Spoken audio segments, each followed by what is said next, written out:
Yo, what's poppin', everyone? What's good, everyone? There's a lot of people waiting in the chats. Just trying to get everything ready, everything together, man, because this is going to be a long one. We got 2 fight cards to cover, 1 undisputed, 1 unification match. What's good? I see everybody in the chat room. Let me give a quick shout out. What's up, Aaron? I did see the Joe Cordina knockout. I'm going to talk about it in a minute. Just give me a minute. All right. Let me just shout everybody out in the chat room. What's up, David? What's up, David? David Evans was good, man. Drumming for Life was good. La Vida Boxio was good. Maker was popping. Keith Nelson was good with you. Charles Edward Chiefs starting already with the big super chat. Thank you, my brother. Appreciate you, man. All right, Linda, what's up? What's up, baby? What's up, everybody, man? Oh, man, yo, salute to Charles Edward Cheese, man, for coming through with that big super chat. Yo, I'm excited for tonight, man, and nervous at the same time. I said this to y'all yesterday when I was live. This undisputed fight feels different. For whatever reason, man. For whatever reason. But, yo, let's start off talking about that knockout. And I think it's pretty clear that that's knockout of the year. Kenichi Ogawa got smoked by Joe Cordina in the second round. I was ready to jump on live, but I couldn't because I was trying to take a nap before I got on here because I knew it was going to be a long night. I worked all day. And I was like trying to get a little quick nap in because I haven't been getting no sleep the last few days. But yo, Joe Cordina gets knockout of the year. Please, if you haven't seen it yet, go on YouTube. I know you're already on YouTube watching me. Don't leave, but when you get a chance, go on YouTube. Joe Cordina knocks out Kenichi Ogawa in the second round, and I'm watching the fight, and it's funny because I scored the fight for Ogawa, released the fight, but the first round for Ogawa, I did talk about it briefly yesterday. I wasn't going to do a prediction or a breakdown because I just didn't know how this fight would go because I just haven't seen much of Joe Cordina, and I just wasn't sure. You know what I'm saying? I am very familiar with Ogawa, but I wasn't familiar with Cordina, not enough to really know whether or not he was going to win. But I saw it being like Ogawa. I could see Ogawa stopping him because he's so strong. He's powerful. We already know he got KO power. And then with Joe Cordina, I could see him outboxing Ogawa for, to a decision. And then when I saw that knockout, I was like, yo, what just happened?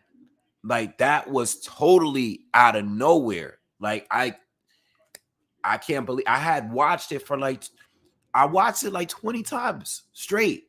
I just kept replaying it.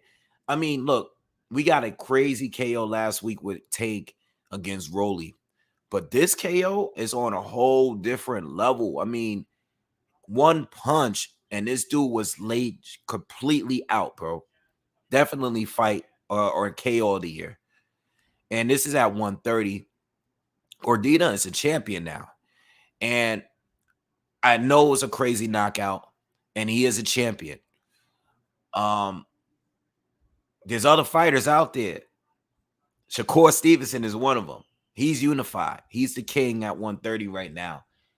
Do I think Cordina is ready for Shakur? No. I mean, no. Let me not say ready, because that's the thing. I feel like if you are a champion, you done what you did to get there. You got to be ready to defend that title. You should be ready to unify as well. And you know Shakur is going to be coming for that belt. I'm not expecting that fight to happen right away, but there's Gutierrez that's still out there that's holding a title. I think Cordina should take that route and try to go and become unified with Gutierrez, because I do think he could beat Gutierrez. I do believe he could beat Gutierrez. Try to unify, and maybe we could get a big undisputed match at 130 between Shakur Stevenson and Cordina, because I got Cordina being Gutierrez. All right. But yo, crazy. And you know what? It had me thinking. You can't sleep on these fighters, yo. It's like you see a fighter that don't look like he has a lot of power. I mean, he's not known to be this huge puncher. But I always say this to y'all. I'll be like, yo, certain fighters step up. You see a different side when it's ready for them, when they're ready to step up. When they get that first real true test, right? They step up on a different level. You might not see that when they fight a journeyman. Because as I looked up Cordina, I looked up his fights, I was like, all right, yo, he's good. He could box. I don't see anything special about him, but he can definitely scrap. Like, he can box. And I saw him winning a decision. I'm like, all right, I can see him winning a decision on Agawa, but I can see him getting knocked out too. And then we saw what we saw today. It was like, damn, like, yo, what if we get a knockout like that tonight? With Kambosos and Haney. Like, what if? We sit here talking about who has power, who doesn't have power. And I know a lot of people that's been breaking this down talk about how, Kambosos don't really have power like that, or Haney don't really have power. What if we get one? You know what I'm saying? You just never know. This is boxing. At the end of the day, anything can happen. You land the right shot, anything can happen, bro. That knockout was crazy. That was a crazy knockout from a fighter that is not even known to be a KO artist. And he got knockout of the year already. And it's going to be hard to beat that one.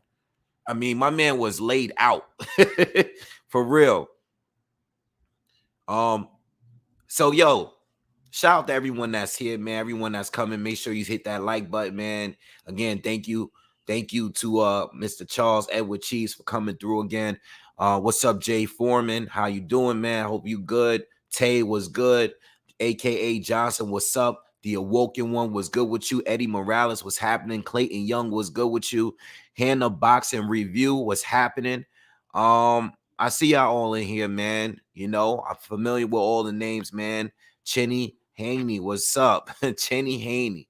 I mean, it's funny because Chenny Haney says Cordina doesn't hit hard. Strange KO. But your name is Chenny Haney. You know what I'm saying? I mean, Haney's not known to hit hard neither. Maybe we get a knockout tonight. I see a few people predicting that for tonight. We'll see if that happens. I even see a couple people predicting Kambosos to get a stoppage. We'll see what happens. You never know. This is boxing at the end of the day. You know what I'm saying? I wasn't expecting Shakur Stevenson to stop Jamel Herring. I wasn't expecting that. So, you never know. This is boxing at the end of the day. All right. But, yo, we're going to cover Showtime as well tonight. All right. I got my other computer sitting here with me. So as soon as Showtime starts, if Fulton comes on, I'm going to be covering that. You know how I normally do it.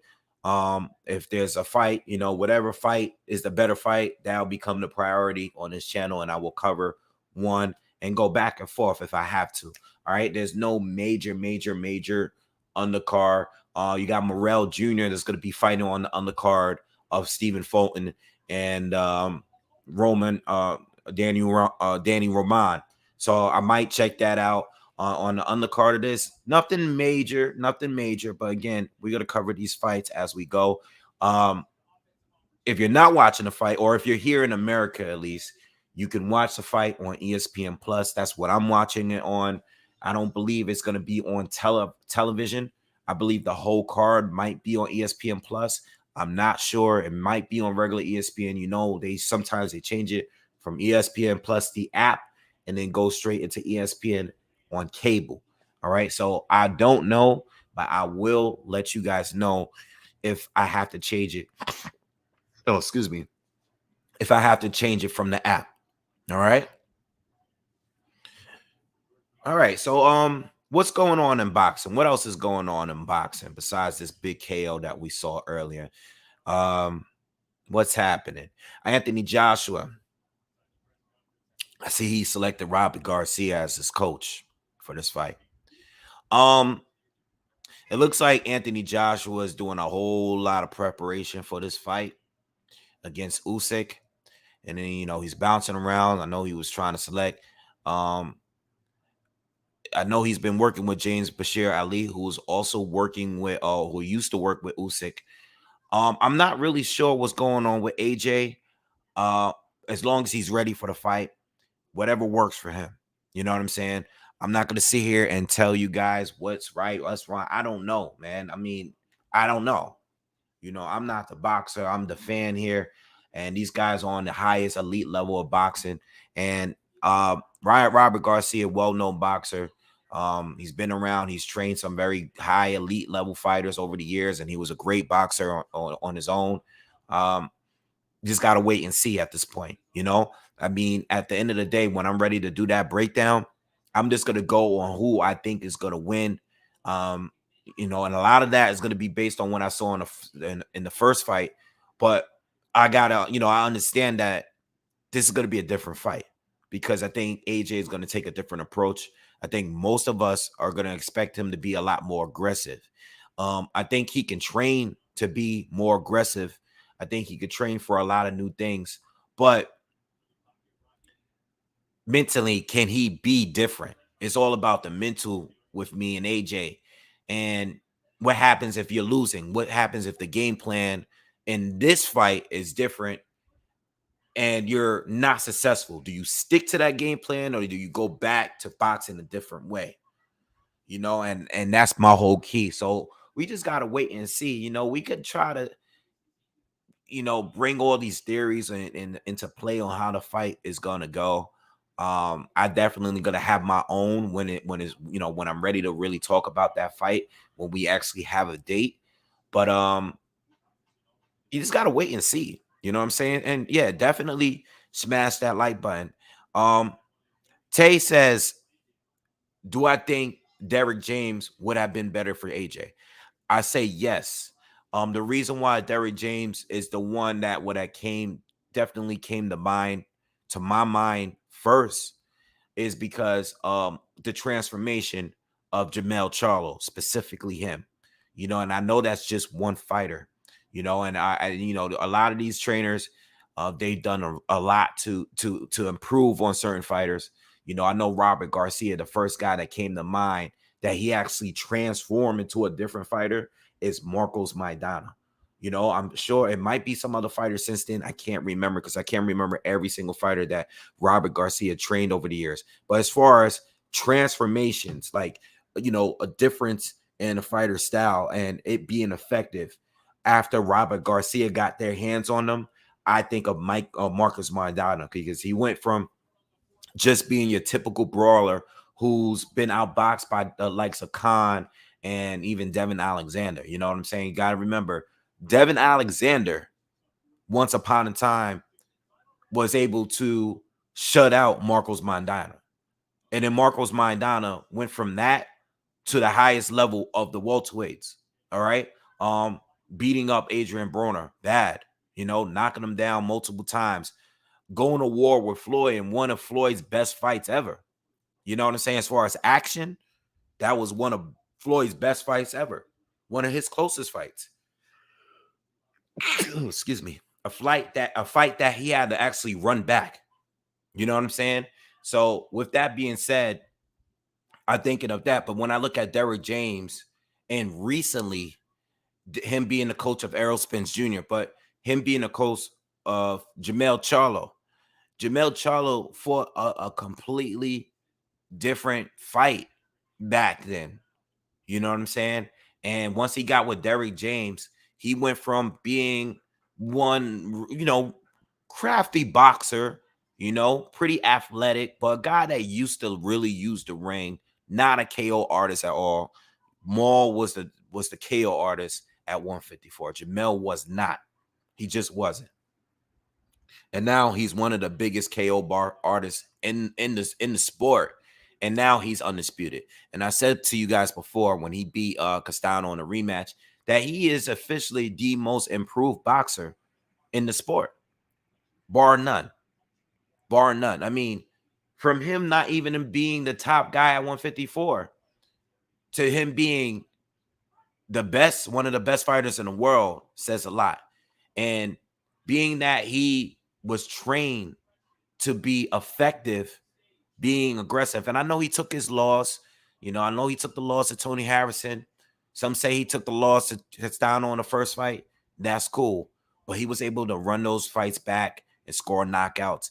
And I actually believe that I think AJ should have kind of went towards Derrick James, because I think Derrick James might have been able to improve with that aggressive version of AJ that we saw once upon a time, you know. But we just gotta wait and see, you know. But I think Derrick James is where he should have went, just because of what he did recently. You know, he created an undisputed champion, one of the best fighters in the world, and one of the best top KO artists in the world, period. You know what I'm saying? He's even a better KO artist than his brother, the bigger puncher between the two once upon a time. He's a better KO artist than Jamal Charlo, without a doubt right now. Female fight just ended.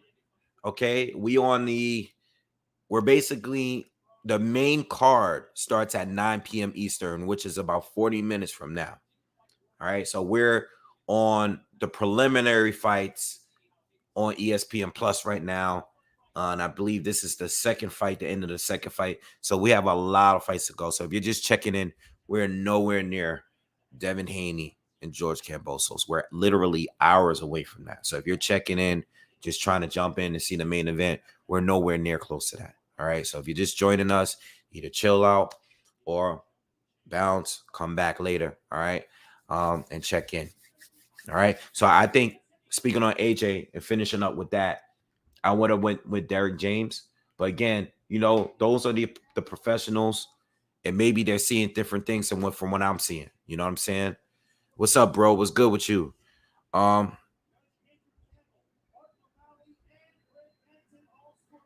Clayton says, well, what about what's his face would work? Well, a lot of fans felt that he should have went Crunk. You know what I'm saying? He should have went to the Crunk gym, because that's what they do. They prepare people to get knockouts. That's what they do. That's what they're known for. But if he had went to the Crunk gym, that's where Tyson Fury is, and that's not going to work.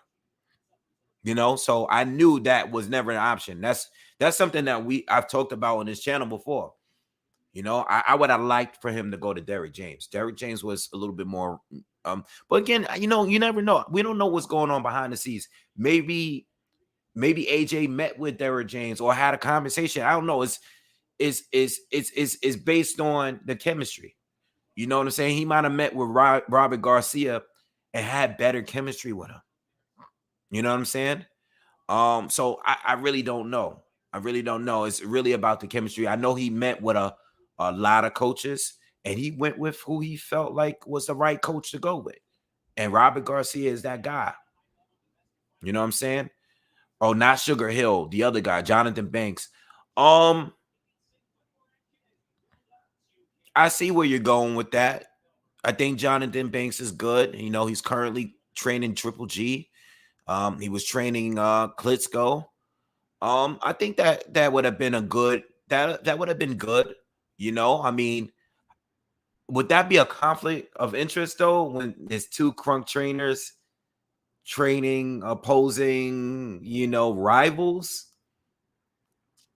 I don't know. It could be. Maybe it doesn't. Maybe the two guys would have just been like, hey, whatever. You know? Dirty Red, thank you for the donation. It's the Haney versus Cam fight tonight. Daughter was Sunday. Yes, it is Sunday. It's actually Sunday if you're in Australia. All right. Remember, this fight is Australia, and they're, I don't know, 10, 12 hours ahead of us or something like that. So yes, for them, I believe the fight is starting at 11 a.m. their time. It's 8:24 here in New York. So, you know what I'm saying? That fight is Sunday, technically. Saturday for us. All right.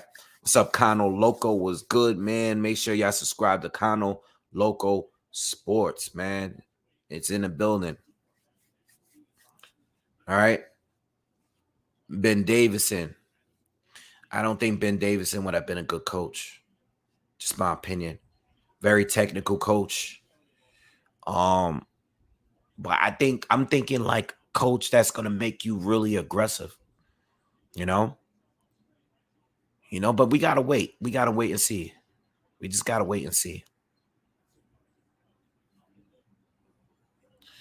Donald says with Jamel and Errol, he wouldn't have time for AJ. That could be a thing too. Errol's about to go into his undisputed fight. I mean, let's speak on that real quick. I do not think Daryl James is like Virgil Hunter. I don't know, Aaron. I don't know. I'm not with you on that one. I don't know what makes him like Errol. What makes him like Virgil Hunter? I mean, if we're going, I'm saying Derek James based on what he was able to do with Charlo. You know what I'm saying? Like, I'm looking for the evidence of that. I don't think Virgil Hunter recently has shown, like, obviously outside of Andre Ward, I haven't really seen anything with Virgil Hunter, him really create a successful fighter, I mean, with Derrick James, you got one undisputed, you got one unified, you got 2 pound for pound fighters under your stable. He didn't get the win with Marcus Brown when he fought Better BF, but Better BF is a pound for pound level fighter himself. So, you know what I'm saying? You're not gonna always get the wins. But I just think I would have went with Derrick James, in my opinion. Everybody could have their picks when it comes to coaches. But again, Errol Spence and Terrence Bud Crawford, we're hearing news, or I want to say news, but the word is going around that they're working for an October date, and it's going to be in Vegas, which makes sense. I wouldn't expect it to be anywhere else but Vegas. And we're going to get an October date. And I'm just letting you guys know, if they are going to, and I said this last night, if they are going to have this fight in October, expect me to be at this fight live. I mean, I would love to cover the fight live. I would have loved to cover it, but I'm going to that fight. I'm going to take out the money, and I'm there, and I'm going to cough up the money I have to put up to spend to see that. I'm not missing that for nothing.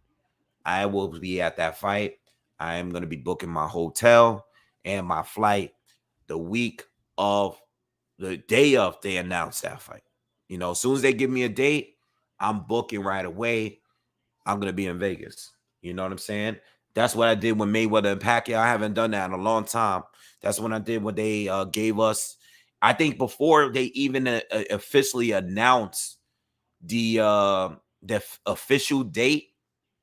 I think the rumored date that came out maybe like 4 or 5 days before the actual date, I booked my flight and my hotel immediately. You know what I'm saying? And I went out there.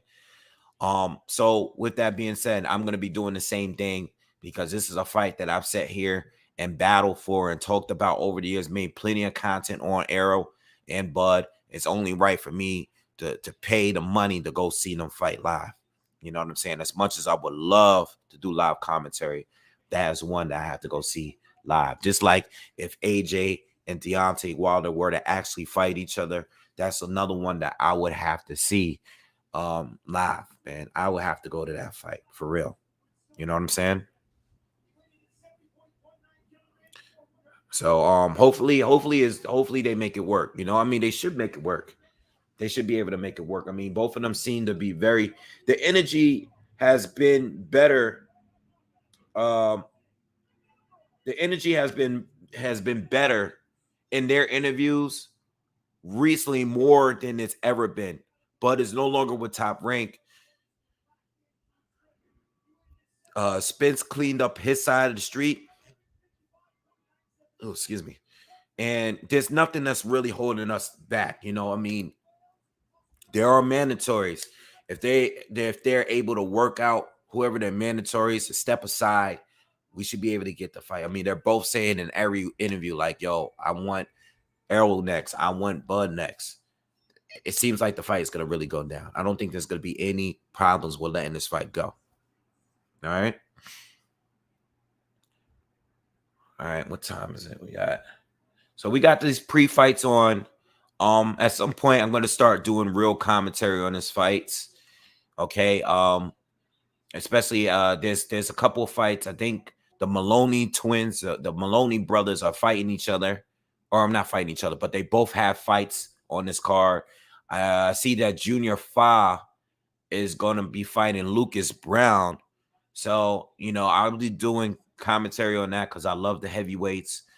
Even though not much of a fan of Fa or Brown, but, it should be an interesting fight. And there's a few decent on the cards on here, and I will definitely be going to the Showtime card as well. All right.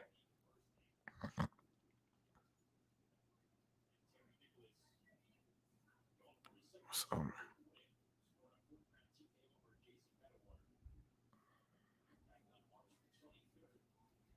if Canelo has close wins, you can't call. Oh, I don't know. You guys are battling out. All right. You guys have your own debate in the comments, I guess. Hold on. Let me pour some water. Give me 1 second. I'll be right back, y'all.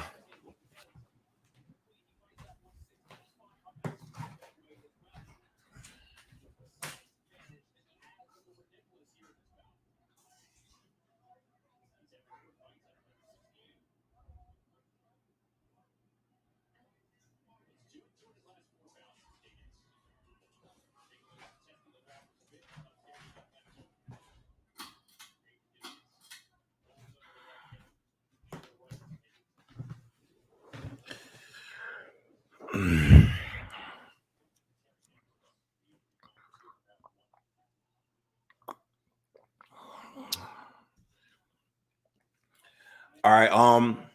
Again, next weekend, I won't be doing any live commentary for the fights next weekend.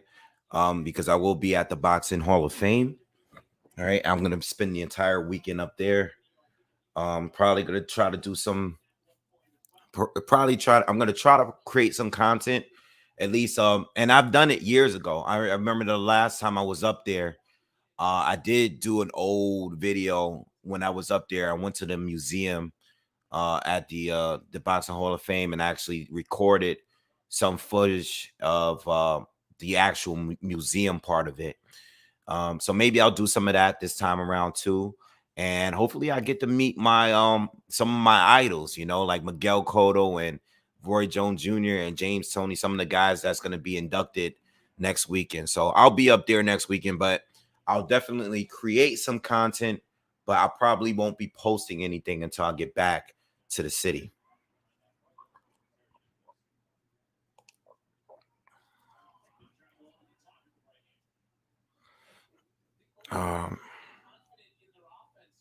You hit that like button, man.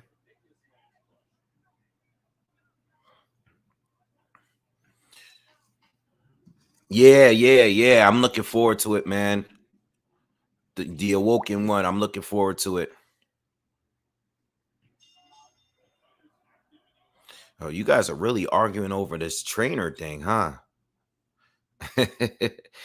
I mean, look, man. You guys, yeah, I see you, Kano Loco. I mean, it's nothing wrong with everybody having different opinions on when it comes to coaches because there's so many great coaches in the sport. You know what I'm saying? And you got to remember, we're basing it off their stable. You know, we're basing it off the success of their stable. What do we know? What are they known for? You know what I'm saying? What fighters they had and what differences that we've seen with them and their style and their success with each fighter. Again, we can't even base everything off that because a lot of it is based on chemistry too. You might get some time AJ might get a couple days with a trainer or a week, and let's just say the chemistry is not really there. You got to roll with who you think you could trust. You like how it was going. I don't really know what's what AJ. What's up with AJ? I said Derrick James is my pick, and I based it on Jamel Charlo. Let me turn this fight on. Yeah, we don't all have to agree with that.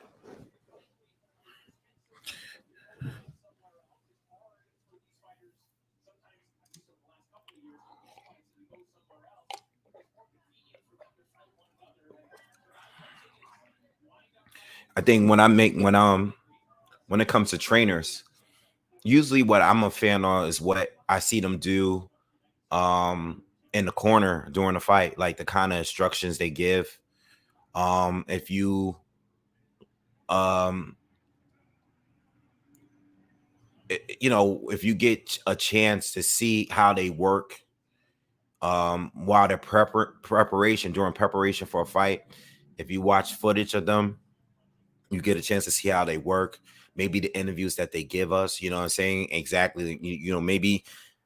Maybe not so much before the fight, but after the fight, giving, telling us, like, explaining exactly what they were trying to do, what was the game plan, they try not to give too much of the game plan before the fight.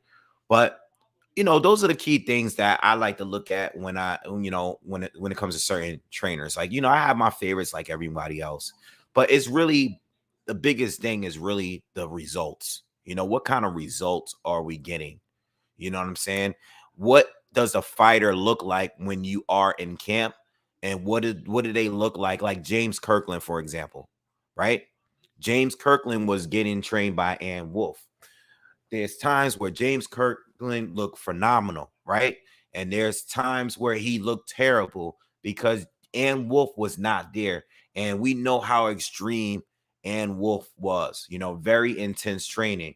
And when she was not present in his corner for some of his fights, it just seemed like we wasn't getting the same James Kirkland that we needed.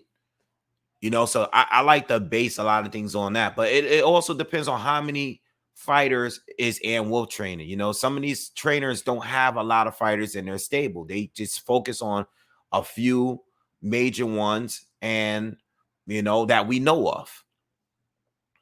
So we could go all day with that, man. At the end of the day, AJ is the one that got to get in the ring, you know? And the thing is with the fighters, you're in there, if you may have to adjust. And it may be something that you worked on, or maybe it's something that you guys discussed and planned for. You might have a plan B, you might have a plan C, or you might have to freestyle and just go with what you feel is the right way to go. I mean, that's what great boxers do, you know?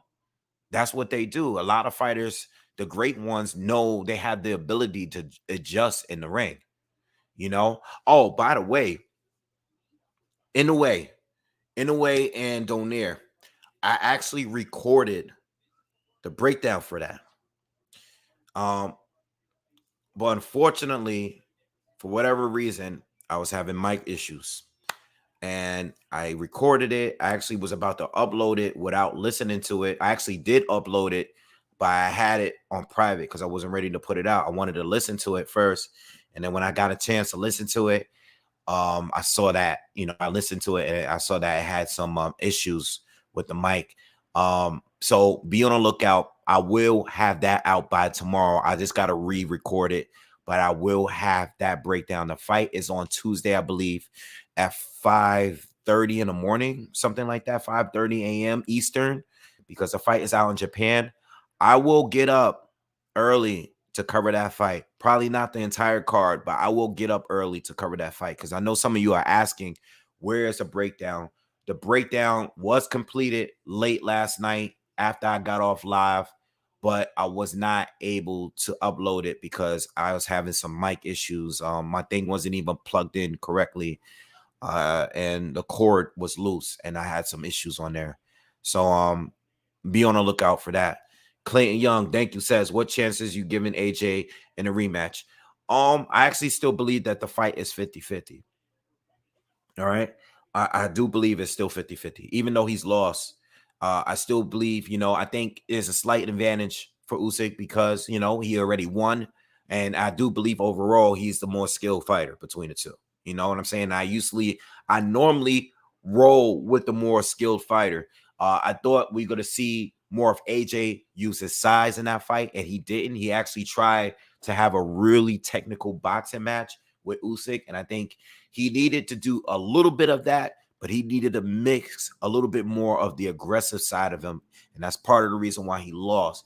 I think in his rematch, he has a chance because he's still AJ. He still was able to, hit Usyk with some really good shots, do damage on his face. You know what I'm saying? I think he's still capable of hurting Usyk. So I'm not counting him out. He still has a great shot of winning this fight.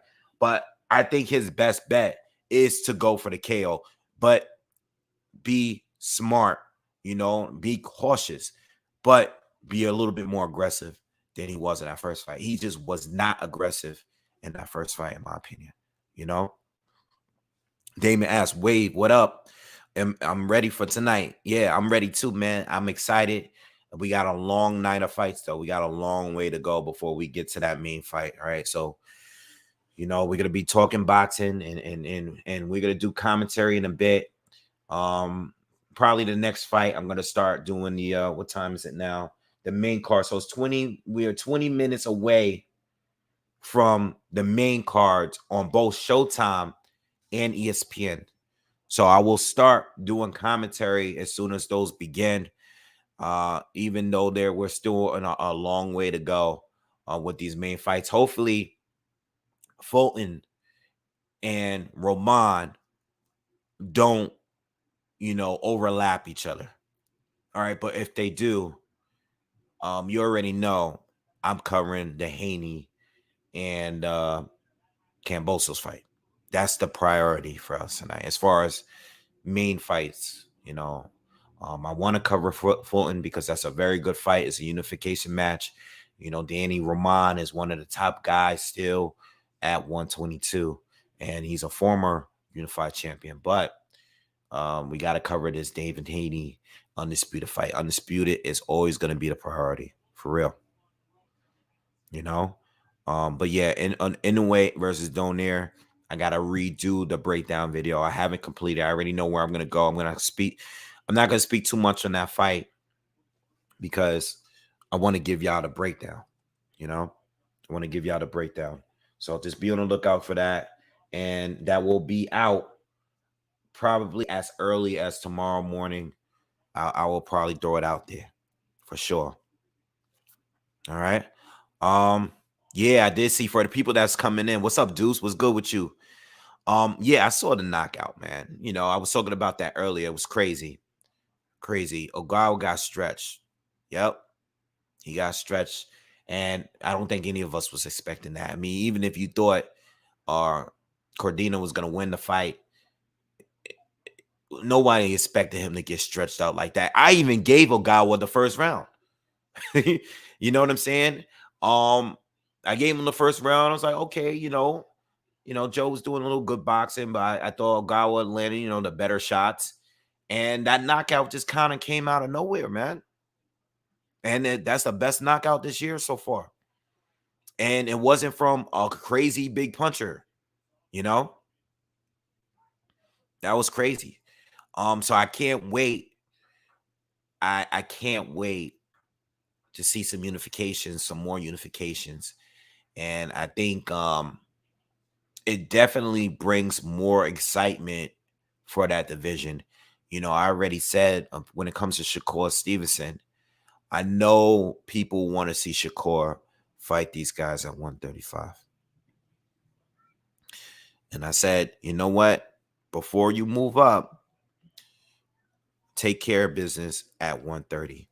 Become undisputed because you're going to already have that on your resume. When you're ready to move up at 135, if you are to become undisputed at 130, which I think he will, and I'm pretty sure of it. When you go up to 135, you'll have that on your resume. You'll be a 2 division champ already. And you'll come in with a better resume than probably everybody else at 135 as far as career, accomplishments. Now, the problem with 135, and I keep saying this, there's no reason to rush to 135 because you don't even know if you're going to be getting those big fights.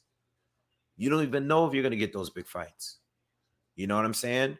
I know he's ESPN. He's with Top Rank. So I think there's a chance Bob can make him, especially if Haney has a success. I'm sure he can make a fight with Kambosos, maybe with Haney, maybe with Lomachenko.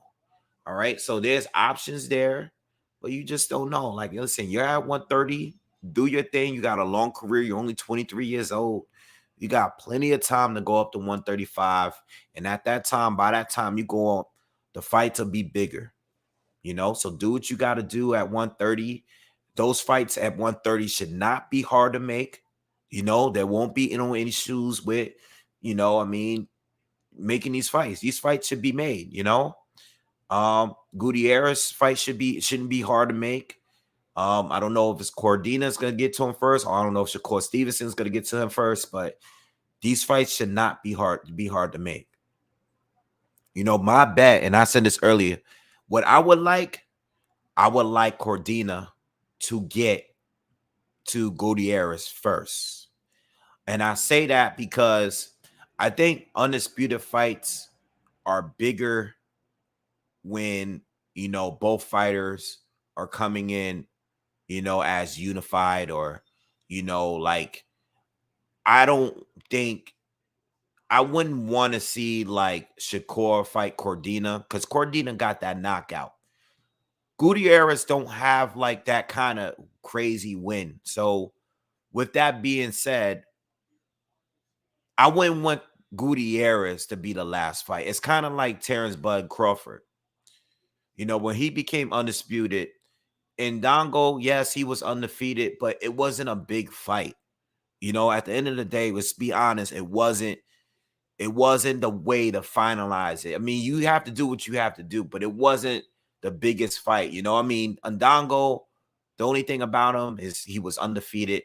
But at that point, we already knew Crawford was going to go walk through him. I think Postal was the fight at 140 for him because Postal was highly ducked at the division. Danny Garcia ducked him like 2 or 3 times. Coming off wins and knockout wins against Matisse. I believe he had maybe knocked out Matisse before, but I think Postal was the biggest, the most dangerous fight, and I think that's the last guy that went the distance with Bud, Victor Postal, So I feel like, I mean, Shakur Stevenson, do what you got to do at 130 and then go up to 135. And I think by that time, whoever's left, whoever hasn't moved up to 140, those fights will be big by the time you get to 135, whether it's Tank, Ryan Garcia, Devin Haney, George Kambosos, Vasil Lomachenko, Teofimo. Well, Teofimo's going up to 140, but, whoever's there, whoever's there. What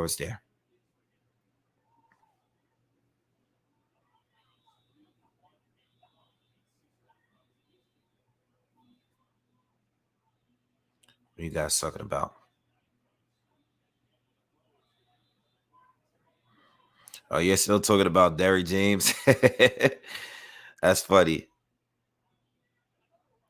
Clemens asks if I could send the 500. No, I need it too. I need that.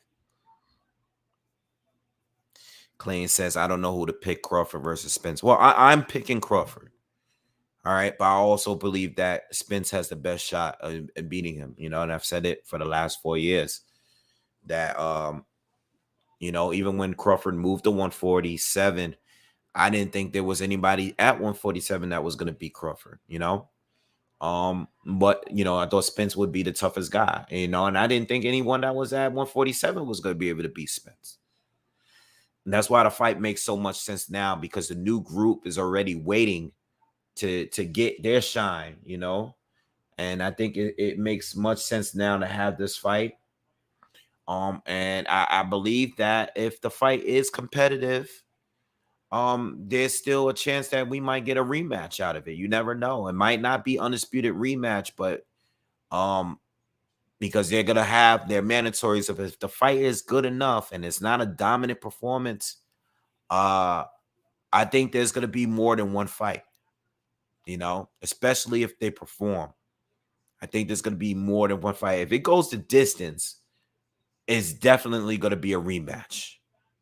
All right. If it goes to distance, it's definitely gonna be a rematch.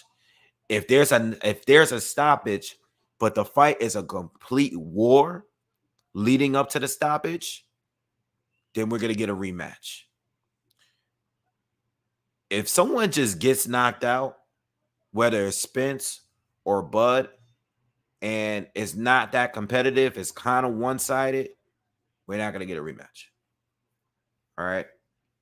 And that would be a big blow for whoever it is that lead. I think, I hate to say when fighters lose, take an L, take one loss. But if someone gets dominated between the two, I think it could definitely hurt them moving forward. Because Bud is not that young. He'll be 35 by that time. And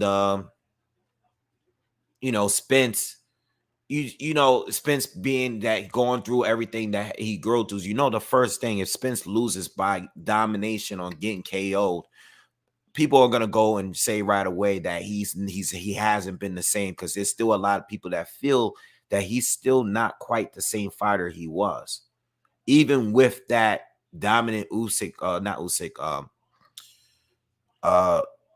win. All right. But I got Crawford winning the fight.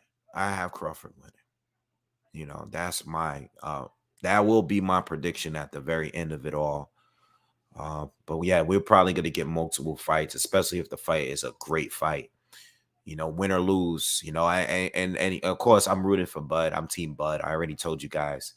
But I like Spence too. I like Spence a lot, and I just want the fight to happen. That's all. I just want them to get it over with, so we'll know who's the best in this generation.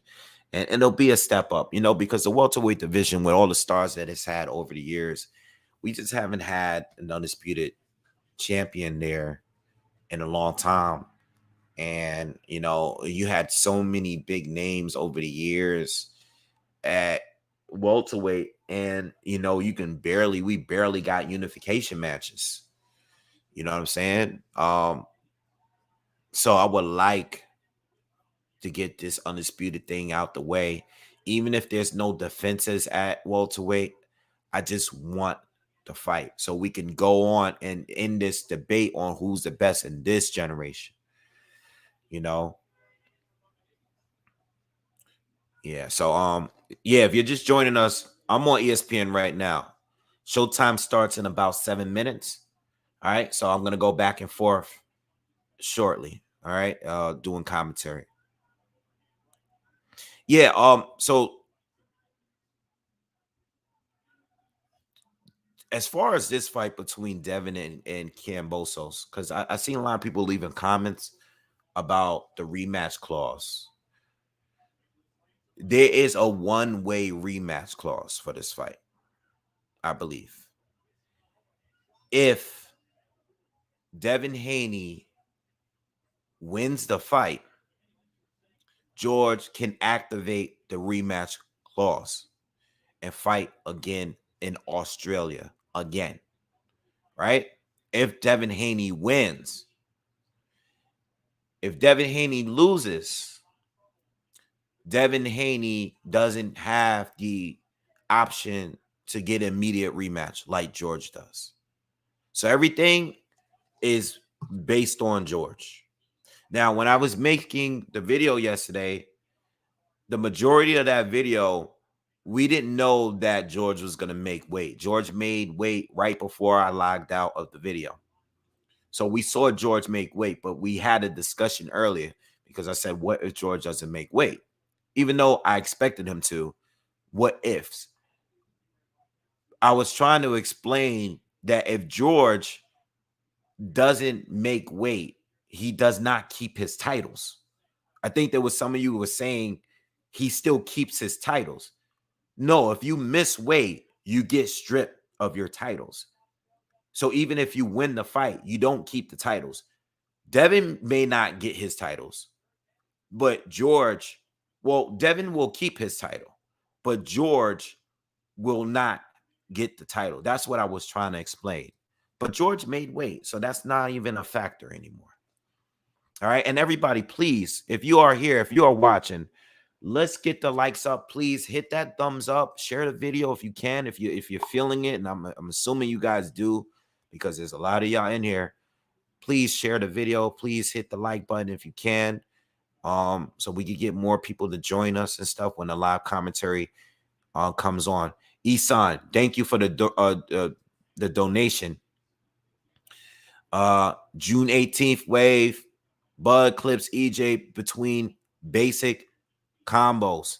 I believe that Bud wins a KO. All right. I believe that Bud is going to catch Spence with something heavy that he won't see coming, similar to the Kell Brook at some point, and it's going to turn the fight around. All right. I think it's going to be very competitive. And I think there's a chance that Bud may even get hurt. But I don't think Bud is going to fight the fight that we've seen in other fights. I don't think you're going to see the Bud that we got in the Kavaliauskas fight where he's forcing the knockout. Okay. I think Bud will be losing rounds based off the pressure and the activity of Spence. But I think Bud will catch him with a shot that he won't see coming. And as durable as Spence is, I think that at some point Bud is going to catch him with a shot and hurt him. All right. If Spence wins, I think Spence is going to win or just based on him dogging Bud. You know what I'm saying? If I think if Spence win, it's going to be based on him just naturally being the bigger guy and outworking and dogging Bud. But I have Bud winning the fight. All right. I have Bud winning. All right. That's my pick. And I can't wait to do an official breakdown. I actually did a breakdown, but that was kind of like an unexpected video because, we're getting pretty close to getting the fight. And I randomly did that 40-minute video off the top, just talking about the fight. All right. So anyway, we'll talk about it, man. We're gonna have a lot of time. We're gonna have a lot of fun. I would like to bring other channels on here and we can talk about a fight because there's a lot of Spence channels out there, Spence supporters out there, and we're gonna have a long time. Once they announce that fight, we're gonna have a lot of fun. All right. We're gonna have a lot of fun. I'm not dropping a link today because I'm doing a live commentary today. So, maybe another late a day, I can have people join in and chop it up. But it won't be during a live commentary fight because I'm actually going to start doing commentary really soon. All right, because Showtime is starting now. In fact, let me sign into Showtime right now so we can get going with that.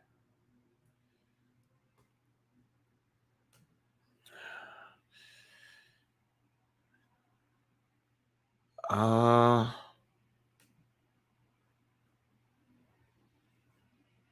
right.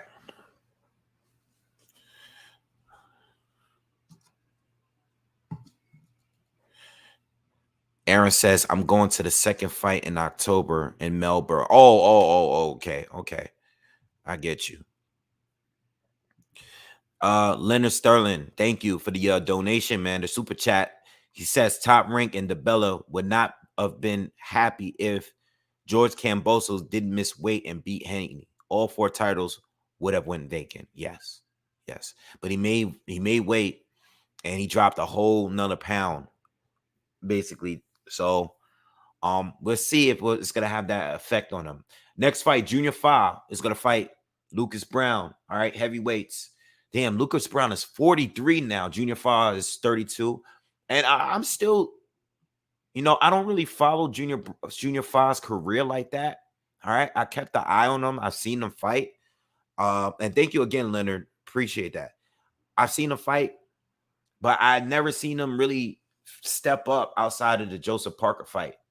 And he didn't take any chances at all in there. I know they had their history. I believe they're both from New Zealand. But I was kind of disappointed. It wasn't a good fight. And with all that rivalry, okay, all right. Wait, okay. Hold on, let me change some things. So if you are watching Kambosos versus Haney on ESPN, they just turned off the preliminary page. So I guess I have to go to the main card. This gets so confusing because ESPN doesn't play it all the way through. It's like you got to keep finding the cards. All right, let me hold on. Let me get this Fulton card on now.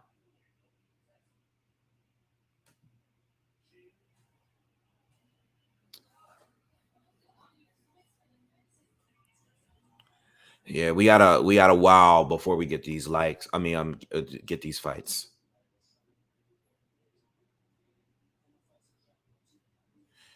Lucas Brown, yeah, Lucas Brown has been around for a minute. Again, I love the heavyweights, but I'm not expecting much for this fight. Junior Fob hasn't really shown to be really aggressive in any way, so I could see this fight being pretty boring. Because Lucas Brown starts really, really slow. I mean, he has his knockouts, but they were against lower level guys, and he was much younger back then. So I'm not really expecting much action here, but I'm expecting Junior Fa to win this fight. All right, I think Junior Fa can win it by either outscoring or even stopping Lucas Brown. I haven't watched Brown fight in a while. I think the last time I seen Lucas Brown fight is maybe a fight or two after maybe the last fight he lost. Matter of fact, let me look him up. I know he got knocked out by Dillian White, but I believe he got knocked out again after that. Let me look him up. He got knocked out again after that. Paul Gallen knocked him out in the first fight. All right, first round. I didn't see that fight. I saw the Dave Allen fight. That was the last time I watched Lucas Brown, and that was in 2019. All right, and since then he's also lost again against a Paul Gallen, and I don't even know who that is. And he got knocked out in the first round. And Paul Gallen is also from Australia. I'm not familiar with him. Maybe some of you guys are.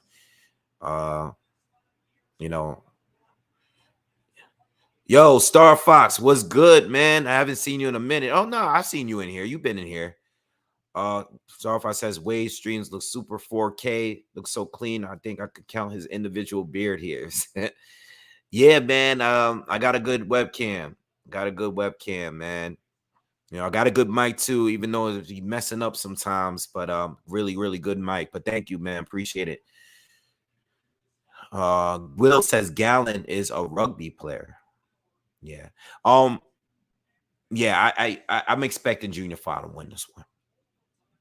And I think if Junior Fa really wants to go for it, I think he can score a knockout here. I think you can knock out Lucas Brown. And the thing is, too, you see Lucas Brown, you see that, if you look at his resume and you see him to take his losses, he usually gets knocked out. I mean, Dillian White went to 6 with him, but I think if you go at Lucas early, Lucas is a slow starter. I've watched Lucas Brown for a long time.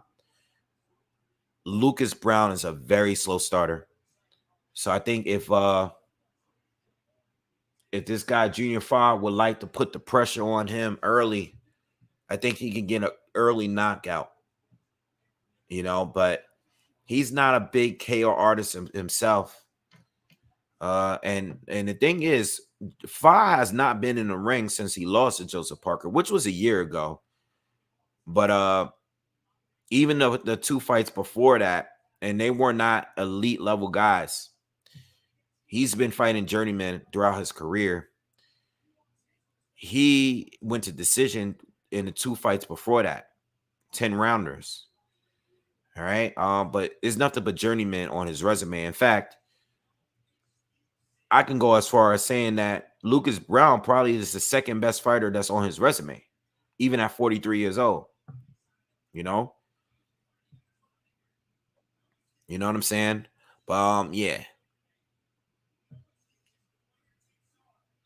You know how I found Lucas Brown? Lucas Brown used to be on Twitter like every single day, like calling out Deontay Wilder. And this is like years ago. Like I'm talking like 2014-ish, you know? And I used to see him on Twitter all the time. And I'm like, who is this guy? You know? So I started looking him up and watching his fights.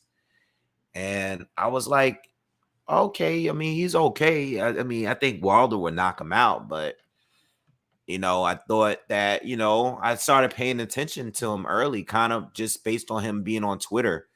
And he was like a guy, like if you followed him, like he followed everybody back. I mean, if you guys know of him being on Twitter, he was like that. I don't know how he is on there now, but I know years ago he was very actively on there. And then I saw that he had fought like James Toney, much older version of James Toney, obviously, but way past it. He do have a win over James Toney, though. Give me a second, guys.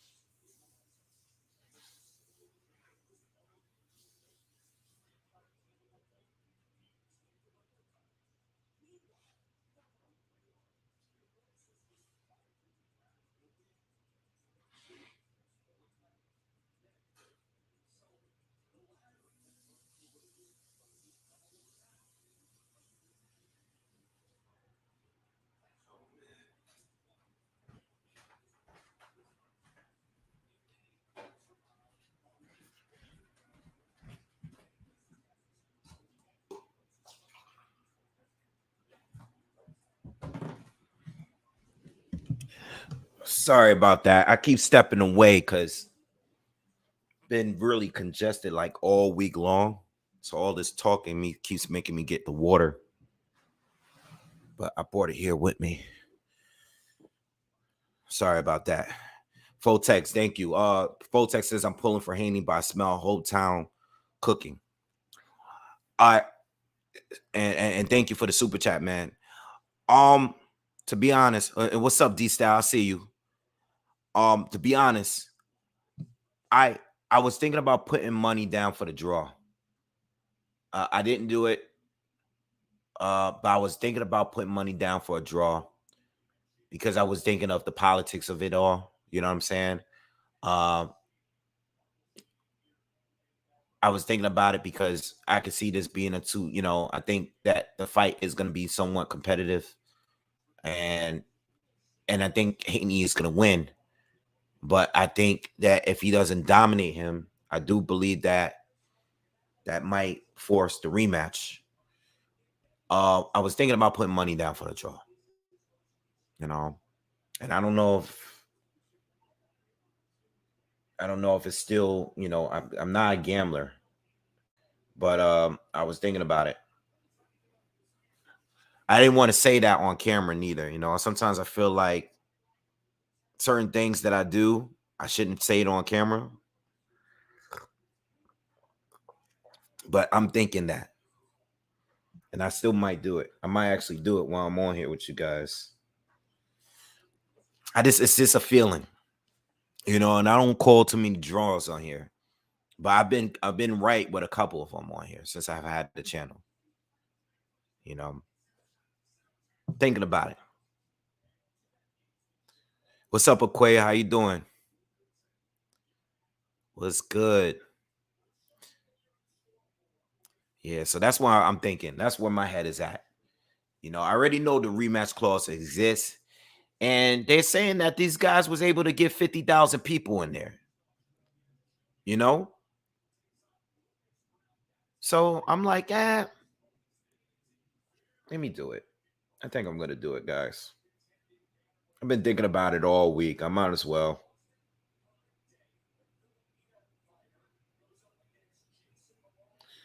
I don't know. What do you guys think?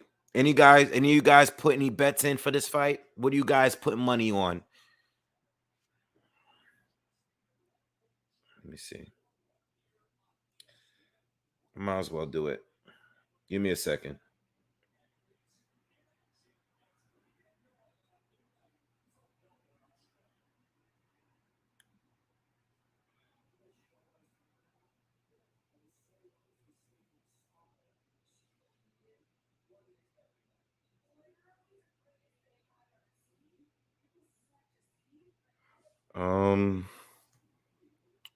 This is how it's used. I just started using this app.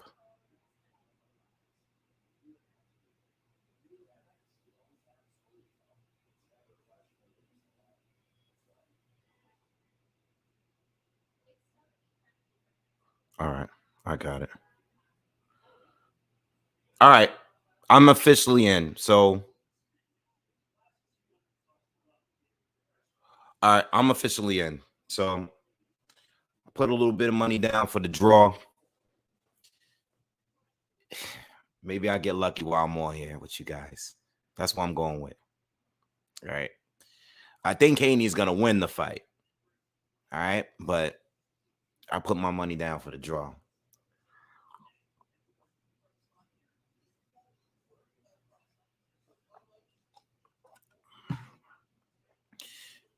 Giant says Haney stops him in the knife. Okay. Do you guys does anyone here? Did anyone change their opinion on how they felt about this fight after watching the weigh-in yesterday? Did anybody? What's up, Young Hollywood? Was good with you? Did anyone change their pick because of the weigh-in? Did any of that affect you guys' pick? Or you felt this way before the fight? What's up, Fistiana? How you been? I used the FanDuel Sports. Yeah. Fistiana's in the building. Nah. Everybody says Fotex says yes.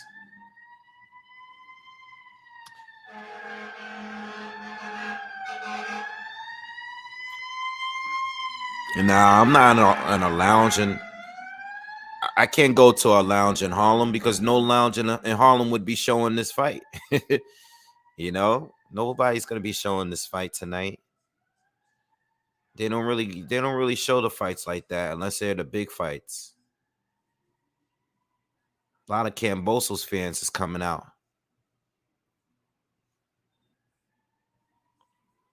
Voltex said, I had Kambosos winning, but now I can see Haney with some knockdowns. I see no confidence in Kambosos. A lot of people are rooting for Haney more than I expected, you know, because a lot of people give him a lot of trash, but I've seen here that they are supportive of Haney, especially. Oh, by the way, Showtime is not showing the pre-fights. They are showing the Tank Davis Rolly Romero fight over. I forgot they normally do that. If there's a big fight on the previous week, they normally just play that. So we're going to leave Showtime alone for now. And we're going to get back to Showtime a little later. All right. So I think the Showtime card is just only going to be a 2-fight card. I think they're going to show Morel Jr., who's a top prospect, or at 168. You know, and then they're going to go right into the Fulton fight. All right. Yeah, a lot of people are not feeling Kambosos. A lot of people don't really like him because of the things he said in his behavior in these interviews. And I think a lot of people are pulling for Haney because of the fact that he had to sacrifice a lot to make this fight, you know? And when I say that, please understand, I understand that people do this kind of thing all year round. A lot of people take the pay cuts. A lot of people travel to fight. You know what I'm saying?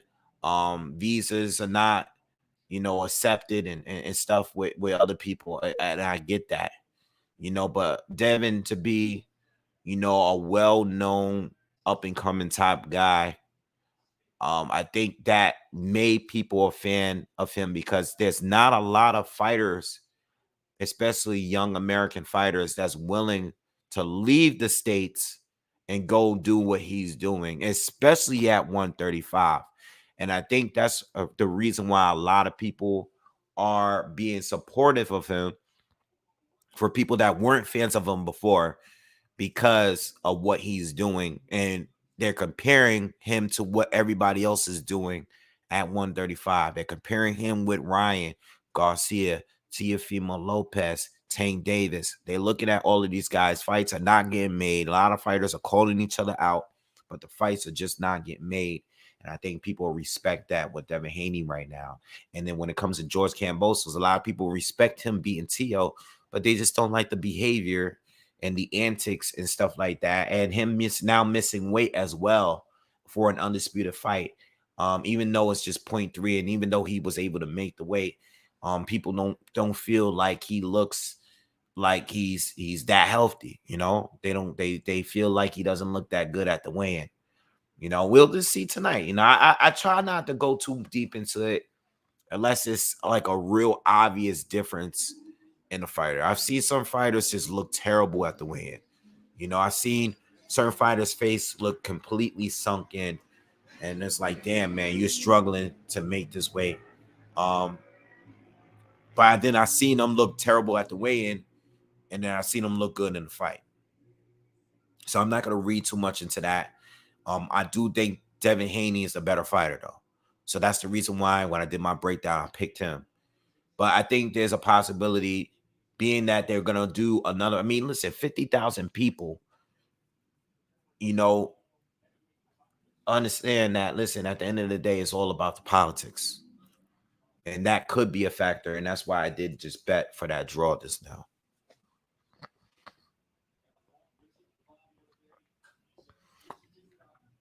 All right. So Lucas Brown is in the ring, and Junior Files entering the ring now. And we're going to do live commentary for that. All right. And I believe there's 2 more undercard fights after this before we get the 2 or 3. I'm not sure. 2 or 3 more fights before we get the main fights. All right. I think both Maloney fights are after this fight. All right.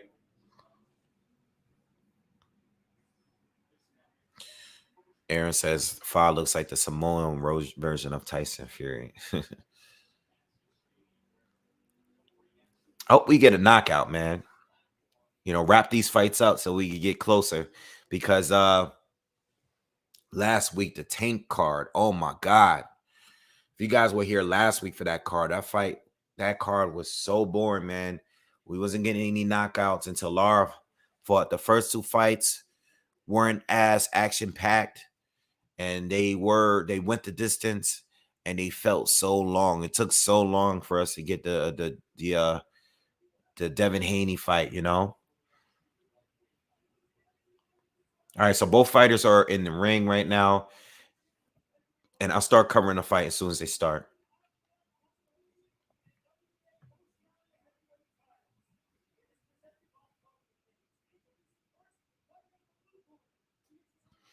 Yeah, me and Z says Hopkins missed weight for the second Pascal fight, and he won in brilliant fashion. I don't take the weight issue too serious. Ain't me neither. And listen, some of these guys look extremely weak in the weigh-in. Some of them look like they're about to fall out, but they'll show up the next day, get fully hydrated, and they look great. So I don't read too much into any of that. Lion Bar says Danny Jacobs' rehydration versus Canelo was substantial. Jacobs looked like an light heavy. Kambosos may look like a welterweight tonight. Yeah, he may. But you got to remember, Haney is not a small lightweight either. He can easily fight at 140. You know what I'm saying? So he's not a small lightweight. Devin fighting in a few more fights, so we got time. All right. Hardest puncher ever says Haney by decision. Lincoln asks, Wave, how do I slow time down? My life is going by way too fast. Well, my life is going just as fast as yours. But I get what you're saying. It feels like I know with me, I feel like every year that goes by, I feel like every year goes by quicker than the previous year. You know, I remember it seemed like it took long for the summers to get here. And it seems like now, as soon as we celebrate a new year, you know, it seems like now, you know, we jump straight to the summer, you know, and then we're straight right into Christmas. So I get what you're saying. Just try to be as active as possible, you know, try to be as productive as possible every day. And round one, Junior Fa, Lucas Brown. Lucas Brown has a very awkward style. He's extremely slow.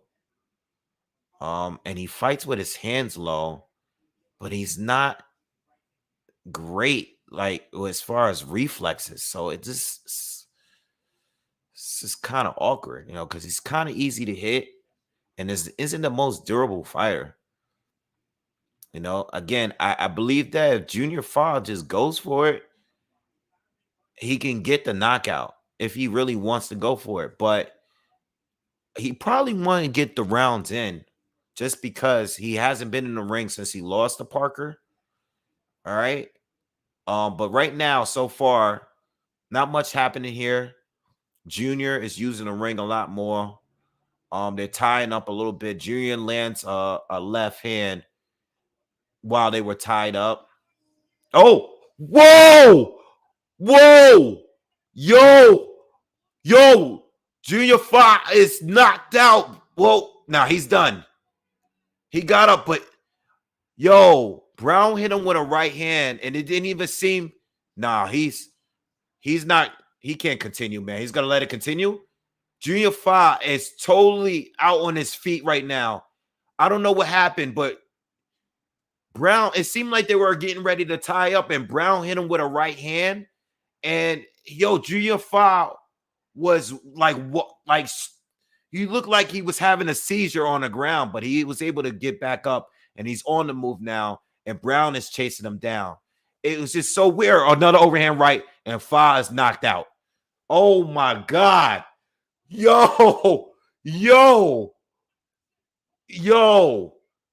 Lucas Brown just knocked out Junior Fa, and it was a crazy knockout. Oh, was not expecting that. Yo, this is another crazy knockout today. I wasn't expecting.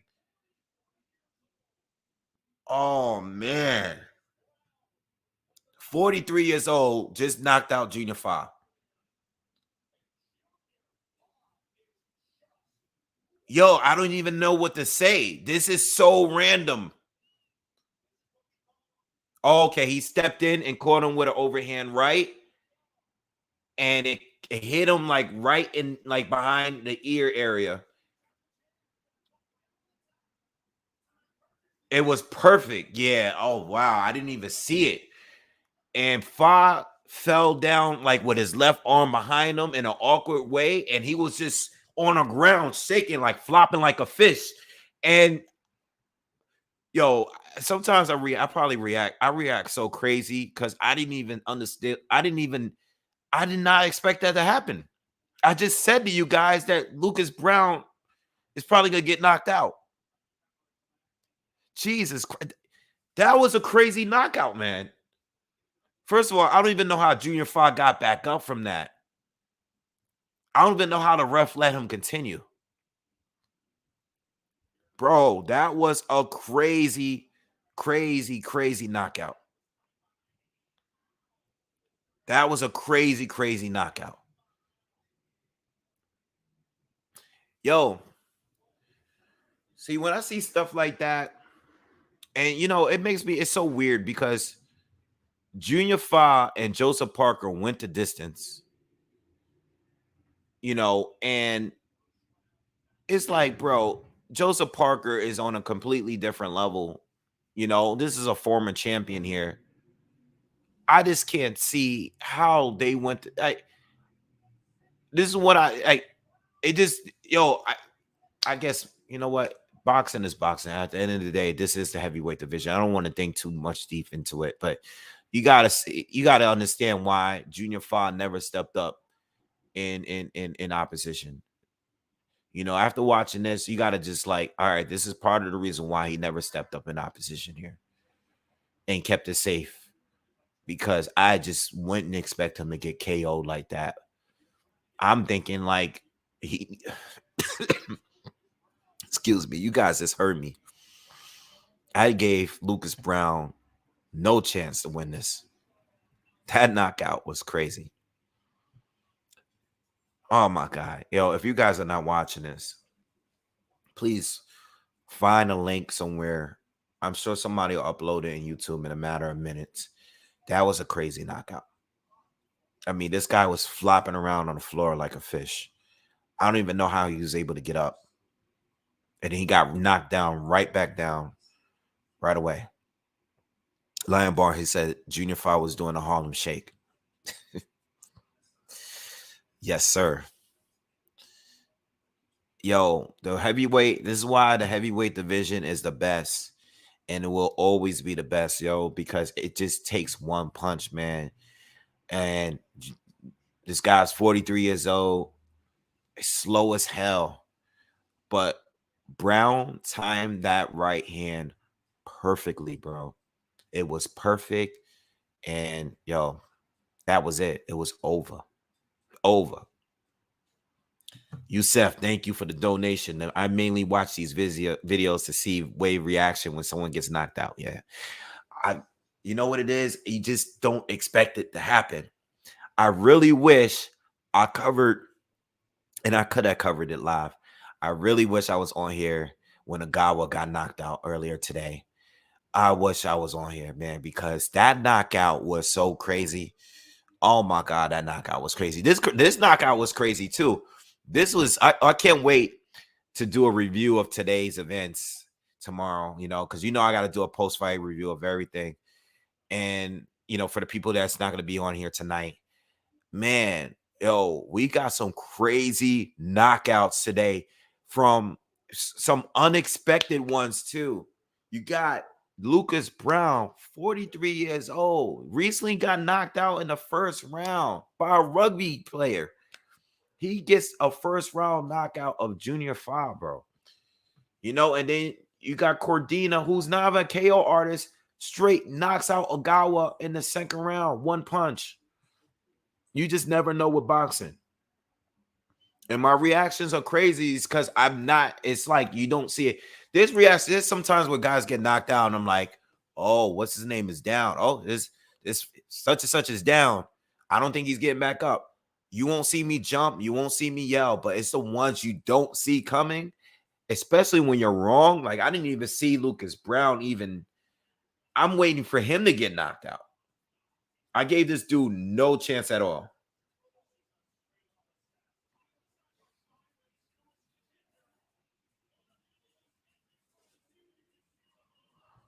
Man, I'm sure there's some people. I don't know what the odds were for this fight, but I'm assuming Junior Fa was a favorite to win.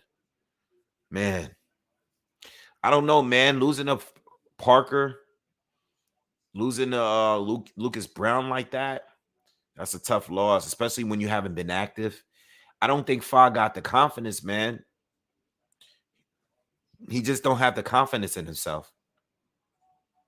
I mean, he could clearly box, but they just putting him in there with safe fighters. He don't have the confidence, man. The two times he stepped up, he got knocked out, or he lost, and now he got knocked out, man. I don't know. Glenn says Haney wins by stoppage, will not go past 7. I'm getting a lot of stoppages in here, man. Bill Cry said, I feel like I'm going to see something weird tonight. I'm starting to feel like we might end up, I don't know. I think the energy in the air right now is saying that we're going to get a knockout tonight. I don't know. The way that these fights are going, we might actually get a knockout.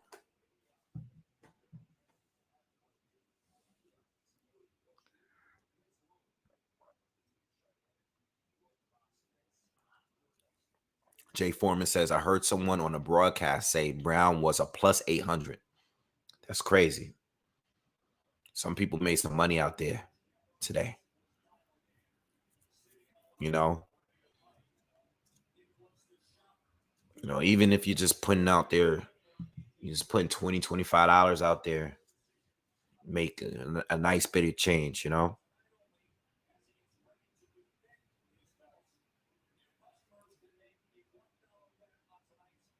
never know, man. Listen, when it comes to the knockouts, you just never know. You never know. Bill Haney is out there though. I seen a post online today. Bill Haney is there. He made it. He got his visa, and that's all straightened out, and that's good. Salute to the whole Haney team. It should be no excuses. Hopefully the judges do the right thing. I listen. At the end of the day, I'm rooting for Haney, but at the end of the day, I just want to see a good fight, and I just want it to be fair. I don't want to see no robbery. That's all. I don't want to see a robbery. I think that's my whole thing with these fights. I'm always gonna tell you who I'm rooting for as a fan. But I'm always gonna give you fair commentary for sure, no matter what. I'm never gonna give you biased commentary. Even if it's my fighter, I'm gonna call it as I see it. I just hope every single time the judges do the right thing, man. I don't want to get any robberies tonight. That's the priority every single time. If Haney is to lose, you lose. You could bounce back. You're still very early in your career. It's not the end of the day. Even if you were to get knocked out, something crazy, But I just want it to be fair. I don't want no robberies, man. And I don't want them anywhere. I'm not even saying that just because they're out in Australia. I mean, in general, I don't want to get no robberies. No robberies.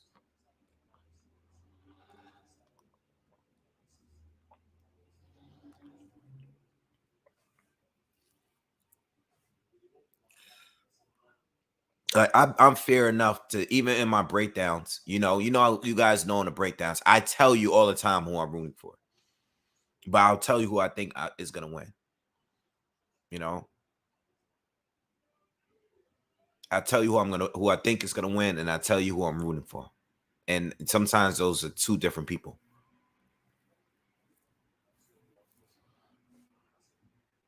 Yeah, that 5 KO was crazy. Crazy KO.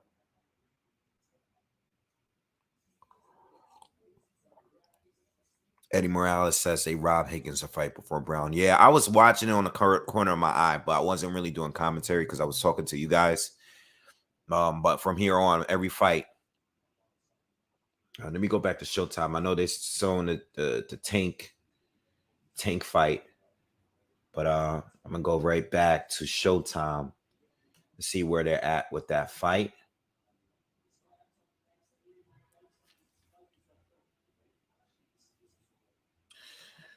Were you guys impressed by Rolly Romero? One thing I will say about Rolly, even with that loss, and none of us was asking for that fight. Like, let's be honest, no one was asking for the fight. I know I didn't have I didn't have high expectations of Rolly Romero. I knew he was going to be bigger and stronger and stuff like that. I just felt like he was going to walk into something at some point. I basically called it. But as the fight was going round by round, I felt like Rolly was winning more rounds than I expected. And Tank looked like he was just having a lot of fun in there. And Rolly, one thing I did like that is that Rolly did a good job. He was doing an excellent job, like cutting off the ring. But Rolly made the same mistake that Leo said, and I think one of you guys left a comment and pointed that out. Rolly drew the same punch twice. I think Leo drew the same punch 3 times in a row, and Tank caught him on the 3rd time with that uppercut. I know Tank is not fighting the best fighters or the people that we want to see him fight, but he's shown to me that he's a highly, I think he doesn't get enough credit for his skills, and he knows when to turn it on and off. He knows exactly what he's doing. It might not look pretty leading up to the knockout, but it's going to come, and it's going to look good when it happens, But Rolly, I want to say that as a boxer, he showed me some things that I felt like he improved for this fight. Like he looked good, even though he got knocked out. He looked better than what I've seen him in other fights. So that does still say a lot. He did a good job with his jab. He did a good job with some of the counters with the right hand. And he did a good job in cutting off the ring, because Tank was using a lot of movement in this fight, and he was doing a good job. Some fighters just can't cut off good, So Rolly did show me something, and I don't believe that everybody can knock him out like the way Tank did. I think Tank is one of those guys that was able to do it. I think Rolly will be tough for certain fighters because of his style. All right, but I'm not getting carried away. I'm not saying he's elite or nothing like that. He's not. He's still lost to me, and he still needs. He's still a fighter that is improving, and he may improve even after that loss. I mean, for a guy that don't have many amateur fights and don't have that many pro fights, I mean, if you put both of his pro and amateur fights together, I think he only has like 40 fights, all together, pro and as an amateur. So I think he's come a long way for the amount of time he's been boxing. Not bad.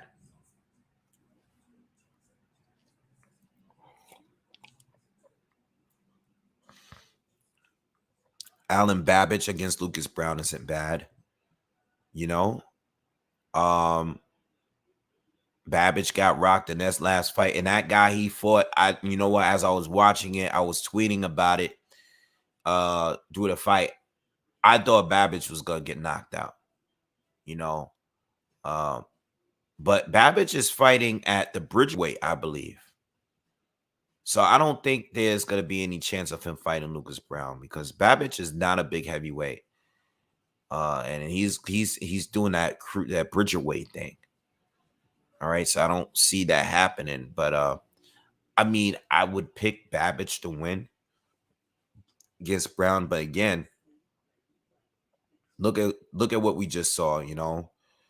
Brown got him out of there with one punch, so you never know. You just never know. And Babbage is a guy that is very easy to hit. Yeah, he just comes straight in. All right, you're not getting no technical anything from him. He's just coming to war. He's just a brawler. You know what I'm saying? He's a fun fighter to watch. He's coming to rumble. You're not getting no technical. You're not getting no setups and counter punching and all that. Nah, he's just coming to war.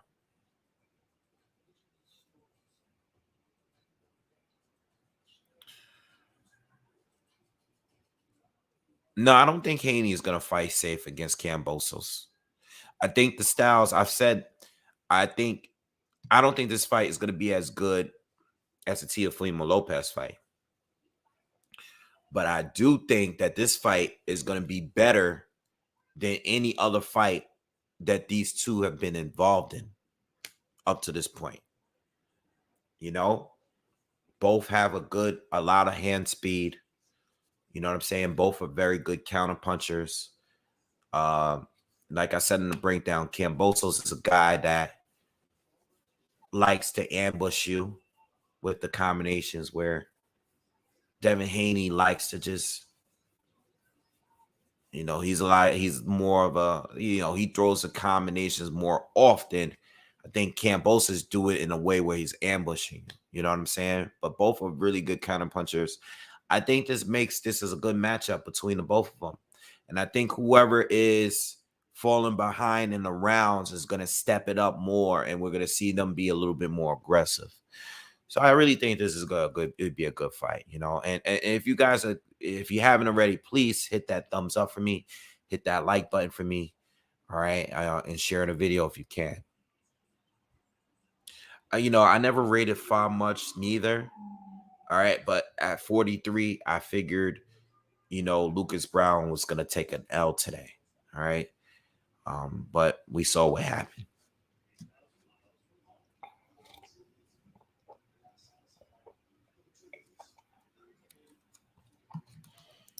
I don't think Kambosos' durability is underrated at all, Nick. I mean, this guy took a lot of hits from T.O., who's a big puncher, I think that's why I'm not expecting a knockout. I said that in my breakdown. I'm not expecting a knockout. I don't think Kambosos' chin is underrated. And I think Devin Haney's chin is better than what people give him credit for, because he's still never been down. You know what I'm saying? Thank you for the Atmos tea. Appreciate it, Carl. Yeah, I'll be in Brooklyn from time to time. I actually was in Brooklyn the other day. I went to a rooftop out there a few days ago. Appreciate that.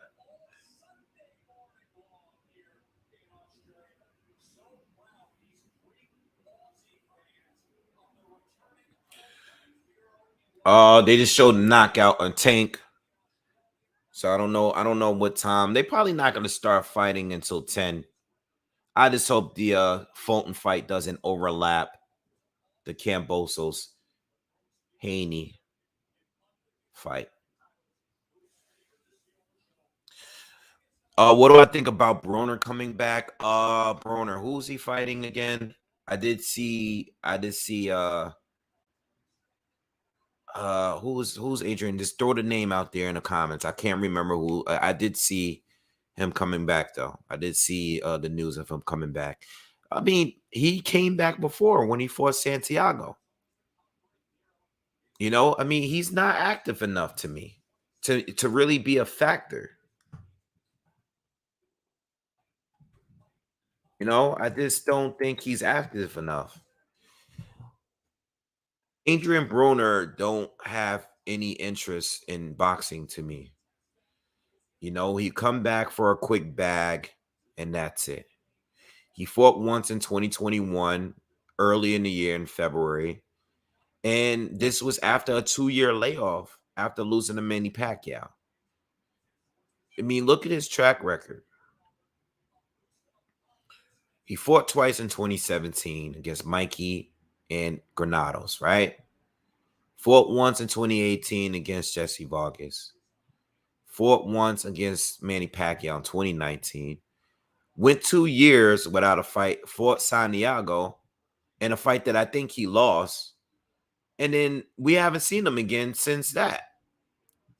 He takes too much time off. Omar Figueroa, yeah, that's who he's fighting.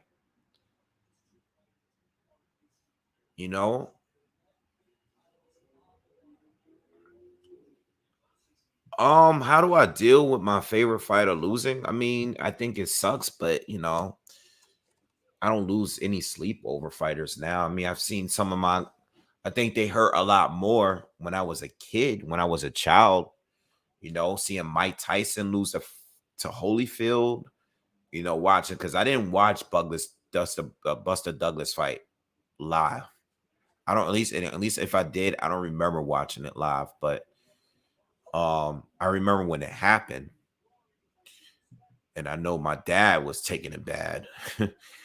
But I remember watching him lose to Holyfield live, and I was depressed. Same thing with Roy Jones when he lost to Tarver. I was depressed when he lost. But like now, like if when one of my favorite fighters lose, it's just like sucks. I'll be pissed, but it really depends on the performance. It really depends on the performance. If it's a good performance, I don't really be that mad as long as there's like no robbery or anything like that. You know what I'm saying? Keith says, I think Rolly exposed Tank. Rolly was winning the fight until the KO. If Rolly can stand up and Tank, imagine Tank fighting the more experienced fighters. I've seen some people saying this about Tank. Look, man. This whole exposing thing is you don't expose. You don't get exposed like that, especially when you're toying around. I get the Isak Cruz fight. Like if you say that fight, I think that's a fight that you can make that that statement, because Isak Cruz was a replacement of a fighter that we weren't asking for in Rolly Romero. We didn't even want to see Rolly fight Tank, but once we didn't get Rolly against Tank and we got Isak Cruz instead, we were like, all right, well, we don't really want this fight neither. But that fight ended up being super competitive to a point where Tank almost lost the fight. Tank didn't even want to rematch this dude. But this whole exposed thing, like that wasn't exposing, especially even Tank is running around the ring and playing and laughing and talking into people in the crowd. If he had lost the fight with that behavior, I would say he got exposed. Or if he had lost the fight, period.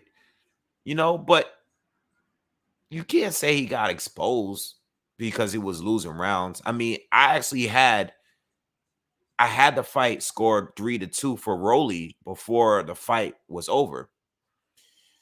But it's like, is Tank being serious? It didn't seem like he was.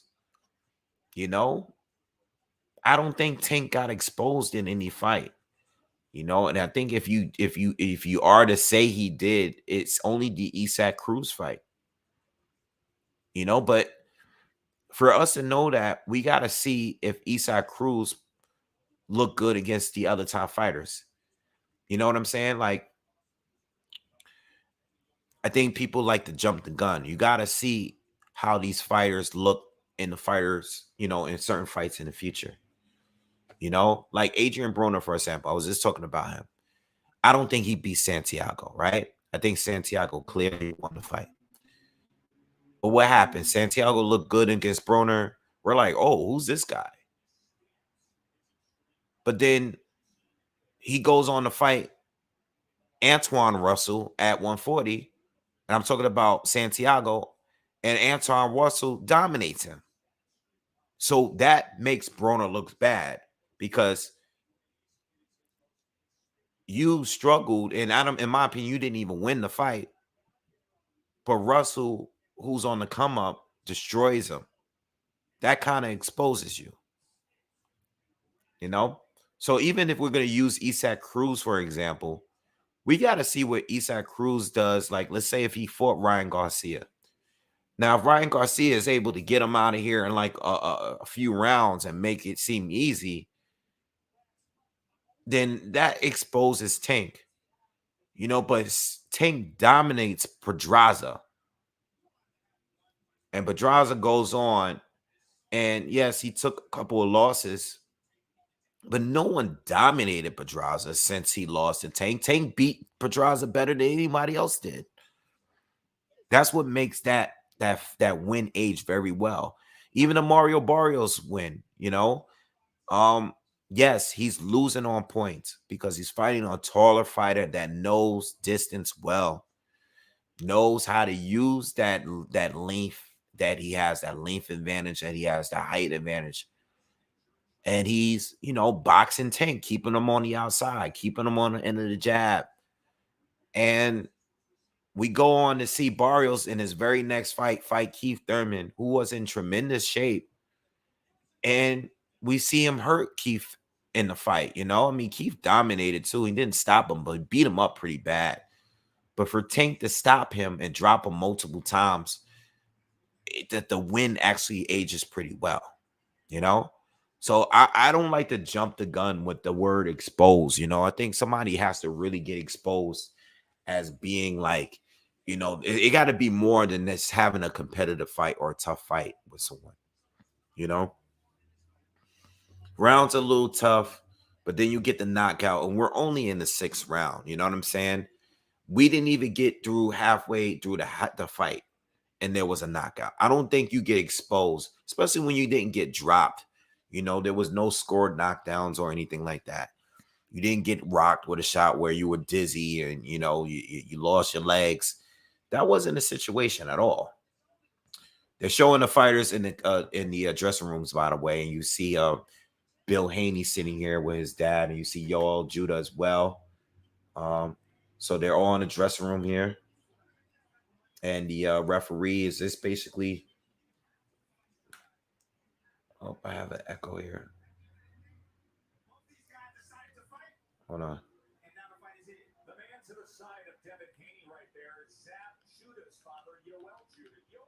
All right.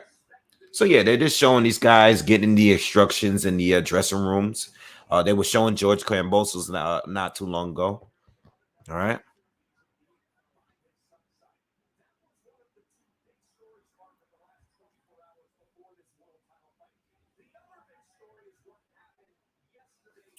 Yeah, I don't jump the gun with exposing. You know, I just don't. You know, I think I need a little bit more than just you losing a few rounds. You know, you losing a few rounds. Again, Tank is a KO artist. He's not trying to win every round. You know, that's the same with Deontay Wilder. You know, you losing every round to Luis Ortiz in the rematch, and then you hit him with one shot and that knocks him out. Wilder is not trying to win rounds against Luis Ortiz or anybody for that matter. You know, that's just not his game. And that's not Tank's game. Guys like Devin Haney, guys like Shakur Stevenson, those are the guys that win rounds.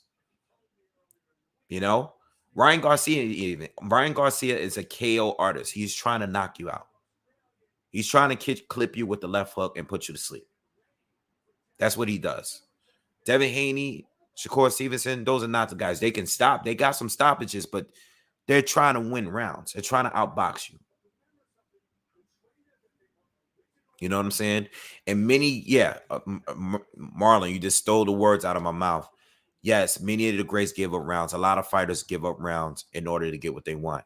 You know, a lot of guys were willing to take punches to give them. Tank had to do that against Mario Barrios. You know, he had to give up in order to get in and, you know, get in distance to get to Mario. He had to take some punches. Same thing with Leo Santa Cruz. He took a lot of punches in that fight. But at the end, he had scored a knockout. You know, and I think that's part of the reason why guys like Devin Haney don't get the knockouts, because they are very defensive. You know, Shakur is even much more defensive than him. You know, Shakur is very defensive. My prediction for the fight is Haney, and a decision. I think Haney is the better fighter. You know, again, it's really depending on the judges. I did put some money down for a draw though, because I see a draw being very possible. All right, so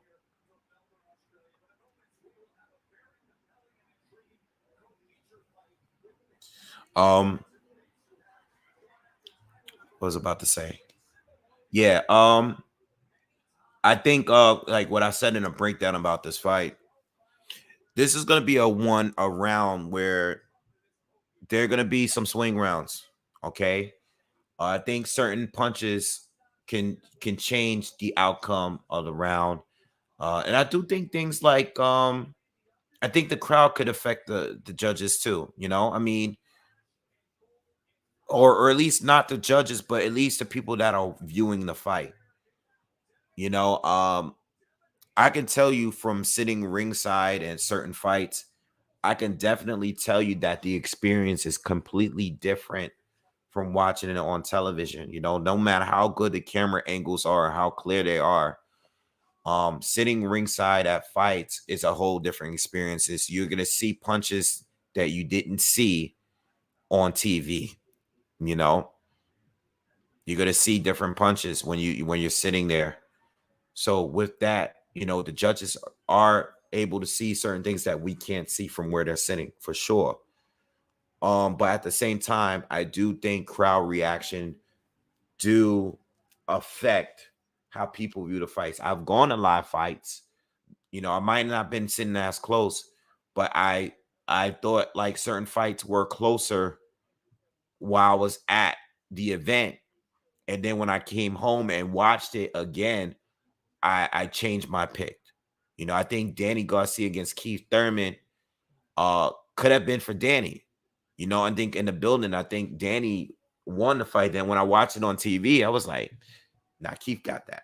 Keith got it pretty clear. It was close, but Keith got it clear. You know, but when in the building, I actually thought Danny won. You know, and Keith is my guy. I love Keith Thurman. It's not like I was rooting for Danny, but I thought in the building from where I was sitting, and again, I wasn't that close. I was on ground level, but I wasn't like that close to the ring. I thought from where I was sitting, I thought that Danny did enough to win. You know, but yeah, this is gonna be a fight. It's gonna be a tough fight to score, I think, only because I think Devin is the type of dude that might be winning the round as far as punches landed, and then Kambosos might land a huge overhand right or a right cross or something counter that'll be the biggest eye-catching shot.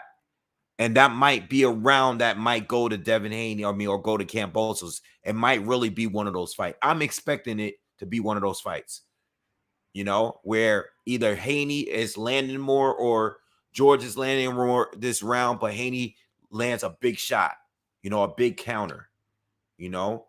Both of them are going to be landing some big overhand rights. Both of them. Both of them. I've seen them both get clipped by them. And I'm expecting them to change the outcome of a round. There's rounds where I think one of them is going to be up halfway through, and then the second half, the other fighter is going to win. You know, so this is going to be a fight that is going to be hard to score, I think, in my opinion. So I'm expecting controversy. I'm expecting controversy. You know, I hope it's fair at the end, but you know, I'm rooting for David Haney, but if it's very close, and I think if the fight is debatable, I'm gonna tell you, I'm gonna be the first guy to tell you guys, like, yo, it's a debatable fight. I don't know, man. It could go either way.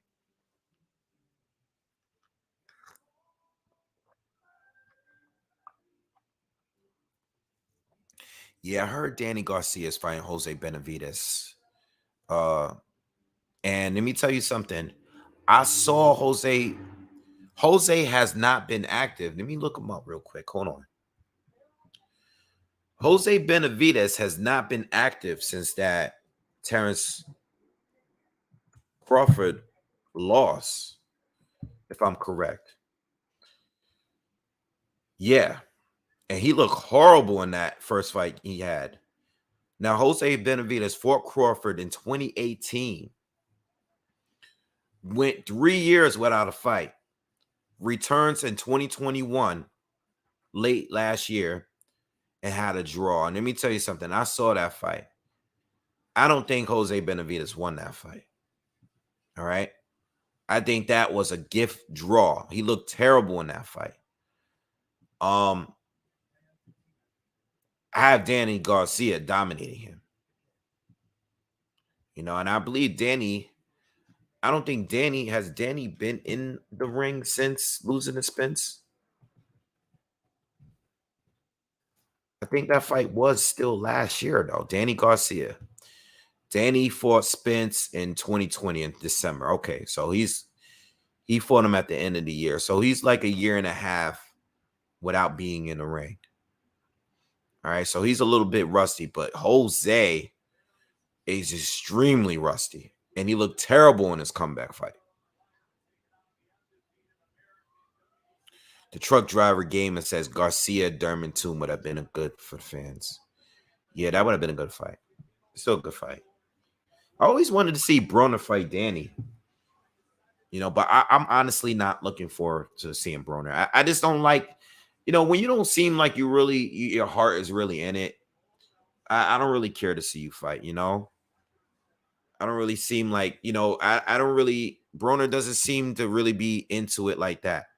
He seems to come back every now and then because he can still get a bag. But as far as him being competitive on a competitive level, I don't see him as an elite fighter. I don't see him as an elite welterweight or 140 pounder.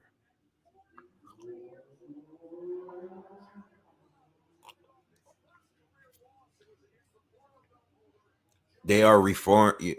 Charles Edward Cheese says they're referring Kambosos as undisputed. I mean, he's not, but no one. Since Teofimo Lopez beat Lomachenko, I haven't seen him on a list anywhere as being undisputed. Anywhere. Whenever they show undisputed champions recent, it's not neither one of these guys. We will have an undisputed champion tonight, hopefully, if this isn't a draw. All right. But we look at any list that I've seen, none of them have recognized neither Lomachenko neither Kambosos or Teofimo Lopez as undisputed. Except when they're promoting this fight.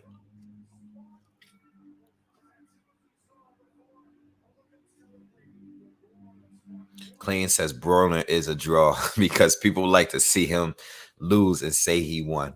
Facts. But you know what? To be honest, man, I think a lot of that died down. I don't even think people be saying he's in fights, and I think people still waiting for a certain Broner to show up. I think that's dead. I think for years that was running, like maybe around the time he fought Mikey Garcia and Jesse Vargas, I think that was the end of it. I think it's over with that. I personally think it's all over. I think Broner is what he is. He's no longer young, and he never stepped up to the plate. He lost on pretty much all of his step up fights. And he also had fights that I don't think he won, that he has a W on his resume, All right. We're waiting for the next fight to show up. Showtime is running. All right. The Tank fight is over. We're just waiting to see. We're just waiting for a fight to start on both right now. Neither ESPN or Showtime is showing a fight. So as soon as the fight starts, I will definitely go back to doing the commentary. All right. ESPN is dragging basically trailers and stuff for this fight with Kambosos and Haney. So I guess they have a official ring walkout time that they want. I guess they want to get more people in the arena before they get to that main fight. So, Junior Fa was knocked out a while ago at this point, and they still haven't gone to another fight. So they're pretty much just stretching it all out. Yes, Ward, it's still with ESPN, but I noticed that Ward hasn't really been going to the fights. I've heard him give like certain commentaries, but not him actually being there. I don't know if that's because of the pandemic. I have no idea what's going on with Andre Ward. All right, but thank you for the donation, Gauge Reality.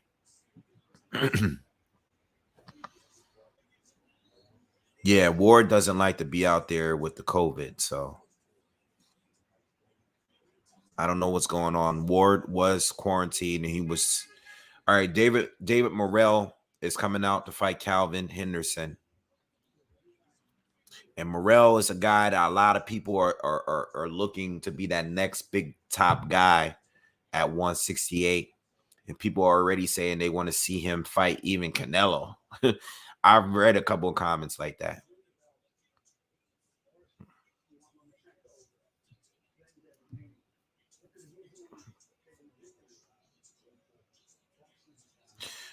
I'm not the biggest fan. I love Ward's commentary, but I'm not the biggest fan of some of his fights that he do the scorecards with.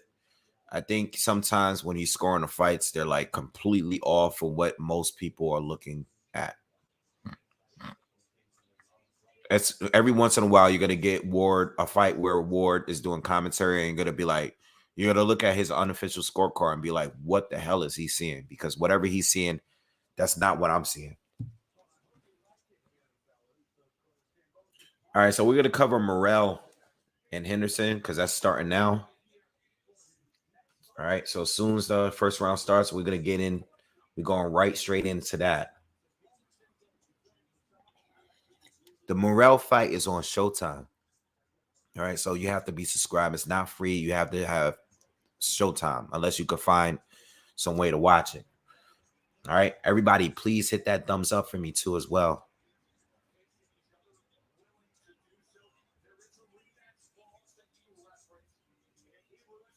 Yeah, I remember Ward's scorecard for Taylor and Catterall being bad. I can't remember how he had it scored.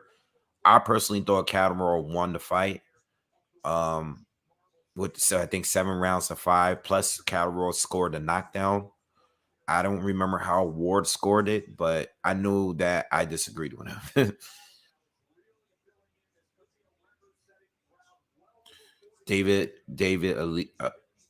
says Ward have a book and a documentary coming out, and that's what he's been working on behind the scene. That's cool. I'm looking forward to that. Big Andre Ward fan. He's actually one of my personal favorites too. Morel versus Belonga. I actually think Morel has shown to be a better boxer than Belonga up to this point. And I don't see that fight coming up anytime soon. I think Belonga is gonna need some more time, some more fights. I think he's gonna be a work in progress for a while. You know, I think just the early knockouts was good. It was fun to see, but now that he's stepped up, they gotta have to keep really working him and training him. You know, because if they step him up too quickly, he's probably gonna get knocked out.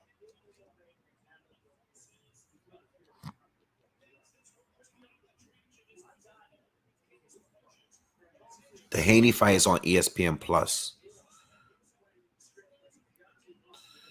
All right. If it changed to go to regular ESPN, I will let you know. But right now, the card is currently on ESPN Plus, the app. Actually, yeah, Berlanga is going to go down the Munguia route, but I actually believe that Munguia is a little bit more impressive for now. And they're still being cautious with him. I think Berlanga, they're going to even be more cautious with him, you know, because Munguia is showing progress and he's showing improvement with every fight, where Berlanga showed like he took a step back once they improved, like once they stepped up his opposition.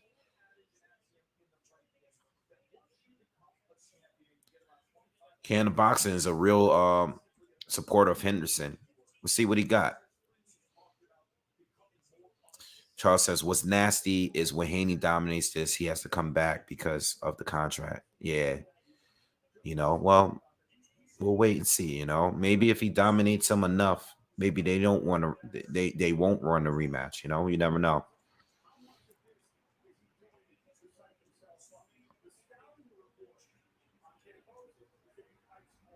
McGee got almost 40 fights and still got tricycles on. Yeah, it's pretty bad, man. But you know what? People are starting to speak on it, and it's pretty clear at this point. Like everybody knows at this point, Everybody knows.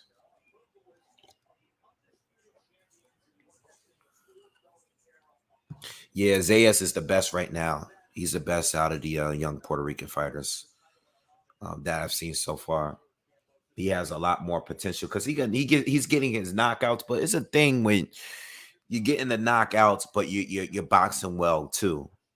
You know, I'm not really seeing that with Berlanga. You know, I'm still like, all right, he looks decent, but nothing special. You know, without the KOs, he doesn't box that well. All right.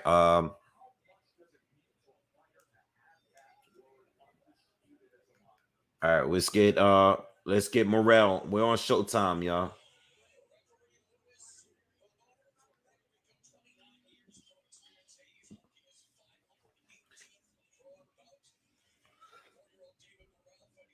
ESPN is really dragging their card, y'all. We got at least 2 more fights before Haney and Kambosos. I think they're just trying to give time for Fulton to fight. All right, round 1, Morel Henderson. Morel, the southpaw here. Henderson, the orthodox fighter. Morel's putting the pressure on him early. Going to the body, throwing combination, has Morel with his back against the ropes.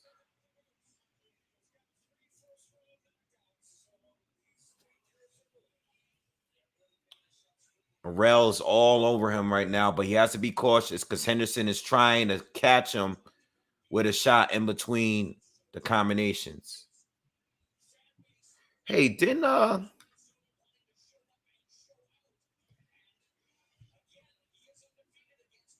seen Henderson fight? Who did I see him fight? Looks familiar. Who did Calvin Henderson fight? Let me look him up. Yeah, Morel is dominating him right now, but Henderson is still in there. Henderson needs to get off the ropes. I don't know. He looks familiar. Can't remember where I seen him fight though.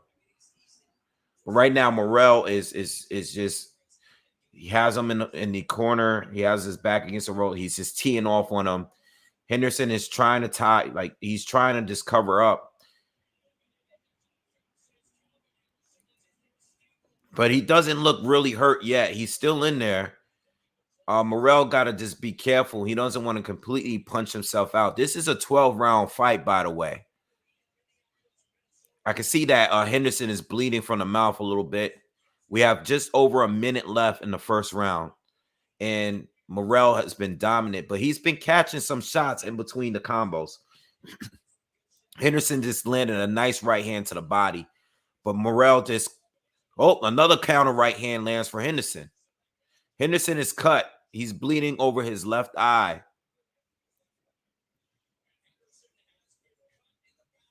Yeah, they're saying it now. 40 seconds left in the first. Morel's starting to slow down. He probably punched himself out a little bit. Henderson looks comfortable on the ropes, though, even though now Henderson turns, and now he's fighting back, and they tie up. Morel looks a little tired. Morel's slowing down a little bit.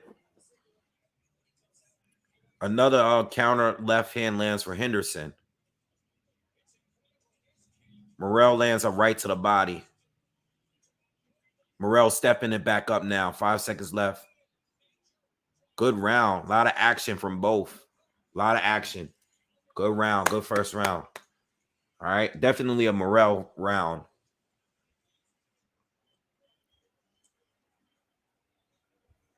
The fight is not on regular ESPN. It's on ESPN Plus. You have to have this subscription.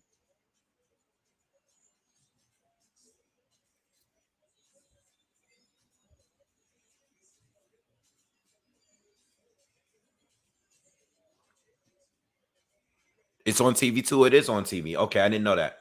I didn't know that. So my bad. I'm watching it from the app right now. If it's on TV, I might as well just turn it to the TV. I'm watching it from the app right now. I'll do it in a minute. All right, round 1 for Morel on Showtime.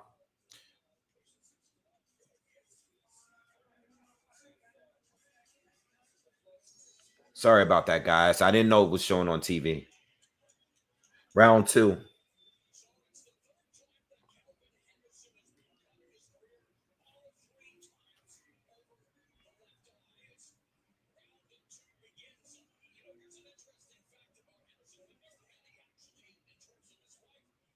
So Morel starting out a lot slower, and now this fight is in the center of the ring. Morel probably burned himself out a little bit. So he's being a little bit more cautious this round so far. A lot of probing now. Now this is starting to look like this round's going to be a lot more of a chess match now. Both are probing a lot, just looking to counter each other. A lot slower pace from the first round.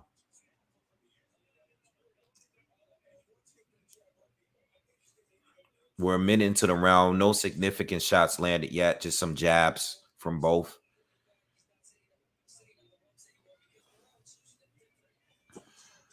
Counter check right hook lands from Morel. Henderson lands a jab to the body. Morel's starting to push forward a little bit.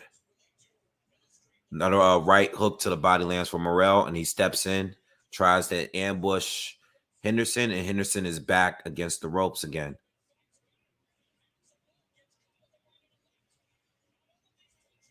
Morel is throwing a lot of punches, but he looks really wild. A lot of them are not landing clean. He did land a nice uppercut through the guard of Henderson just now, though.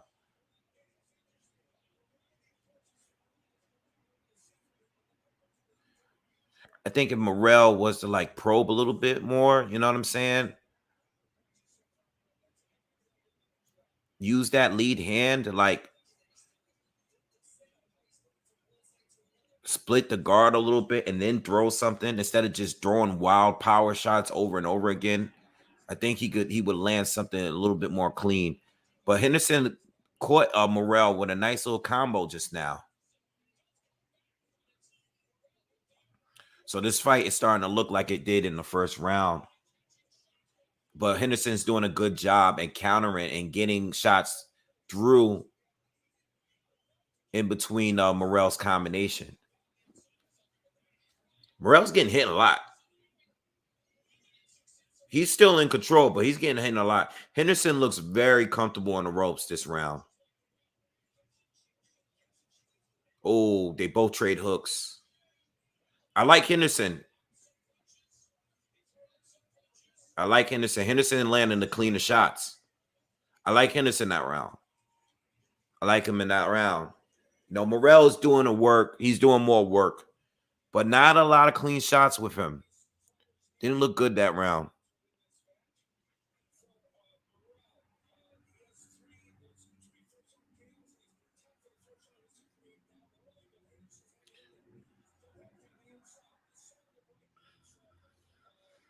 All right. Still waiting for the Maloney fight to start.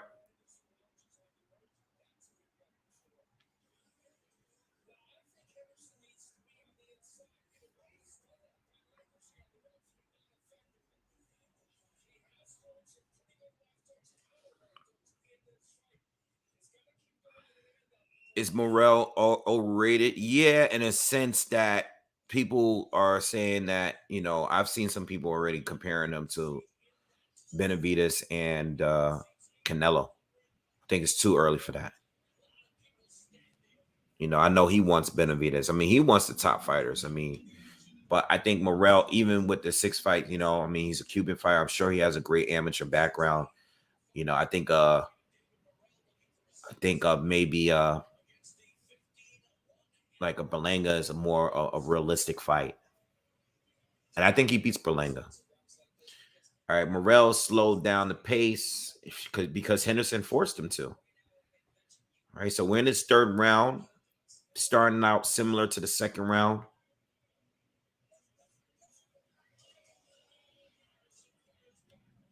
Morel is going to have to show that he could. He's not just a guy that he was going to get out of here quick. He's going to have to box a little bit more because Henderson is shown to be durable here. And he's been countering Morel good. Nice right hand, though. Or sorry, left hand lands for Morel. Right hand to the body lands for Morel.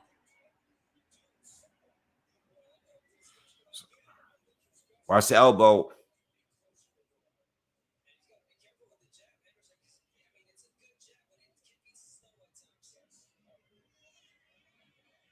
So Morel is starting to work behind the jab now.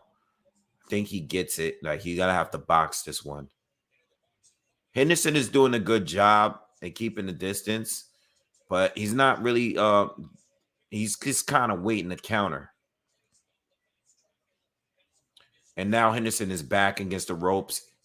Nice counter right hand lands for Henderson. Nice right hook lands to the body of Henderson. Another left hand lands to the body of Henderson. Now Morel is starting to really go to the body this time. And I think those body shots might have hurt Henderson a little bit. Henderson is back on the ropes, though. But Morel's doing a little bit better this round as far as the setups. Right hook lands for Morel. Having a better round in the second. 30 seconds left in the third round. Oh, big right hand lands for Morel. But Henderson looks fine. He doesn't look hurt. Oh, a left hand lands. Left hand counter lands for Morel. And he's teeing off on Henderson. Henderson's taking a lot of punishment here. He's taking a lot of shots. He has to throw something back. He threw a hook. He's taking a lot of hits here. Morel's trying to stop him. But Henderson is taking the shots. Took a lot of punishment, but he survived the round. The ref was looking to jump in, almost jumped in. But Henderson looks fine. He's going back to his corner. Good big round for Morel. His best round so far. Good fight. Very good fight so far. The Fulton fight didn't start. We are on the Showtime card. The Fulton fight is the very next fight after this fight here that I'm covering. Okay. ESPN was still waiting for ESPN to start back up. They've been on break for a while. Right. So we are currently on Showtime. But I will let you guys know as soon as we get a ESPN fight back on. But we're gonna stick to this Morel Henderson fight because it's a pretty good fight. We're gonna stay here. We're gonna stay on Showtime until we get something. Until we get Kambosos and what's this guy? Haney. Fourth round for Morel and Henderson. All right. I gave the first and the third to Henderson. I'm sorry, to Morel. I gave the second to Henderson, which is a pretty debatable round. All right. But big round for Morel, almost stopping Henderson. Not hurting him bad, but almost stopping him just based off just him smothering his Henderson and having him against the ropes. All right. Henderson still has that cut over his left eye. Morel is starting this round slow again, like he's done in the past two rounds. And I'm sure at some point in this round, he's going to get Henderson back on the ropes like right now and start like really just going at him. He's probably just starting off slow to take a break. And at some point, he's going to start trying to ambush Henderson like he did. All right. Henderson is just taking it easy. He's just looking to counter. He's not looking to outwork.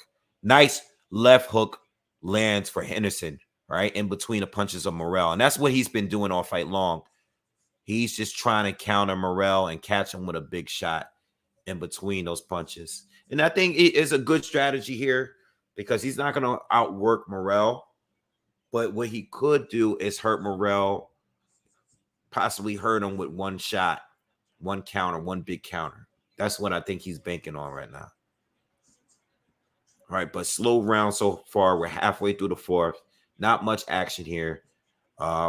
Morel just landed a straight left. Henderson responds with a left hook counter. Excuse me.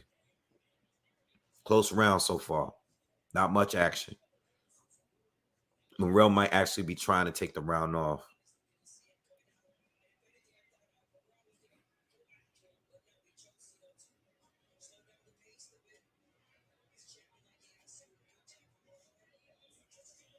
What up, John Simon? Was good.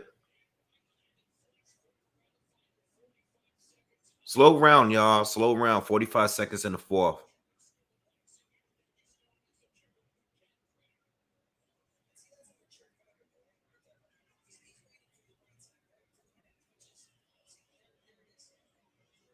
All right, Morel starting to go off. Caught a right hook. The ref is jumping in to stop it. I don't think he needed to stop it. They stopped it. Morel got it. I don't think they needed to stop it. I didn't think they needed to stop it. You know why I don't think he needed to stop it is because, and I know he was taking a lot of hits, and he took a lot of hits the previous round. But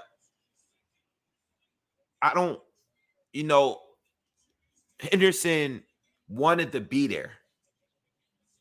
And I know he was taking hits, but he also wanted to be there. You know what I'm saying? And I just don't think it needed to be stopped at that point. Not at that point. But it's not the worst stoppage I've ever seen. I just thought it was just a little too soon. Because I clearly saw what Henderson was trying to do by getting those counters, and he was countering well. He was hitting Morel well. It just none of them have really hurt Morel up to that point.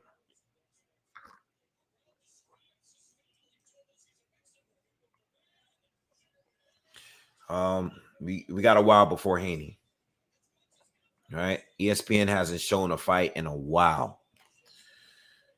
So we're gonna do Fulton against Roman next on Showtime. That's gonna be coming up next. So we're gonna cover that fight.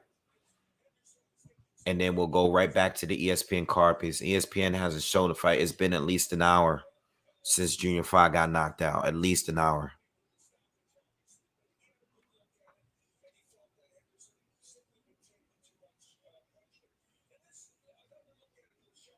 All right. Make sure you hit that thumbs up for me if you haven't already, all the new viewers.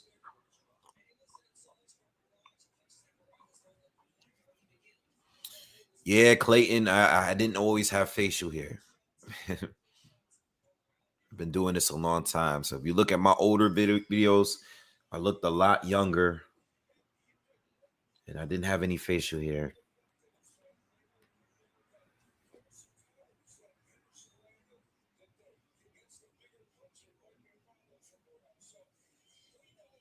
Yeah, Morel and Jamal Charlo got the same trainer. Yep.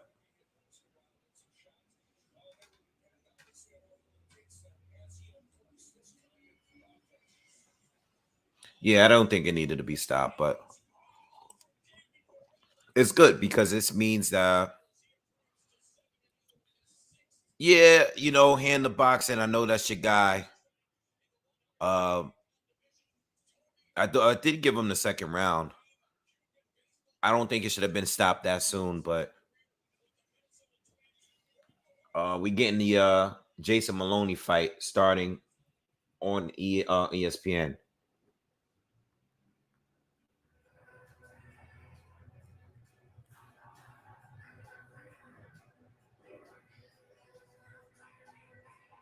So we got Jason Maloney against Aston Palikte.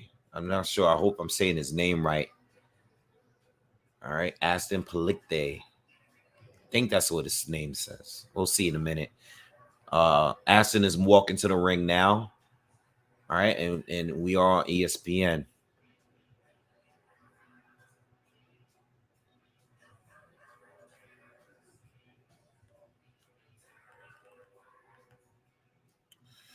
How many more minutes for what fight? I'm not sure which fight you're talking about.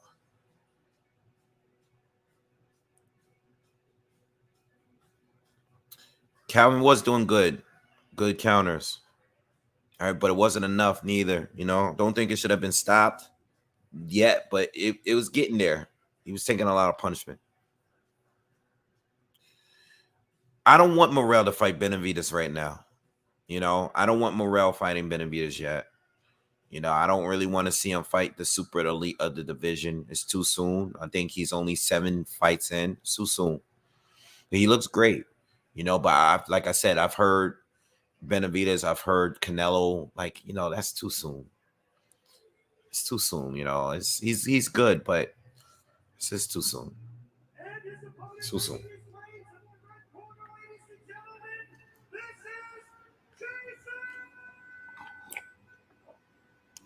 Morel is definitely a beast.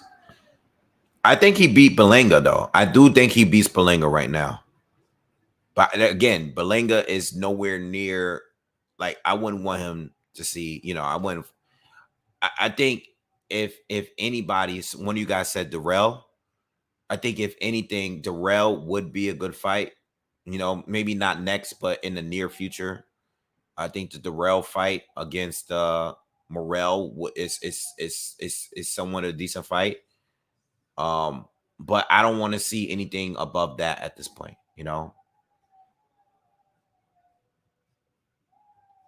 I don't know what Jesse Hart is doing. I haven't heard about Jesse Hart in a long time. Matter of fact, let me look him up. But I can see a Jesse Hart fight.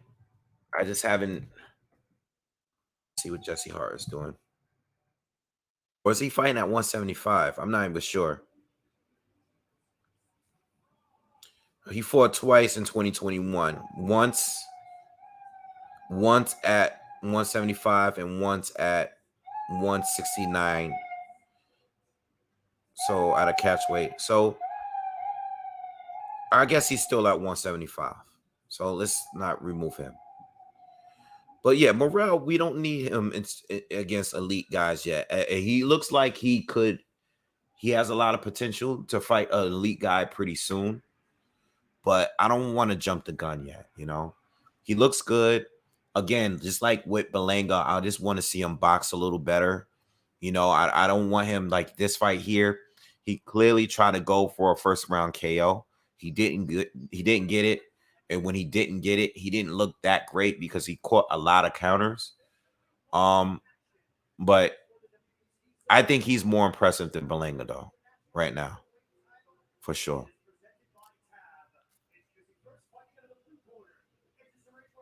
But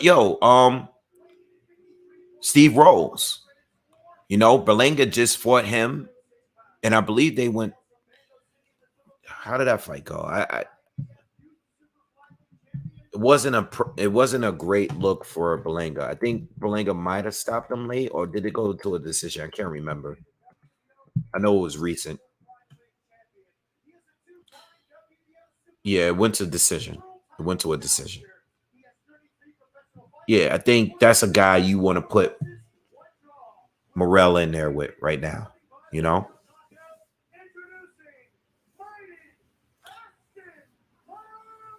But they're gonna move him out quick, They're gonna move him out quick. He's with Ronnie Shields still. I wonder if is Lara still with Ronnie Shields? I know Lara was also with Ronnie Shields, but Lara wants to fight both Charlos now. So maybe he's not with Ronnie anymore. He wants Jamal. He wants Triple G. He doesn't have a lot of time left, so he probably wants a big fight on his way out.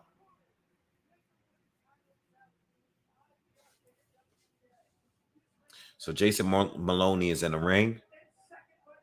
And this fight is about to start. As soon as Fulton and Ramon come out, we're gonna cover that fight. All right. It looks like that fight is gonna be before Haney and Kambosos. So it looks like we won't have to overlap the main events tonight. Man, that arena is huge, man. 50,000 people, they're saying. The crowd on the outside looks packed. But the floor seats, still a lot of people haven't shown up for the fight yet.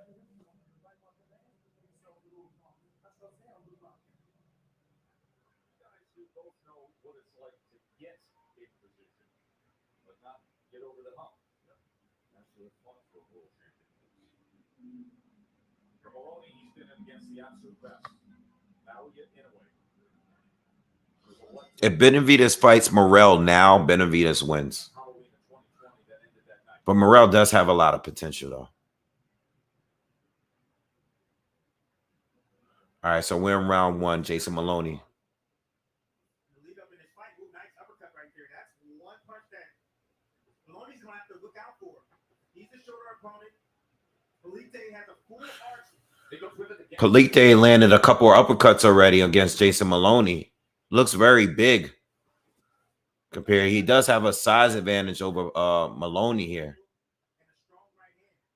And he's landed a couple of power shots already. You already see the redness on Maloney's face. Polite is definitely winning so far. And we're not even a minute into the round. Nice right cross lands for Maloney through the guard of Polite.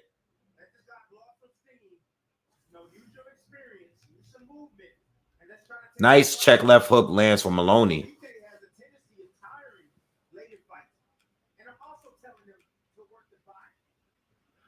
Damn, it's like I have the volume so low, but Tim Bradley, his commentary is so loud.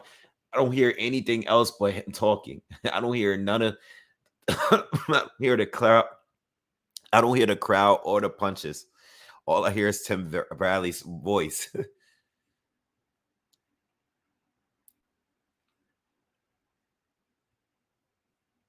Nice combination from Maloney. Starting to pick it up a little bit. Maloney shoots and lands a left to Polite's body. Polite lands a left hook to the body. Thank you, Soccer Training Club, for the donation, man. Appreciate you. Thank you.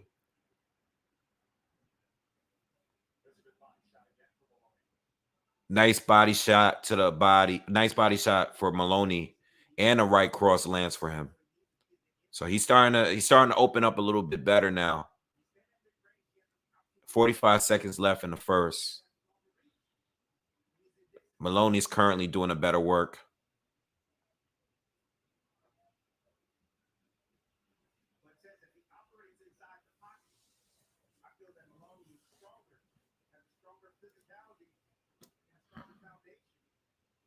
Yeah, Maloney's starting to get a nice rhythm going. Lands another right cross. He's starting to get a rhythm going. He didn't look good in the first 45 seconds or so, but another right cross lands for him. He's now starting to put pressure on Polite. And we're coming to a close. All right, round one. I got round one for Maloney. And they're currently showing Roman on Showtime. They're showing Roman getting warmed up in the dressing room. He's getting ready to come out and fight Stephen Fulton. All right, so as soon as these guys get in the ring, we're going to go back over to Showtime and cover that fight. All right, I'm going to have both fights up at the same time, so I'm going to bounce back and forth. All right, but this fight is a priority. This Stephen Fulton fight is a priority up until Devin Haney and Kambosos fight. What's up, Rock Sports? Was good. What's up, Greg?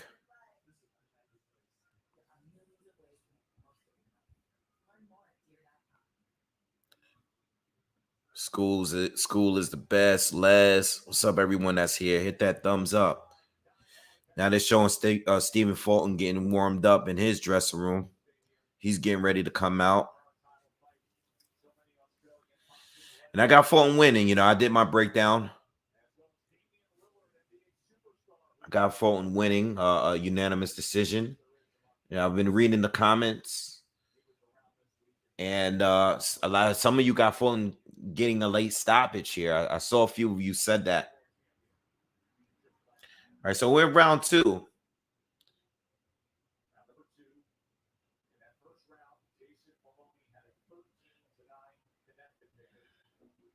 Yeah, Maloney's doing a good job connecting with that jab. Steps in, lands a left to the body. Polite land overhand right. So far, Maloney's doing the better work with his jab.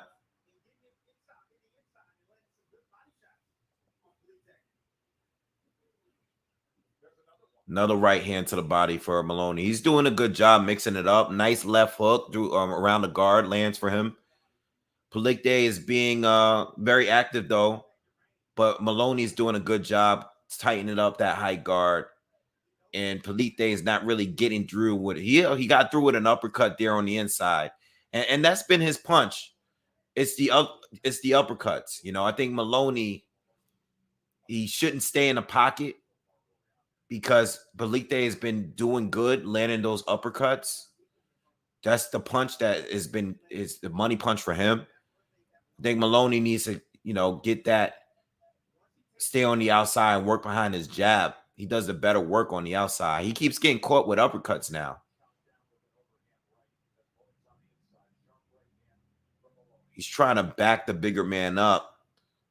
And he's having some success, but I think he does better work on the outside. He's getting some good body shots in, though.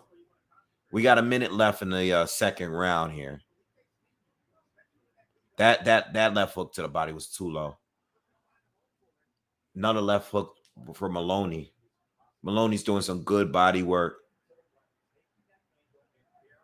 And he's trying to bully. He's starting to pick it up. I think these body shots that Polite is catching is starting to wear him down some here. That one was too low. Nice uppercut, Polite. 20 seconds left in the second. And this has been a straight up phone booth round. Another uppercut for Polite gets through. And Maloney responds with a left hook to the body. Another left hook to the body lands. Another uppercut lands for Polite. All right, second round's done. Very close round. Could go either way. They both landed a lot of scoring shots. Polite landed a lot of uppercuts. Landed a few shots to the body. Maloney was all body, all round long. I feel like his body shots is a little bit more effective, though. So I'm going to edge it for him, but close round, swing round for me.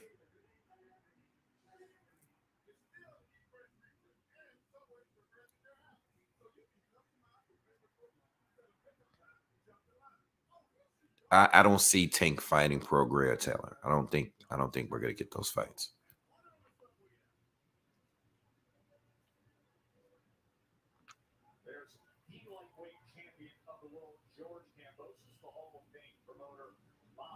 Dame Lillard flew all the way out to Australia to support Devin Haney. That's dope.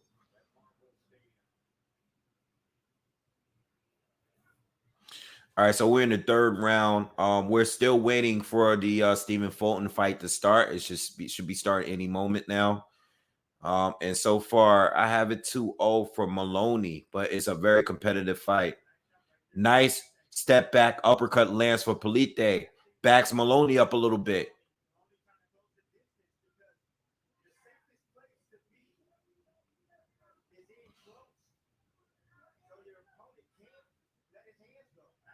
Nice left hook lands for Maloney. Nice right hand lands for Maloney there. Polite is clearly a bigger dude than him, though. But Maloney's doing a good job just backing him up a little bit on the inside. But he's taking hits for it. Nice combination to the body lands for Maloney.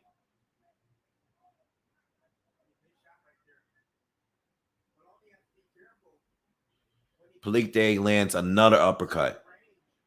Maloney responds with a left hook to the body.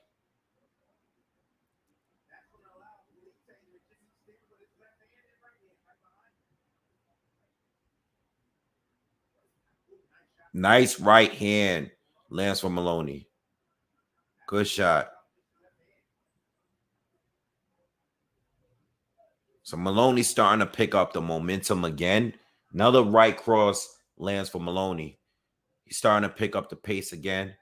And Polite responds with a right cross himself. Danny Roman is currently entering the ring. All right, he's walking to the ring right now. So as soon as that fight starts, we will start the commentary for that fight. What's up, Marcos? Was good, man? What's popping, everyone that's here? Hope you guys are having a good time so far listening to this commentary. Oh, I missed the knockdown. Maloney dropped Polite, and Polite is hurt. He's back on his feet. I turned away for a second, and Polite got dropped hard. He's back up, and he will continue. Maloney's all over him. Lands a right, and he got him against the ropes, and Polite is down again, and the ref jumps in and stops the fight. So Maloney scores a knockout win. The ref didn't even do the count. I think he could have at least counted him, but it's whatever.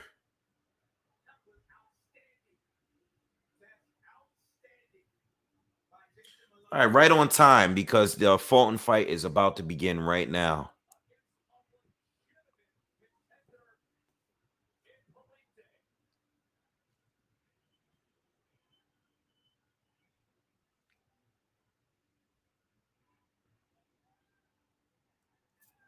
All right, Fulton and Roman is starting now. So we're going to get on to that. So if you have Showtime, turn to Showtime.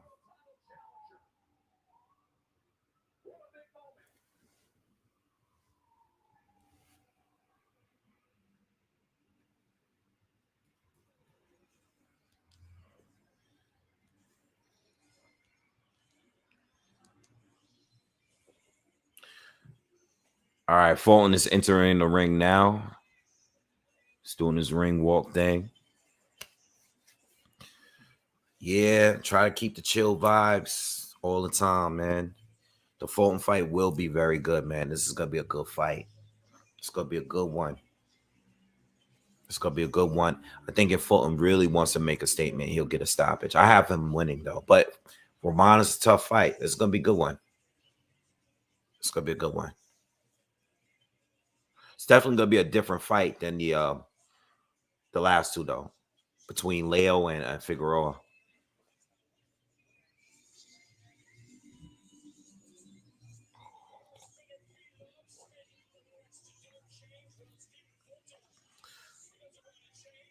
That's not Pusha T.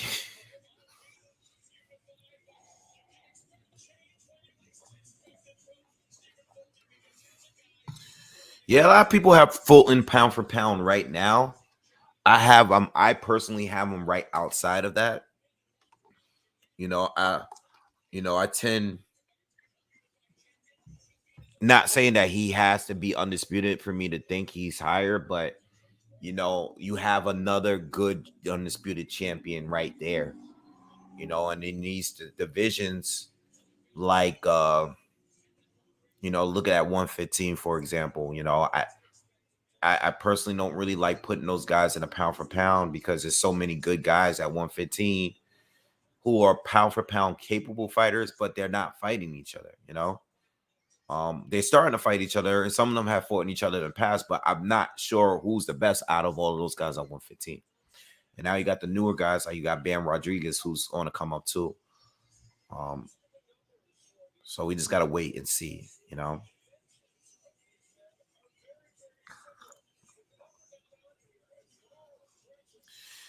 And this is currently at 147. Yeah, a lot of people want Inoue against Fulton. You know, a lot of people want that fight. I personally think that 122 is a different beast for Inoue. I think in that division, that's when size will really be a factor. I mean, I think that is just a different beast. Now how would the fight go? I'm kind of leaning towards Fulton, to be honest. Kind of leaning towards Fulton. You know, even if you think Inoue may be a little bit more talented, it's not by much. I think Fulton wins at 122 were just a little bit more impressive. And the Donaire win was a very impressive win. But I see Fulton beating Donaire, you know. I do see Fulton beating Donaire. And I also see, like, I just can't possibly see a New Age doing well against Brandon Figueroa. You know, especially if he can't hurt those guys. They have weight classes for a reason, and you know, we just saw it with Canelo. You know, we've seen it in the past. Once your power is not the biggest thing that you have, you got to rely solely on just being the better fighter. I don't know. I think 22 might be too much. I think if Inoue wins this next fight and pick up that last strap, I think he should probably try to go to 122. But it's just a different beast, you know. So what happened when Neri, you know, who was a top guy at 118 while he was there, even though he didn't fight Inoue, you saw what happened to him when he got in the ring with Figueroa. You know what I'm saying? It's just a different beast, and you just gotta see. You know, it really depends on if Inoue's power can carry over. If his power can carry over up to 122, then he can still be a beast. Because he is very talented, but you know, Fulton has shown to be very durable. He's very well conditioned. You know, I don't know if he can beat Fulton. That's gonna be tough. That's tough.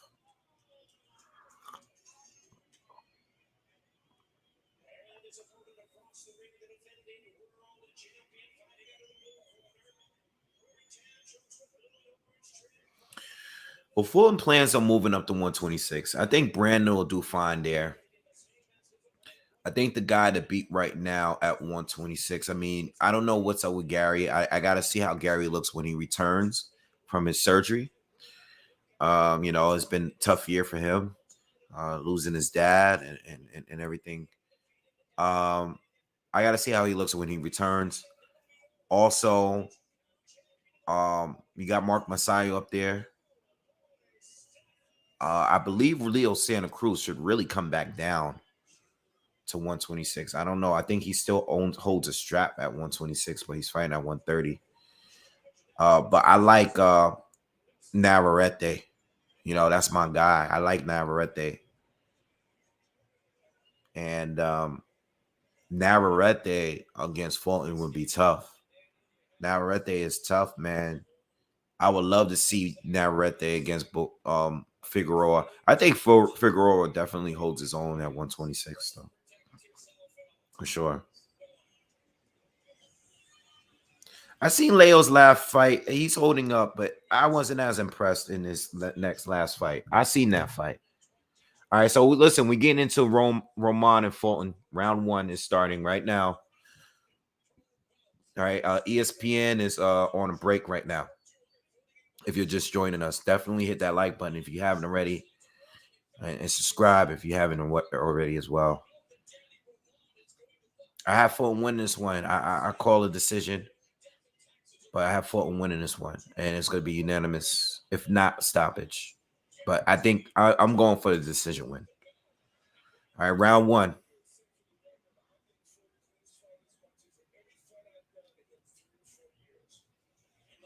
We got a couple of surprises today already in boxing, so let's see if we can get something else.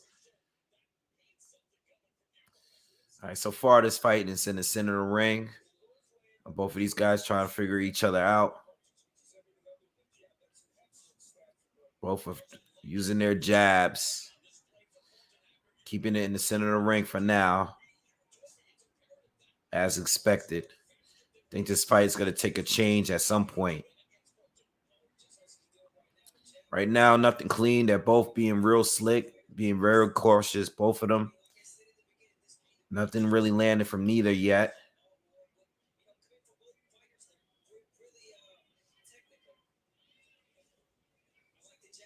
Yeah, very technical fight, y'all.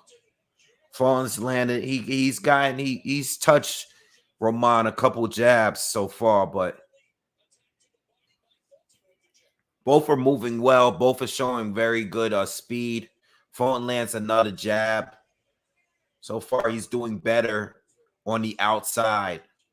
All right. He's a little quicker than Roman, a little quicker, and he's a little lighter with his legs.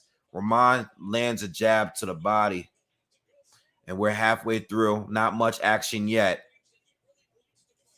Good defense from both. Nice overhand right lands for Fulton.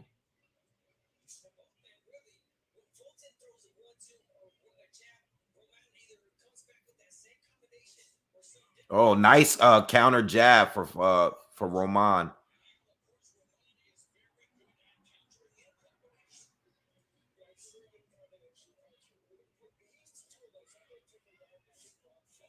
Nice jab lands for Fulton. Just under a minute left in this first round. Not much action, but so far I got Fulton edge in this round. He's just a little quicker. His time has just been a little bit more on point. But a chess match.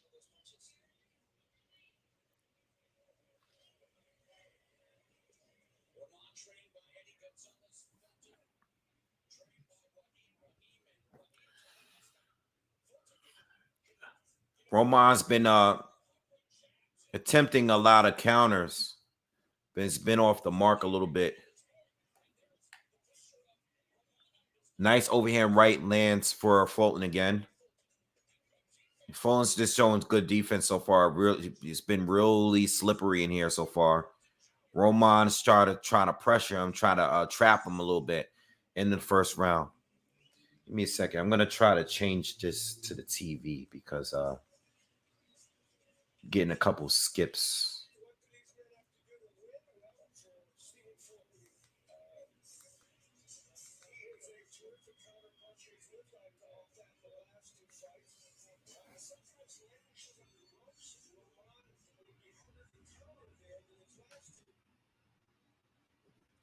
All right, got it on the big screen. All right, so first round goes to Fulton for me. Very technical first round from both. All right. Senor De Niro. What's up?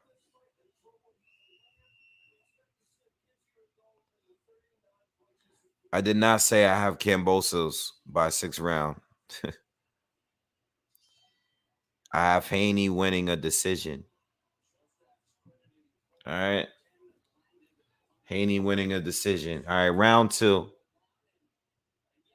Round two, very technical fight. Nothing big landed yet from neither fighter, but Fulton edged the first round.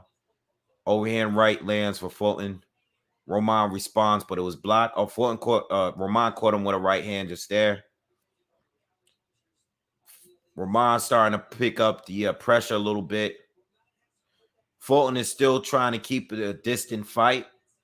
He's using the ring, being real slippery, slipping and stepping around Roman. Nice check left hook lands for Fulton. Hasn't really put any power down on anything yet, though. He's just trying to be quick here so far. He's playing good defense. It's not like the Leo fight, not like the Figueroa fight. Very technical so far from both. Nice right hand to the body lands for Roman.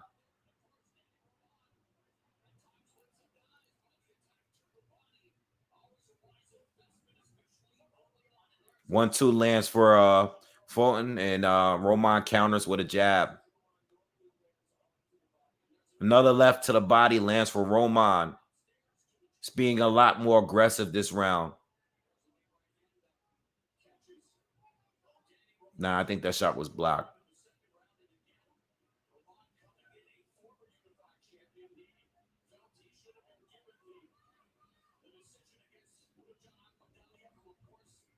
Jab lands for Fulton. Another jab lands for Fulton. Roman's being very aggressive, moving his head left to right, just trying to get in range. All right. He's changed the levels a lot, and he's trying to cut off Fulton, who's doing a lot of movement so far, and they're tied up. Minute left in the second round. Anybody's round still. I think Roman is doing a little bit better with the pressure, some of the body shots he's landed. Starting to really let his hands go. Not landing clean with a lot of shots, but he's probably a little bit more active here. Fulton is fighting a very smart fight. Lance connects with a right cross. Grazes Roman. Roman shoots a right hand to the body. He's really committed to the body this round.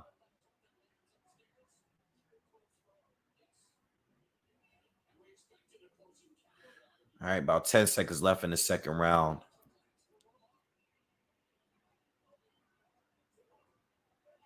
All right, they mix it up on the inside a little bit. Good round. I gave Roman that round. I gave it to Roman, man. He landed the better shots. He was a lot more aggressive that round. I haven't won the one so far. All right. Still waiting for Kambosos and Haney. As soon as that starts, I'll let you guys know. All right, but I haven't won one.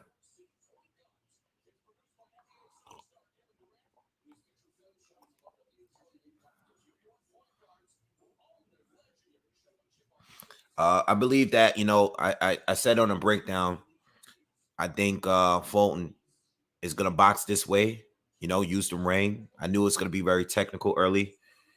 But I feel that Fulton's going to change the pace in the second half.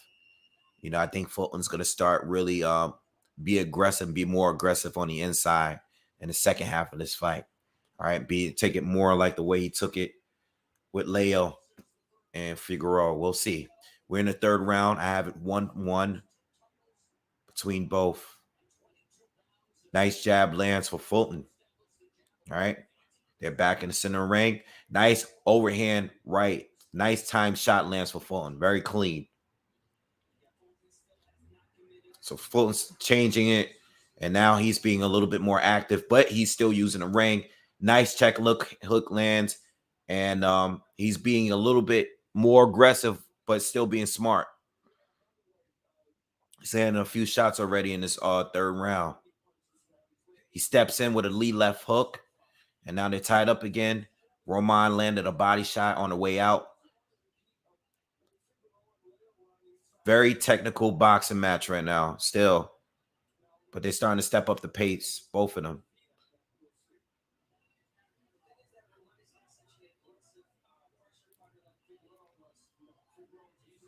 Yeah. Roman is a technical fighter. He's not. That's what they're basically saying.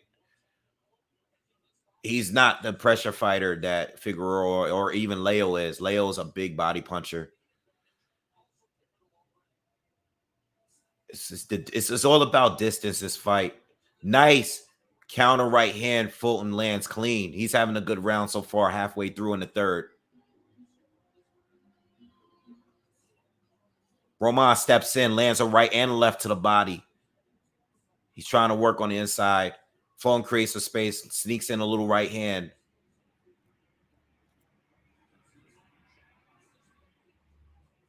Nice counter right hand over Fulton's jabs. Lands for Roman. Roman lands a right to the body.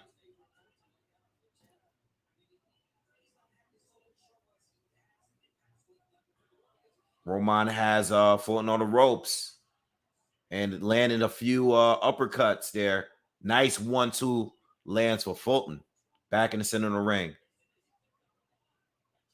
Good round. This is a very good round. Best round so far. 40 seconds left in the third. Still think Fulton is edging it overall, but Roman is having a good round too. Nice check left hook lands for Fulton. Again, that hand speed and his legs. He's just a little quicker.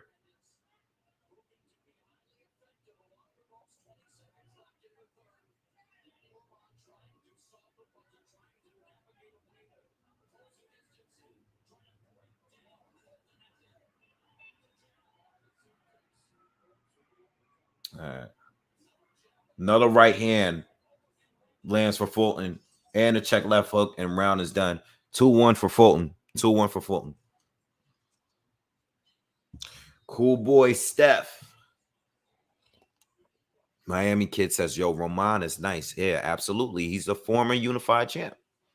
And even in the fight that he lost, his titles was a very close fight against MJ.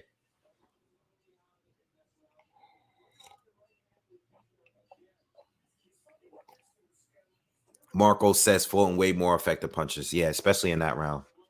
Especially in that round. I thought Roman won the second off activity though.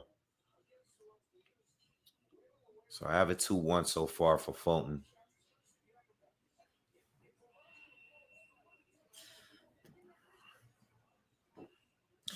Damn, we just hit 3 hours, y'all, since I've been on live. All right, round 4.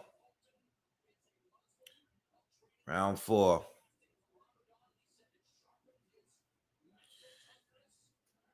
Roman comes out, lands a right to the body. Now they're batting the center of the ring. Both waiting to counter. Roman trying to get him against the ropes. Lands a couple body shots. Fulton lands a jab.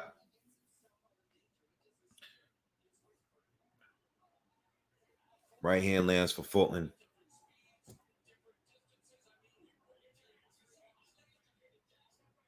And now they're tying up.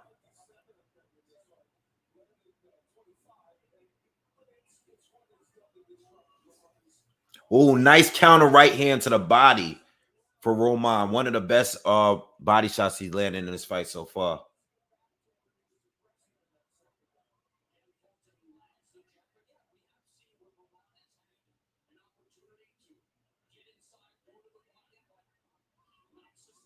Fulton's doing a good job keeping the distance. You know, I mean, we know he can tangle up in the inside, but he's doing a good job using the distance and working behind his jab. He's doing excellent right now.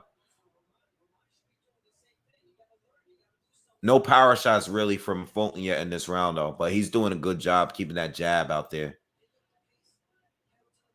Roman steps in, lands another body shot.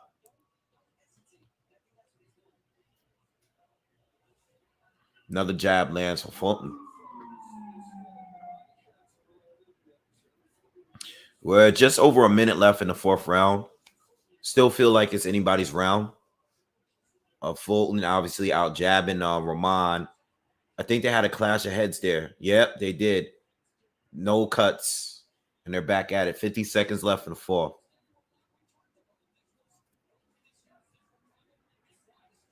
Another jab lands for Fulton and a check left hook. And he steps around Roman. He's just way quick on his feet. Whoa, nice 1-2 lands for Fulton. Backs Roman up. Another right cross lands and a jab lands for Fulton. He's starting to open up in the ending seconds of this round. Roman tries to land a right overhand right, but it's blocked. Fulton's starting to really box him well this round. Nice 1-2 again from Fulton lands. Left hook lands for Fulton, and he gets out of danger. And round done. Clear round for 4th. That last minute, Fulton went off and landed a lot of shots that last minute. I have a 3-1 for Fulton so far. 3-1. 3-1 for Fulton. One of Fulton's best rounds right there.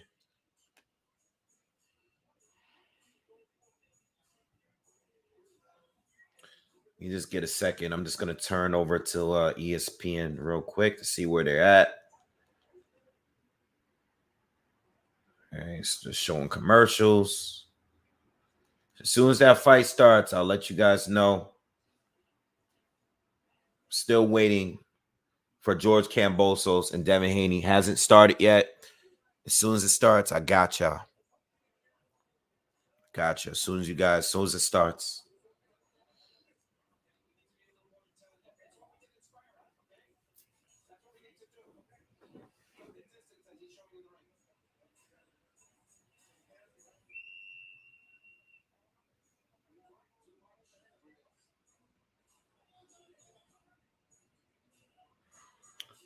Let's get them likes up, man. Let's get up to 300. All right, round five. Round five. I got it 3-1 so far for Fulton. Good fight, though. Very technical fight.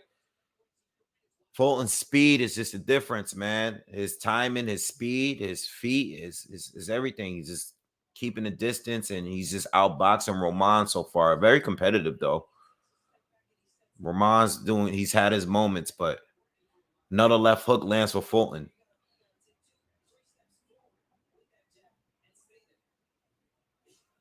See, those quick step back for Fulton, like it's like Roman is trying to step in. He's jabbing, he's trying to get in, but Fulton is just moving out of danger, and he's throwing something at him at the same time.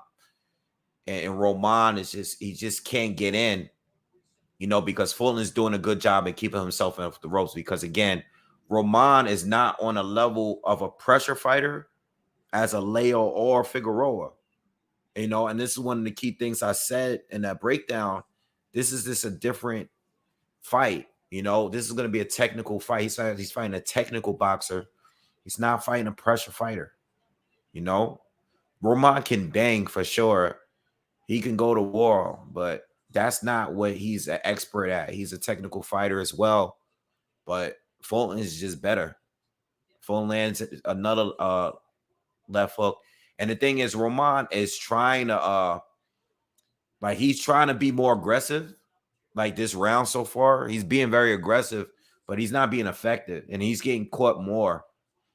He's walking right into left hooks. Like so far, like Fulton is getting him timed perfectly, and he's doing better as the rounds go on. He's getting the timing down better. All right, a minute left in the fifth. Another left hook lands for Fulton. And then now Fulton is getting comfortable. He's using more angles. He's very comfortable in there. Roman looks a little frustrated because it's like he's trying to chase Fulton down. And Fulton is not even moving that much. He's moving just enough to frustrate Roman and stay out of danger. They both trade jabs.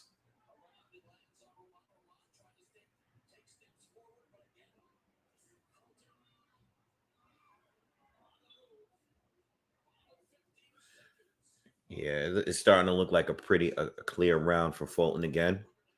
10 seconds left in the fifth. And I'm going to have it 4-1.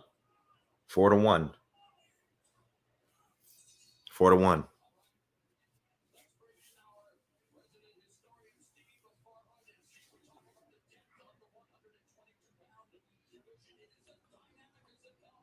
Fulton 4-1, y'all. 4-1.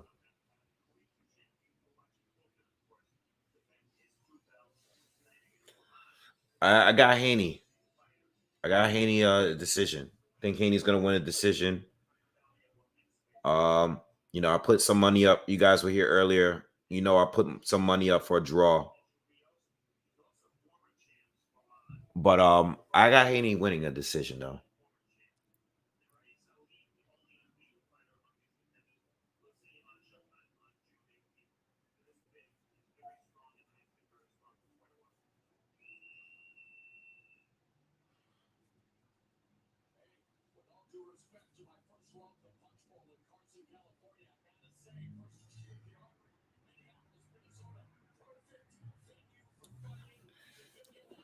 All right, we are in the sixth round. So far, I have it 4-1 for Fulton. And we're still awaiting the Kambosos Haney fight.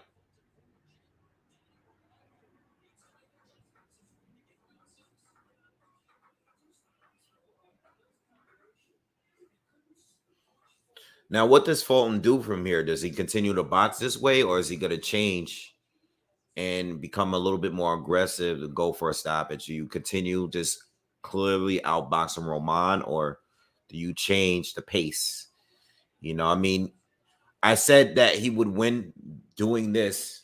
I also said that there's a chance that he might change the pace and bring the fight to Roman. I mean, I personally think he should just continue. I think the smart thing to do is to continue boxing the way he is. Roman's being very aggressive now, uh, trying to track and trap Fulton here, trying to track him down, but Fulton's still being very slippery here.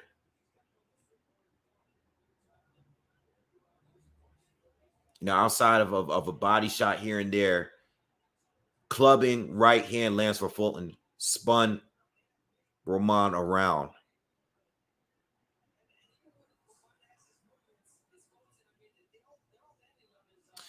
Fulton's legs is a key thing here in this fight.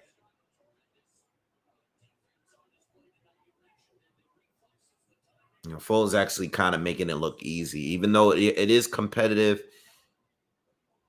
It is somewhat competitive, but Fulton's kind of making it look easy. This is a much easier fight than the last two were. Overhand right lands for Fulton.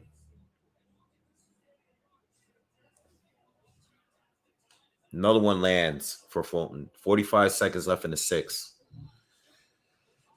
You guys hear me loud and clear, right? You guys hear me good? Let me know in the comments. I know my mic acts up a little bit every now and then, but if the mic sounds great, let me know in the comments. Another left hook lands for Fulton. 25 seconds left in the sixth. And then another Fulton round. I don't know what Roman is going to do. He's going to have to do something different, but I said one thing I said for him is to not chase Fulton. Nice overhand right counter lands for Fulton again. And even on the ropes, he's able to still get out of danger. Great reflexes. Good fight for Fulton. So good showing for him. 5-1 for Fulton. All right, thanks for letting me know. Let me turn back to ESPN real quick. Just make sure we're good.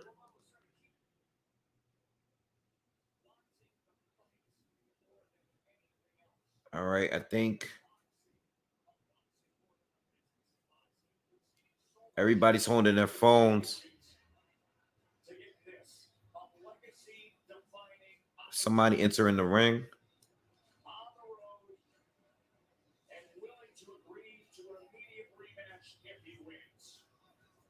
Okay.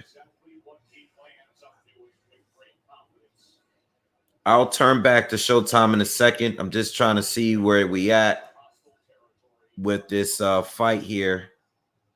They're looking like they're getting everything hyped up for these guys to come out.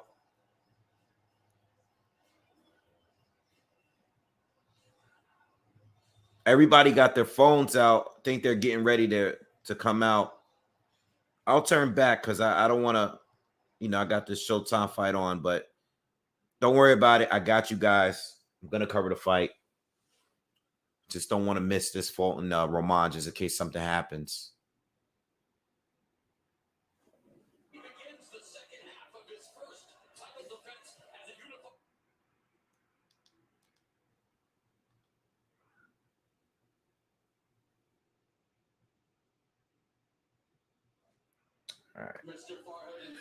All right. Sorry about that. We'll get back to ESPN in a minute. We're in the seventh round here. Now, I'm not going to score this round because I didn't see the first minute, but from what I'm seeing, it looks like it's right at where we left off.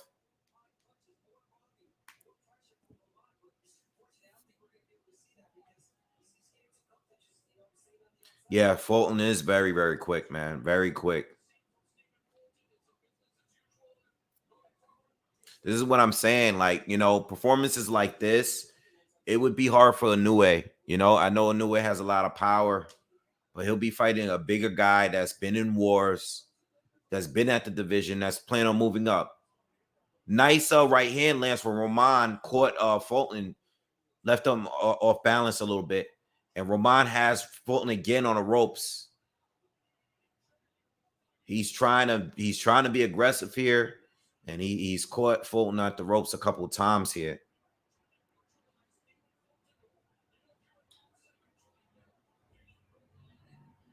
Nice body shot lands for Roman. Being very aggressive here.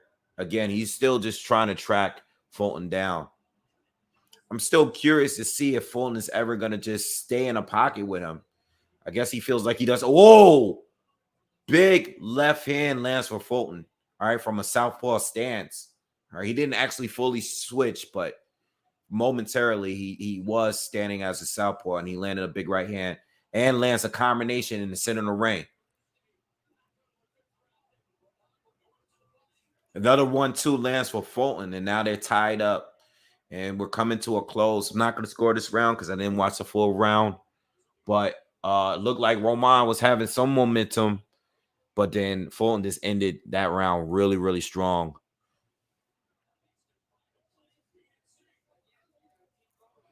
Yeah, I know. I'm sitting kind of back because it's my back. I'm just sitting. That's why I asked about the mic, because I know I'm not that close to the mic. Maybe that's a little bit better. I'm sitting back trying to relax, When I sit up, that's when my back start hurting and stuff. But thanks for letting me know. All right, give me a second. I'm going to turn back to ESPN real quick. Just see where we at with the fight.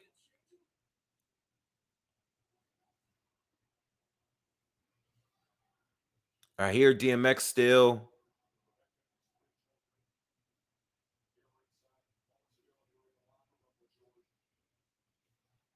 All right. I don't see anybody. They're just showing people in the audience still. So I'm going to go right back to Showtime.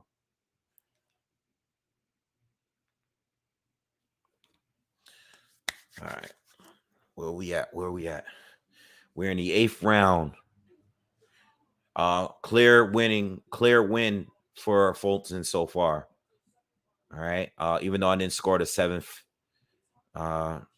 I've given every part of this fight except the 2nd round to Fulton. Nice combination to the body lands for Fulton, and a check left hook lands for Fulton as well. Nice counter right hand, and he's just boxing Roman really good. I mean, he's on point. He's sharp. Cleaner shot. He's sharp. He's sharper. He's cleaner. He's quicker. Scorecard, Steve Farhood gave it to Roman again. I didn't watch the full round.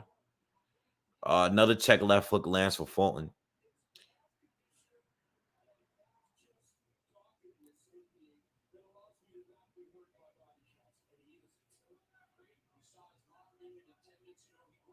So we're almost halfway through this 8th, and it's been all Fulton so far.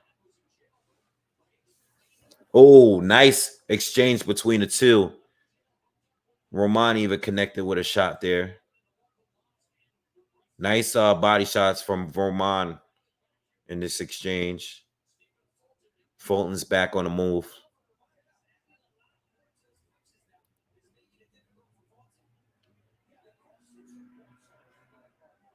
Another body shot from Roman. Fulton still using the ring. Changing levels. Nice jab. Yeah, where's been the jab? Where's the jab been?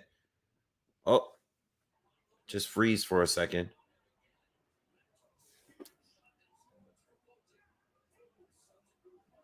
Nice overhand right counter lands for Roman. Good round from both. Another right hand. Nah, that was blocked. My bad.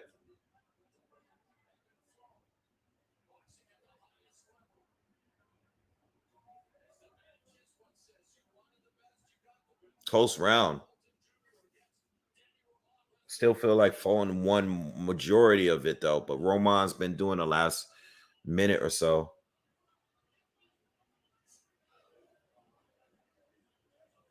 Roman's starting to get closer. Nice check left hook and right cross lands for Fulton. Roman steps in, lands a right himself, and then Fulton responds with a right.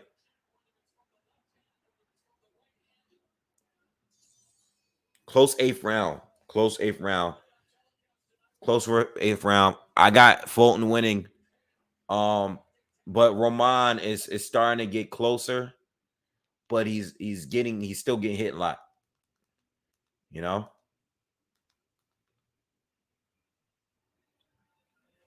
All right, just turn back to the ESPN fight. George is getting ready to come out. It's getting ready to walk out. All right. As soon as these guys get in the ring, we're going to swing back over. Matter of fact, I'm going to leave it on ESPN and put it back on Showtime.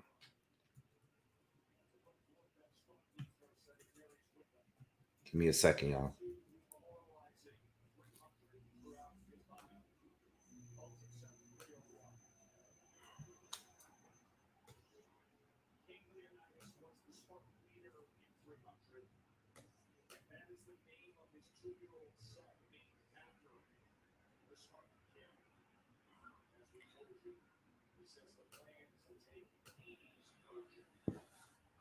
All right.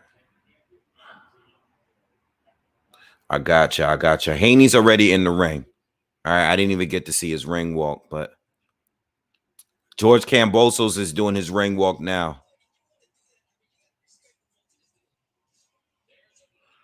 All right. We're in the ninth with Fulton and Roman. Steve Farhood, unofficial score, has it. He has it, I think 7 rounds to 2 for Fulton. All right.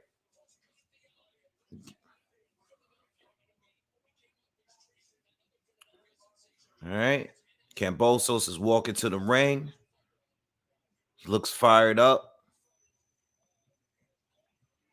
2 minutes left in the ninth here between Fulton and Roman. Nice 1-2. Clean lands for Fulton. Another one lands for Fulton.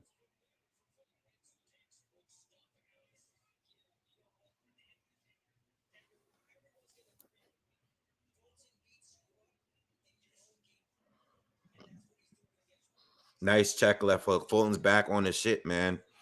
He's back on his A game this round. Roman is getting schooled this round. Nice left hook to the body, lands for Fulton again. And George Kambosos is currently entering the ring. He's made it to the ring. And he's in there. Both fighters are currently in the ring.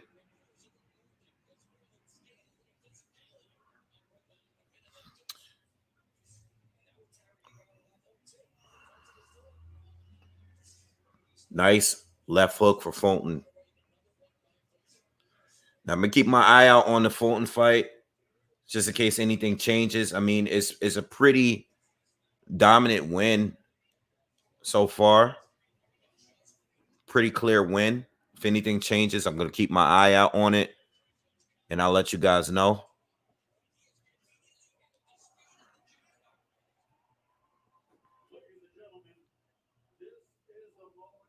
Bill Haney's in the ring with his son. Both of the corners they're doing a lot of talking. Not the fighters, but both of the corners, both of the teams.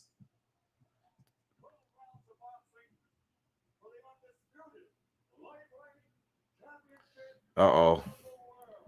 We here, y'all. Y'all starting to feel it. All right, here we go. We about to get this shaking.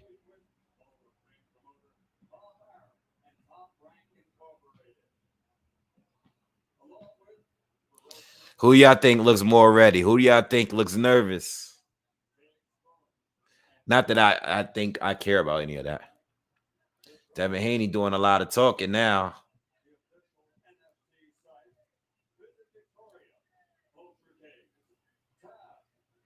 They're showing the Haney family in the crowd.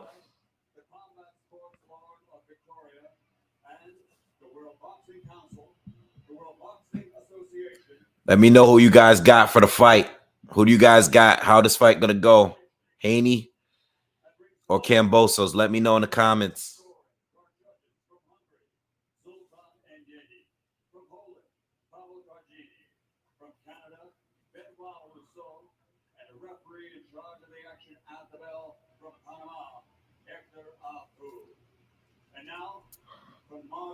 They're both ready. Good answer. Feel nervous for this one.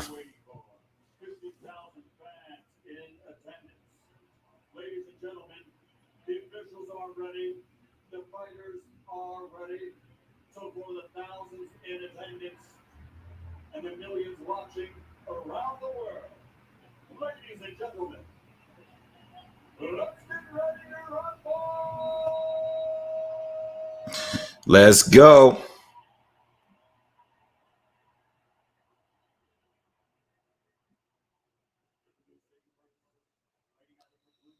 What y'all got? You got Haney by stoppage, Kambosos, Haney in 8 stoppage. A lot of Haney stoppages today. A lot of Haney stoppages I've read today. Ralph says Kambosos by stoppage.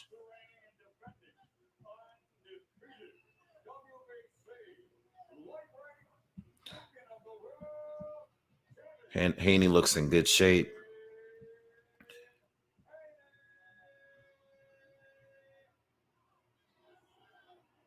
We're in the 10th round of Fulton and Roman.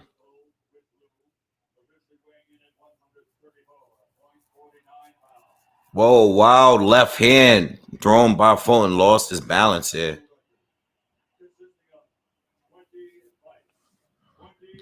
Let's go.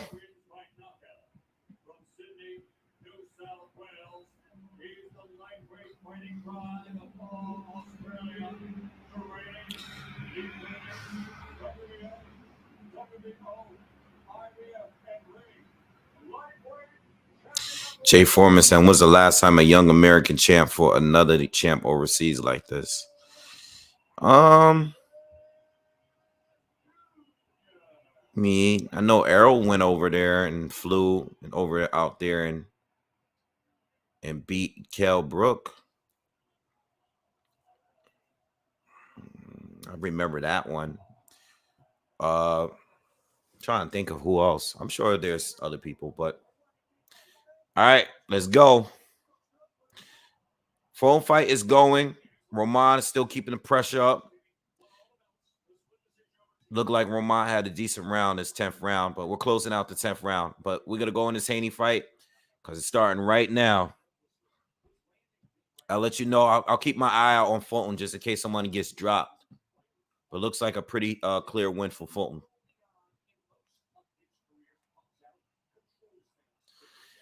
Damn, man, I'm nervous. I feel like I'm fighting. I'm nervous. Ready. Round one. Round one.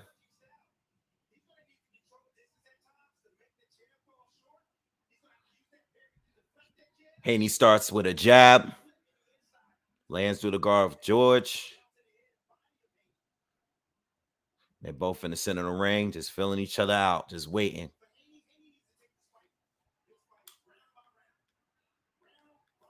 Another jab. Couple more jabs land for Haney. We knew that jab was going to be a factor.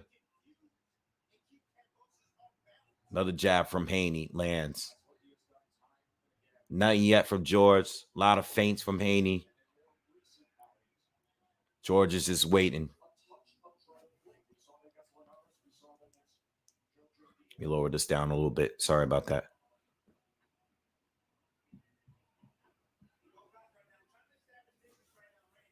Another jab lands for Haney. George gets a jab in there to the body. Nothing but jabs so far from Haney, mainly. Another jab for Haney lands.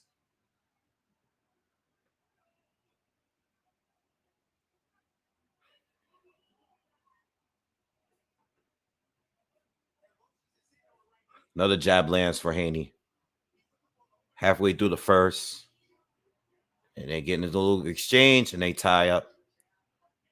All right. Not much going on outside of Haney with jabs. No real power shots from either yet.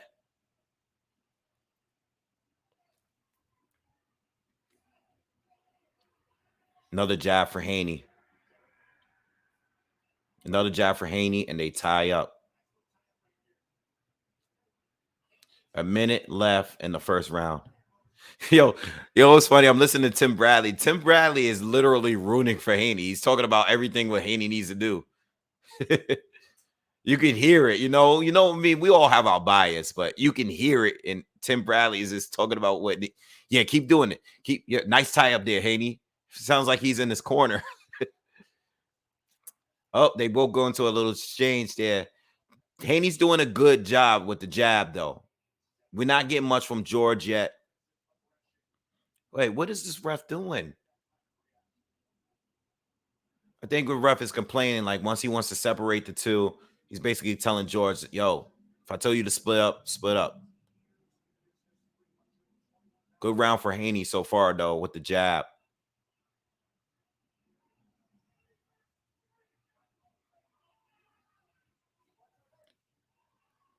Haney tries to shoot the right hand, but George smothers it, and they tie up again. And we're coming to an end in this first round. Another jab lands for Haney, and that's that. Damn, they went to the commercial before the bell even rang. Jesus Christ. That's the thing I hate about ESPN fights, man. They don't let you, they're not letting you get to what the corner is saying. You know? Clear 1-0 for Haney.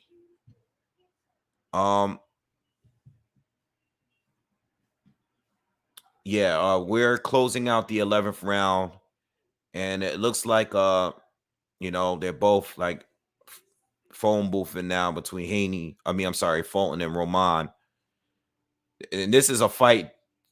I mean, we're getting close to the end of this fight, but I did a breakdown basically saying, I thought Fulton was gonna get on the inside of Roman in the second half of the fight, but a lot earlier than this. But they're showing the highlights of the round. They're showing it all Fulton big shots that he landed. All right. Roman's bleeding from the nose a little. We're going to the last round, and now we're back in round 2 of Haney and Kambosos.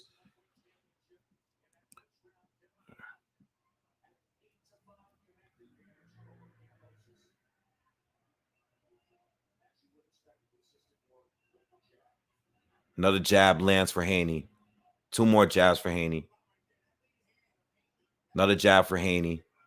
Another jab for Haney. George tried to come back with a left and a right, but Haney slips it.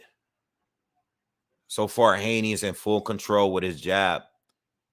George is trying to counter, but Haney's just doing a good job of just staying on the outside. George, not much of a jab so far. He's just trying to counter. And Haney is smothering him. And he's smothering his offense too,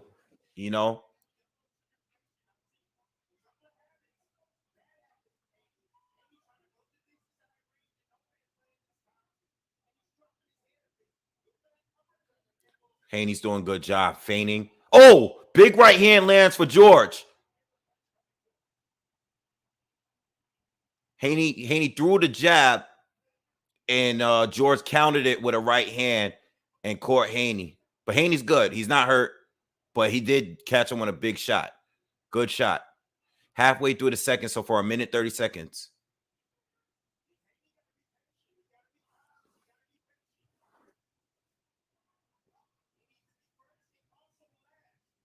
Damn, Tim is not saying a damn thing about George.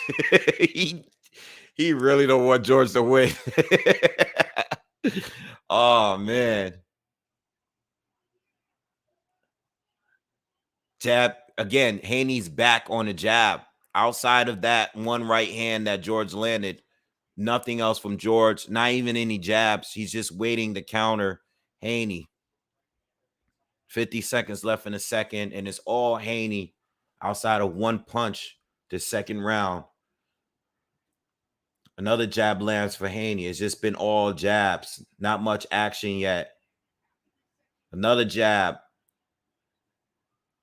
George is trying to counter Haney with the right cross, and he's starting to put a little bit pressure on Haney, and they tie up again. All of this tying up is messing up George's rhythm because he's looking for an opportunity to land that cross, but Haney is stepping in with him and is smothering his whole offense. You know what I'm saying? George can't get off because Haney will throw the jab. Oh, Nice hook lands for George in the exchange there, but second round over. Another Haney round, 2-0 for Haney, and I thought they both were pretty clear. Yeah, ESPN goes straight to a commercial. It's annoying, man. They just they're going to they're not even giving us any kind of commentary. But 2-0 Haney.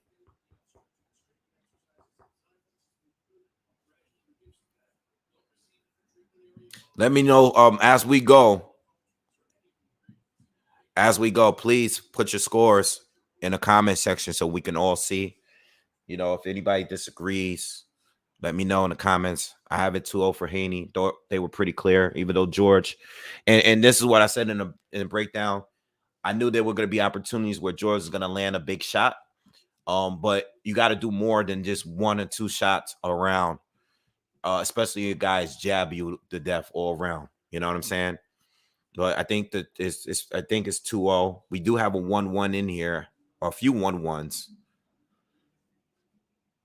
I don't think that's enough to win a round, but so Haney's back out in the third. They're back in the center. 1-2 lands for Haney. Not that clean, but it landed. Haney's doing a good job controlling the distance. Again, we know what George is trying to do. My thing is he going to do anything other than look for the right cross counter or the left hook?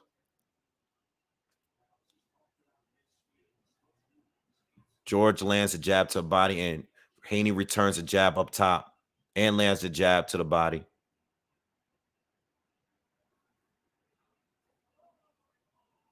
And they tie up again.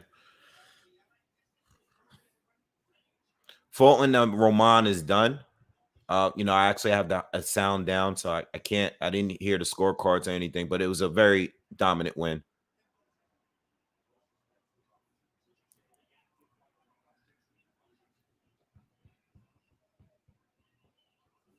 Another jab for Haney lands. Haney steps in with a 1 and a 2.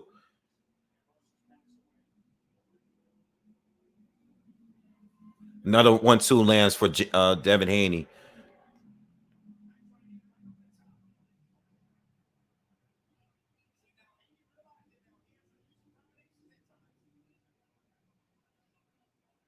Haney's got to be a little bit careful when he ducks to his right, you know, because George could get that timing and comes down and chop down with that right hand. He can actually get him while he's ducking to his right. I can see that possibly happening in the future. All right, but so far I got Haney up in this third round. 45 seconds left. Haney steps in with a lead left hook.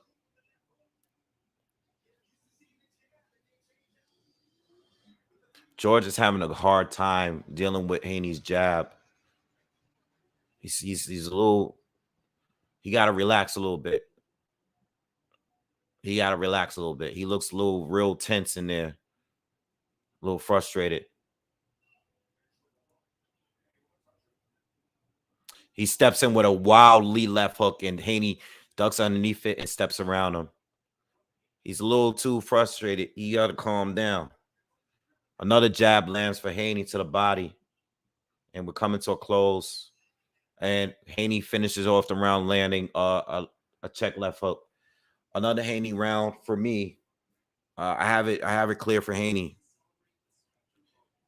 I have all 3 rounds for Haney so far.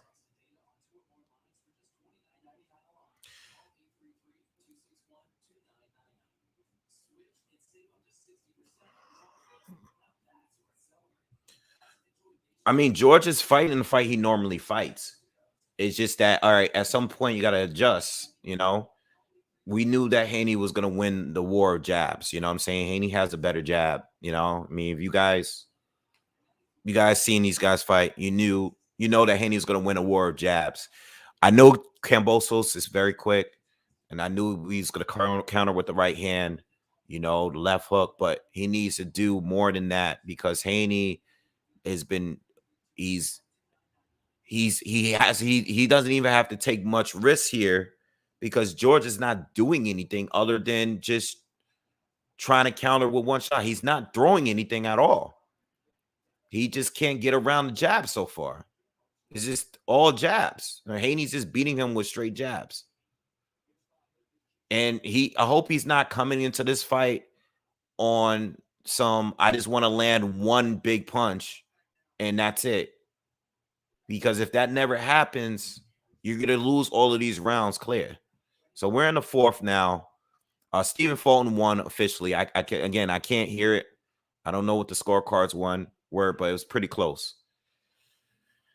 Haney, Kambosos stepped in and tried to land a flurry, but again, Devin ducked right underneath it, and they tied up. Another jab lands for Haney.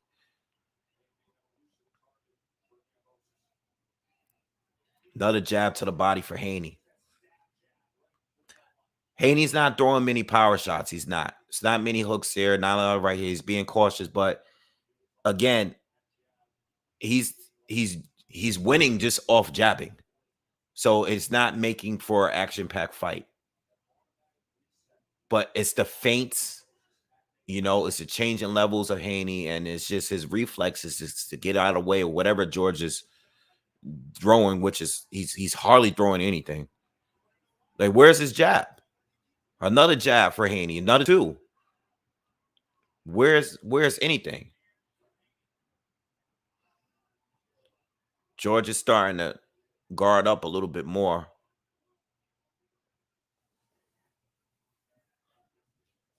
I still don't think George is comfortable. He still hasn't shown to be the comfort he was in as much as Teal was coming at him wildly in that fight. He still remained very comfortable in that fight. But in this fight here, Haney's being so cautious, and his feigning and his probing is throwing George off. Oh, Haney steps in with a right hand and a left right after. And he's just ducking underneath whatever George throws and pivoting and stepping around him. And keeping Kambosos right in front of him. Very good boxing from Haney so far. 20 seconds left in the fourth. George steps in again. George is starting to be a little bit more aggressive, but he's not landing anything. Nice nice hook. Hook might have landed. I can't tell for George because Haney did have his glove up. But another round for Haney. Another round for Haney.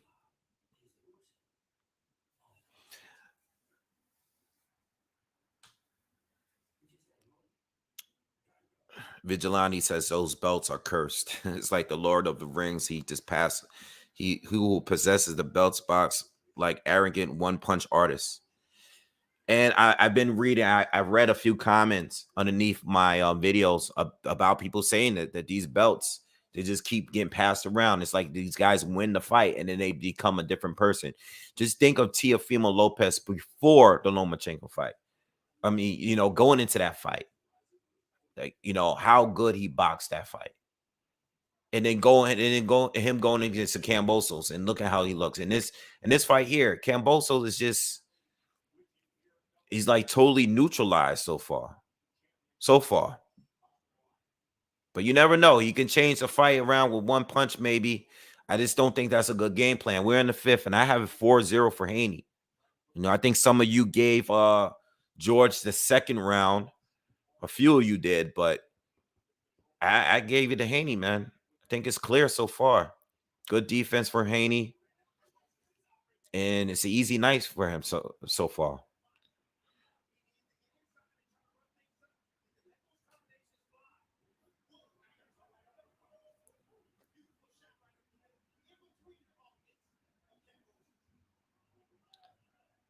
Yeah, I missed that shot. Haney caught Kambosos with a good shot, but I was turning off the Showtime fight. All right. Just above a minute left. I mean, just a minute into the fifth round.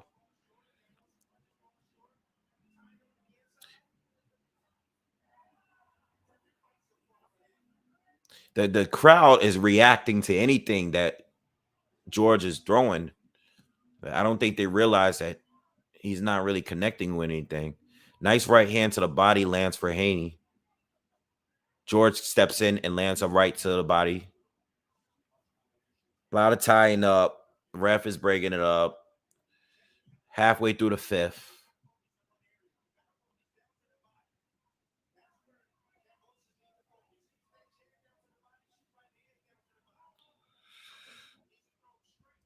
A lot of tying up, y'all. And George is getting frustrating because of it. Whenever they get close, Haney ties up immediately. Haney steps in, tries to land a right hand, but it's smothered by George. Jab to the body lands for George. George is starting to pick it up a little bit this round. But again, he's still not really landing anything clean. Another jab, another 2 jabs land, another 3 jabs land for Haney.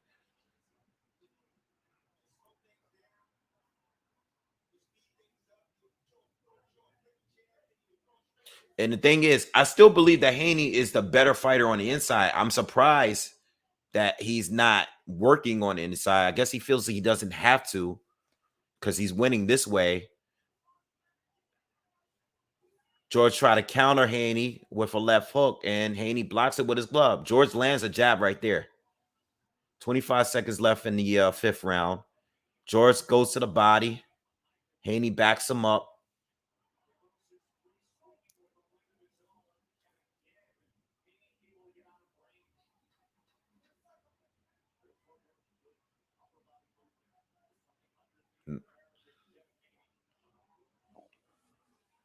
George can't connect. He threw a lot more that round, but he can't connect.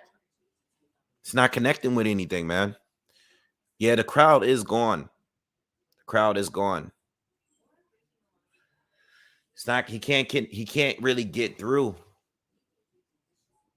It's not the fight I thought it was gonna be, man. I didn't. I actually expected a lot more from George. You know, you guys heard a breakdown. I thought this would be a lot more competitive than what we are seeing right now. And this looks like, I mean, even I feel like JoJo was even doing more than what Kambosos is doing right now. You know, Kambosos just can't really get it going.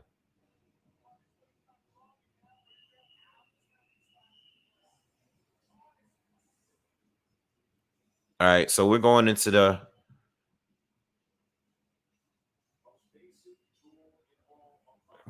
next round, and I think it's a shutout so far for me.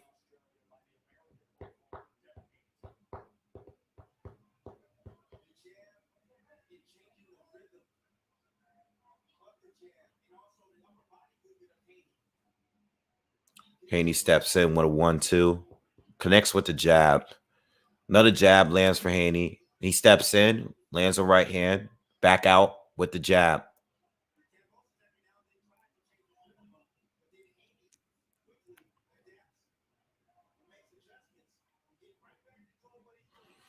You know, George he's gonna have to make some kind of adjustment, you know, going into a high guard, maybe. I don't know. He has to do something different.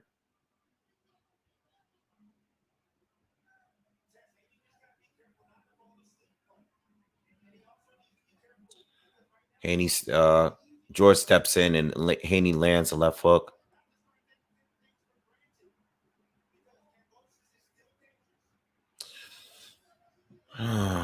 Boy.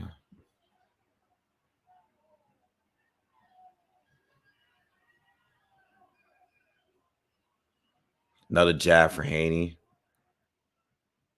Halfway through the sixth. Not much action here. Oh, come on, man. Nice time left hook lands for Haney as George steps in.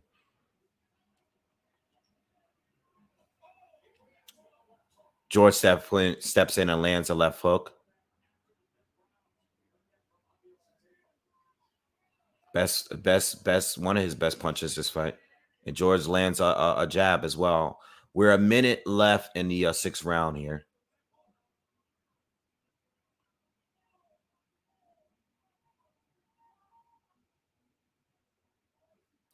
Haney lands a right to the body. 40 seconds left in the round. A lot of tying up, y'all. If I'm quiet, it's because it's just a lot of tying up.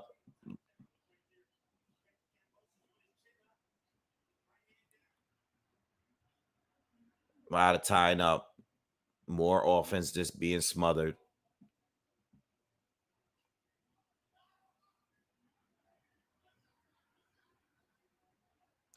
Kambosos got to be careful when he's just rushing straight in.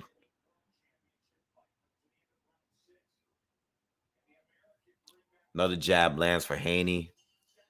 Round done.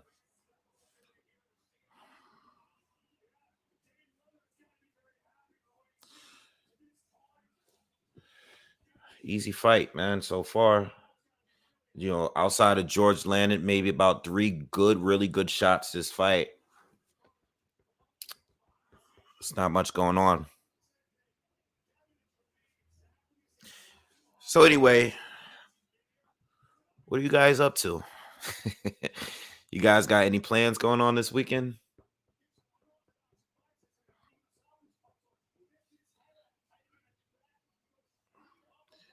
What do you guys feel about the NBA? Who you guys think is taking the finals?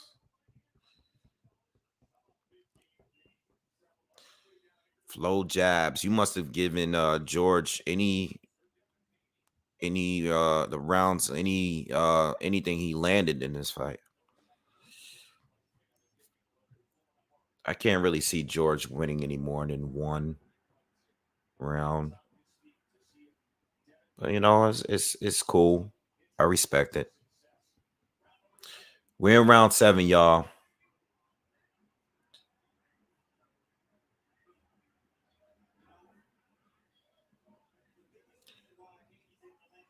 Okay, George starting to use the jab a little bit.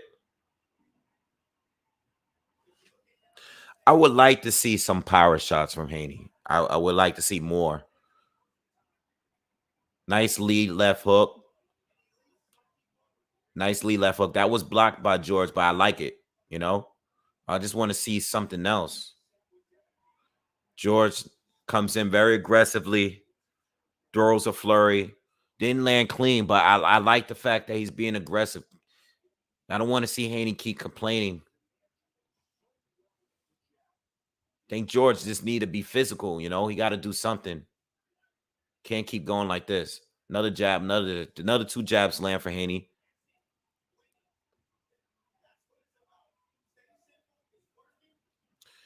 George steps in with a check left hook, but is blocked by Haney.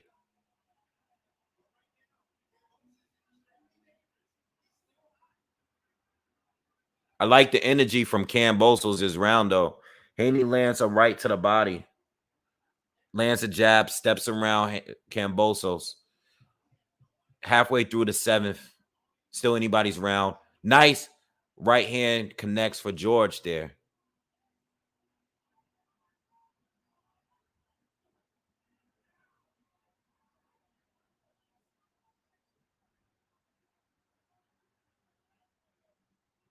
Oh, whoa, watch the heads. Woo, they both little head clash right there. They both good, though. Minute left in the 7th. Still anybody's round. George is having a better round. Nice jab connects for George. I'm sorry, for Haney. Another 2 jabs land for Haney.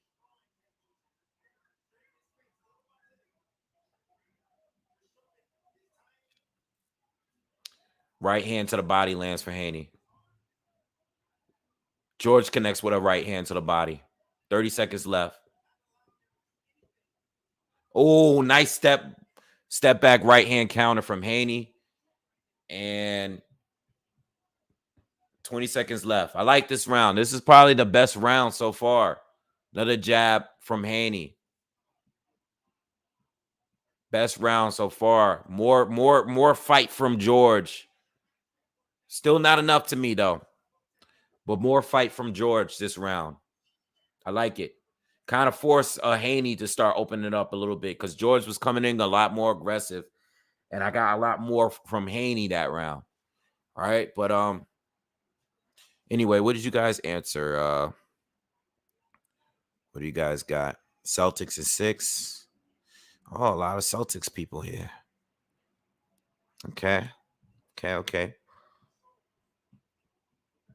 Yeah, I'm expecting, you know what? I'm not gonna lie. Haney is clearly winning the fight to me. But I also expecting more from Haney. I believe him to be the better inside fighter. So and I know he can fight well on the outside and use the height and his arm length and all of that as an advantage. I understand the jab. I understand that. But I just thought that Haney would change it up from time to time just to give him different looks. You know what I'm saying? All right.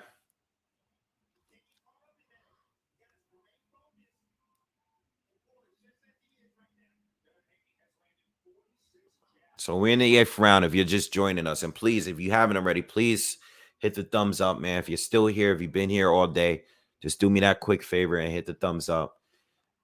Haney's starting back out with his jab. That's what we've seen all fight long.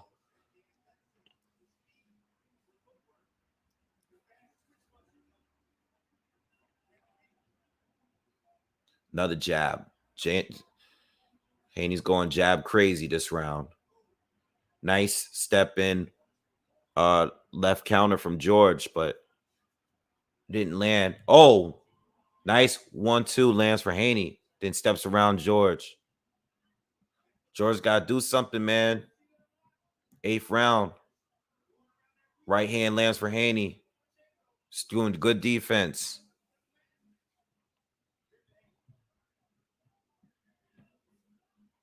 Left hand lands for Haney. I'm going to tell you right now, I don't want to see no rematch. Jab lands for George. Please don't force a rematch clause if this fight ends this way. Yeah, George does have some damage on his face. All right. He has a little swelling on the left eye, underneath his left eye, and his right eye is a little cut, a little baby cut, nothing crazy. Haney has a little bit of bruising too. George steps in with the right cross, but Haney again ducks underneath it and steps around him. Haney goes for the 1-2, but George ducks underneath it.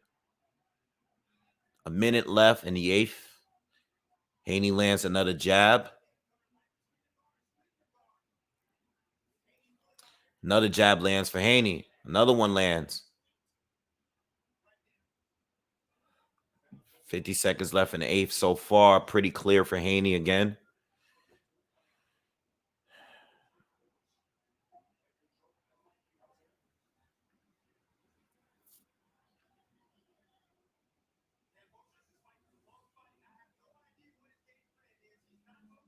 Check. Left hook lands for Haney, and he steps around George again. George lands a jab. George lands another jab.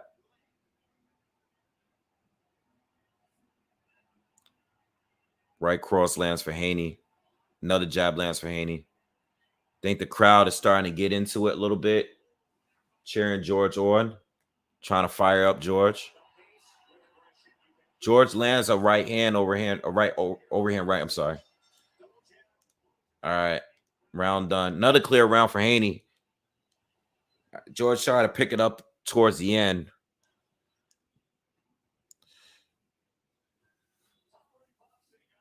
Haney's doing exceptional. Yes, you're not being by. It's not close, in my opinion. I think a few you got it close in here. Some of you have it a shutout. Some of you gave it a couple rounds to George. All right.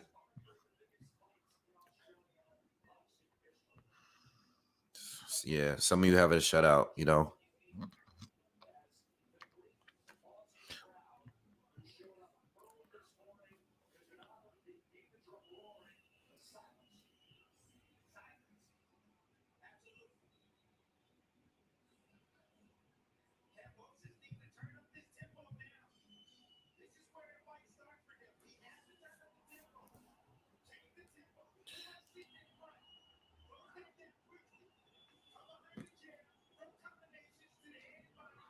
All right, so we're in the ninth. We're in the ninth here. Yeah, Haney goes for the uppercut, but it was blocked. I think that's like the first time he threw it. Oh, nice 1-2 lands for Haney. Clean. Kambosos responded with a right hand. Good one, a big one. Let's fight. Let's fight. Let's get it. If you guys are going to start, let's get it. Another 1-2 lands for Haney. I think that right hand that George just landed just created some bruising on Haney underneath his right cheek or right eye. Haney with the right on the body, and George pushes him down. It's not a knockdown. I think the crowd thinks that's a knockdown.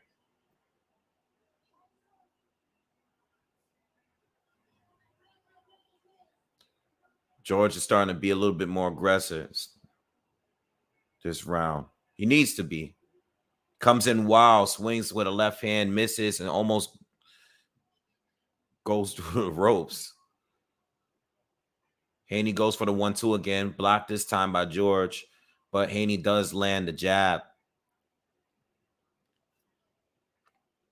Come on, let's get this fight going. Let's get aggressive, George. Let's go. Let's go. Check left hook lands for Haney.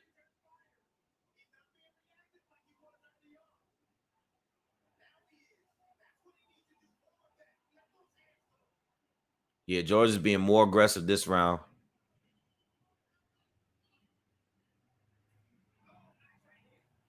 That right hand didn't land. It landed for Haney, but it didn't land for George. George whipped around his back.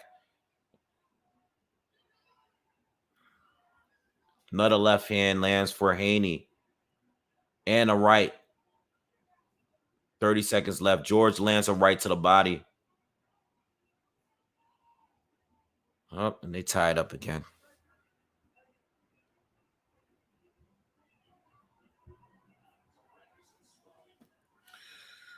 Oh. Whoa, watch the heads.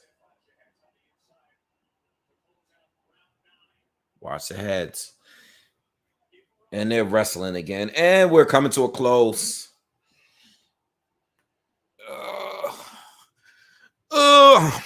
Damn. What is something I think George can do? There's 3 rounds left. What is something that you think George can do? Instead of just saying that he can be more aggressive, what is something do you guys think? Let me know in the comments that George can do to turn this fight around, do differently to give him some kind of success. You know? What do you think he can do right now? Let me know in the comments.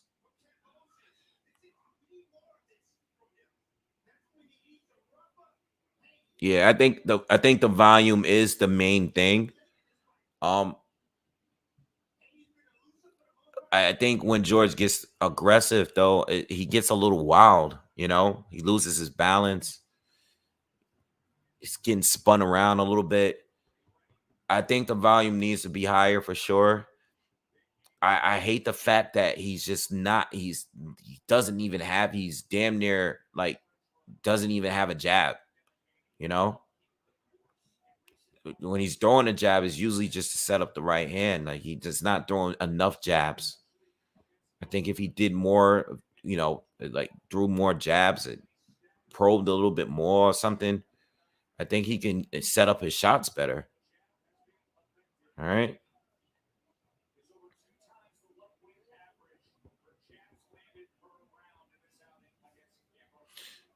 Right hand lands to the body of George Kambosos. Yeah, Tim just said it, and I was about to say he keeps looking for the overhand right or the right cross, but he has to do something different, man.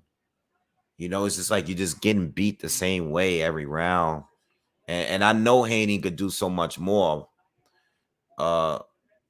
But I guess he feels like he's just gonna stick to what's winning, you know, what's working.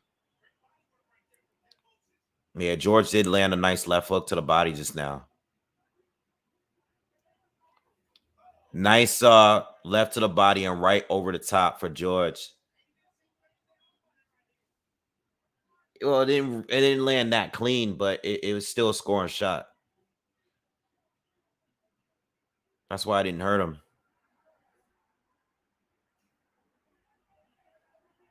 George looks a little tired. I'm not gonna lie. He's having a better round. Like, he's winning this round so far, this 10th. He's winning the round so far. Still got a lot of time left. He's being very aggressive. He needs to be. But he does look a little tired, though. I'm not gonna lie.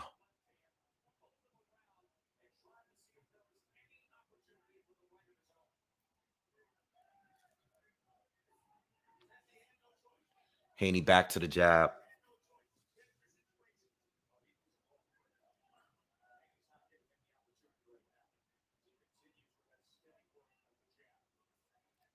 Nice 1-2 lands for Haney.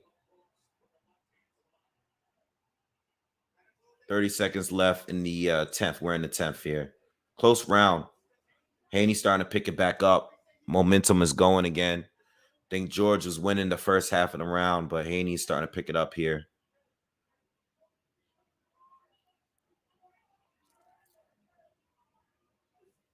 Jab lands for Haney. Haney's George steps in, goes for the uppercut, misses. That's a pick'em round. You know, I think George started better. Haney closed it better, way better. I'll give George that round.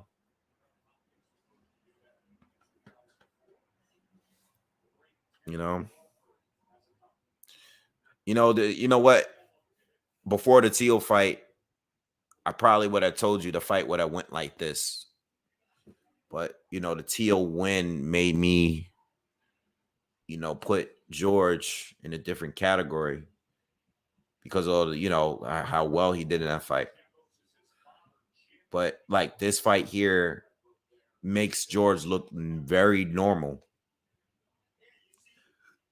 And this is why I wasn't really quick to just rush and throw George in a pound for pound like a lot of other people did,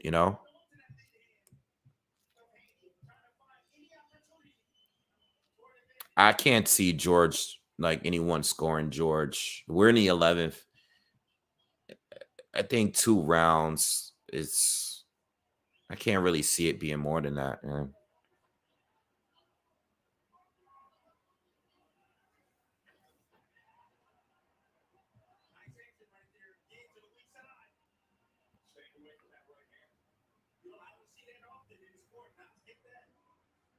Nice jab from Haney. Nice jabs, Still seeing the same of what we've been getting so far this round.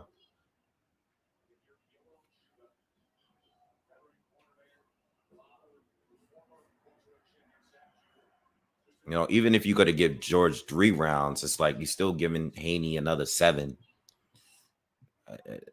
I mean, some of you probably got a shutout still, or 1 round.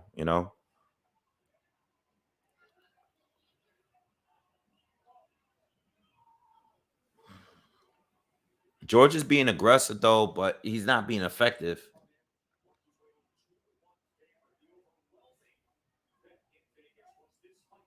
Haney's not doing much this round neither, though. A lot of tying up. And the both of them probably are a little tired. I mean, we are in the 11th round, halfway through. Not much going on,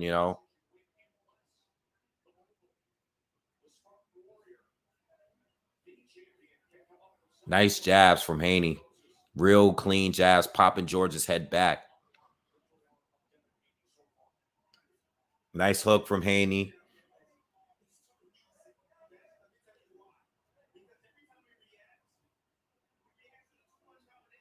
I definitely don't want to see a rematch. I don't care if there's a knockout right now. Please don't give us a rematch. This was too easy.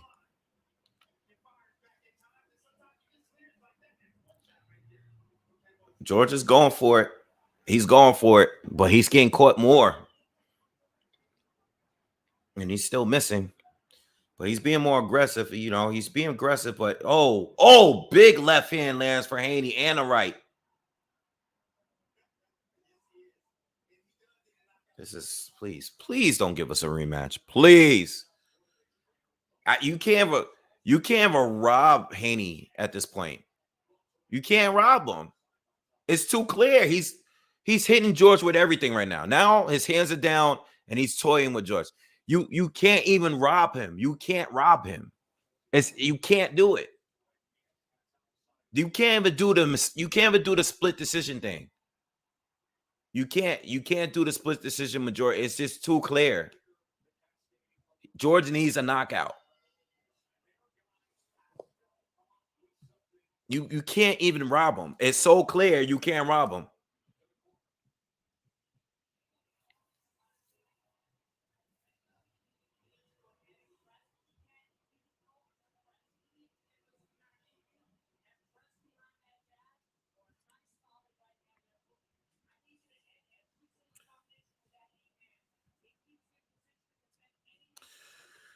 Oh man.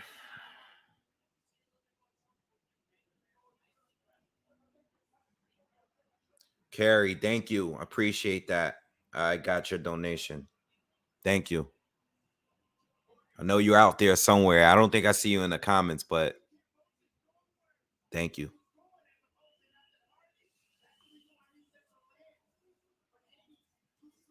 Yeah, I think this is more clear than Bivol and Canelo, to be honest.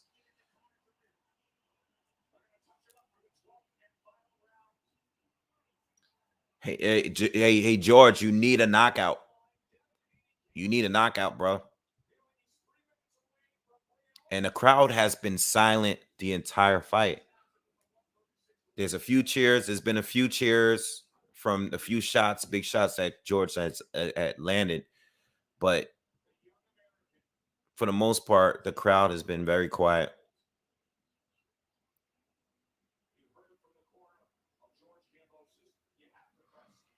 Vigilante says, I still smell a Rob job. If Devin Haney gets knocked down right now, they'll probably score the draw. So much for my money I just gave away for this fake draw prediction that I did on this betting app. I thought the fight would be closer than this. I thought it'd be closer. You know, especially because they're talking on this rematch talk.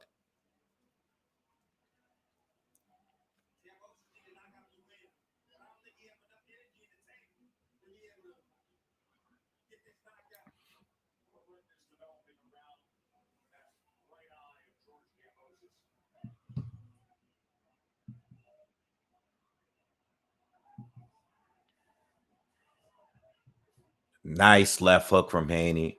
Minute and a half left in the 12th. It's all Haney this round. Haney's moving a lot here. I mean, he could feel it. He can feel it. You know, this is a statement win, man. It's not even just because it's going to be undisputed, but you know, he beat the man that beat the man that beat the man. You know, in a time where division, where a lot of the guys, a lot of the best guys are not fighting each other.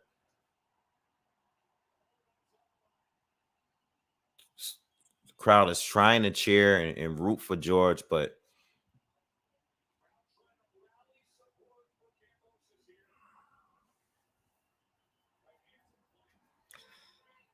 y'all not even scoring the fight no more.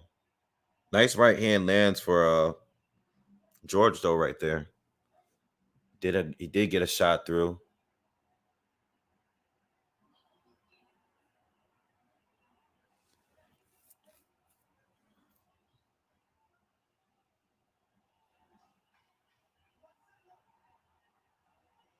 They being real aggressive. George is coming in like trying to brawl with him now, but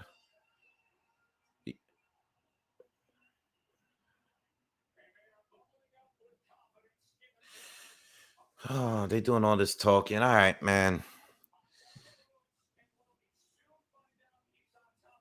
I mean, I like to hear 117, 111, 118, 112. Nothing closer than that. I mean, it should be a unanimous decision. I can't see George winning. I ain't give George 3 rounds, but I can't see anyone possibly giving him more than 3 rounds. He landed 3 really good shots in this fight in 3 different rounds. So if you want to give him those rounds because of that, then fine. But I still feel even in those rounds, Haney did more. He literally landed 3 really big shots, 3 or 4, maybe 4 really big shots. I think 2 of them were in 1 round, and the other 2 was in 2 separate rounds. But Haney still did everything else throughout the whole round. I don't think it could be anything closer than 117, 111. It should be unanimous, and that's that. And we shouldn't be getting a rematch. I know there's a clause, but you don't perform like that, and that'll be the. I'm telling you, man, they're gonna have to do something behind the scenes and make sure this rematch do not happen, because we don't need another one of those. There's more work to be done in this division. We don't need another rematch of that.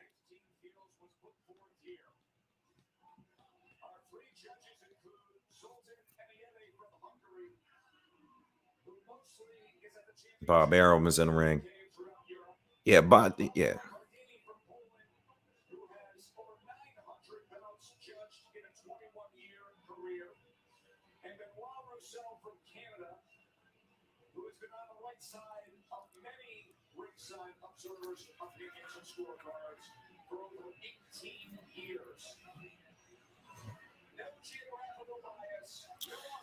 Hit that thumbs up, y'all.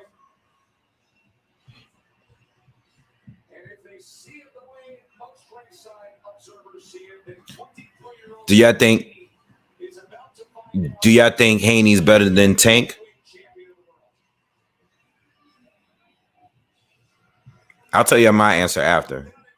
Do y'all think Haney's better than Tank? Who's better?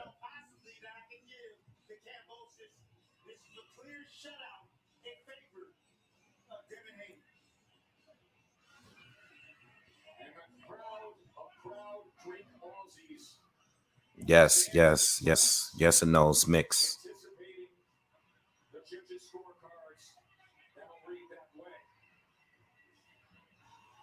Haney was schooling. Tank more complete, but Haney a bad matchup for Tank. I actually think Haney's more complete than Tank.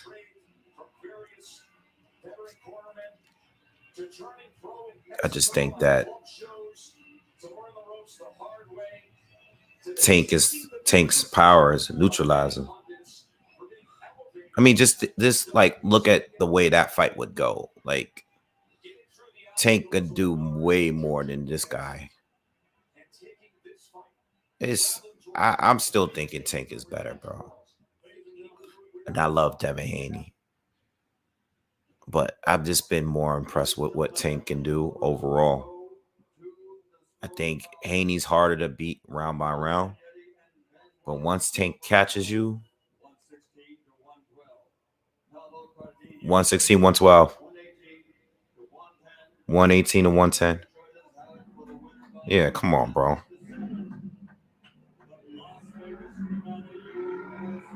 Yeah.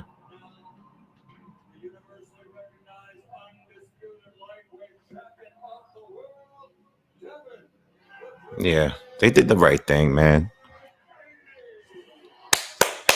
Yeah. Bring them shits right back home. Yes. Yes. Who's that 116, 110 judge? That's the one that was trying. That's the bad one right there. And he still couldn't. Yo, this fight was so clear that he couldn't even go below 116. He literally gave him 4 rounds. He gave him the 4 rounds I just said. Well, the two teams are pushing each other. They're shoving each other. Let's not go into a war. Don't do that.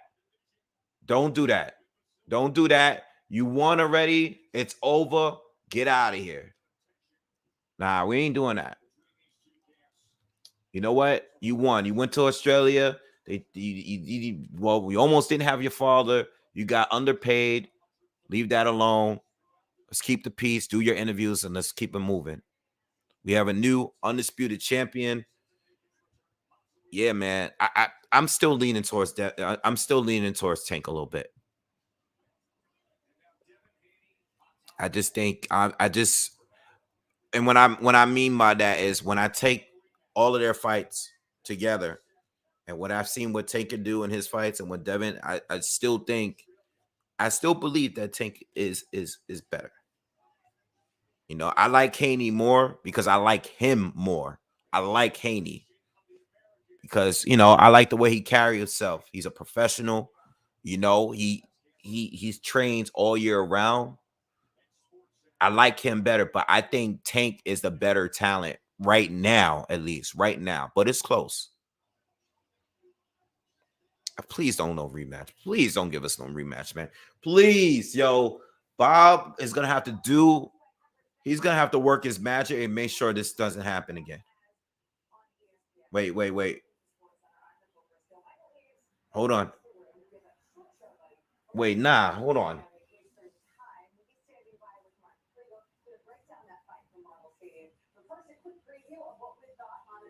All right, yeah. ESPN is trying to go away from the fight. Let me turn to the app because they're doing this whole thing. Yo, we gotta hear their interviews.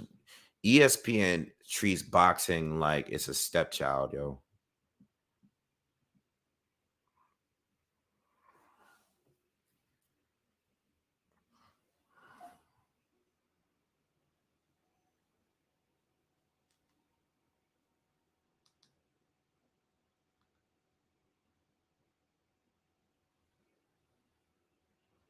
Hey, man, is anybody seeing? Is anybody seeing the post-fight review somewhere? Let me know because or post not the review but post-fight interview because all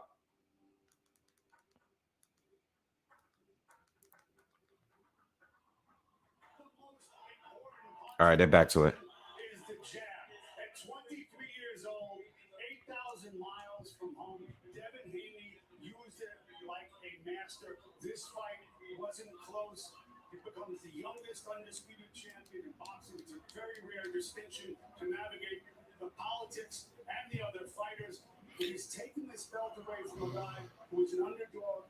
The question is now, does that underdog, George Kambosos, activate the automatic rematch clause, which would bring Devin Haney back here to Australia for a first defense?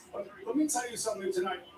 Far from home, Kambosos really tried to get under his skin this week. He had all sorts of adversity. Would his father be here? Would his father not be here?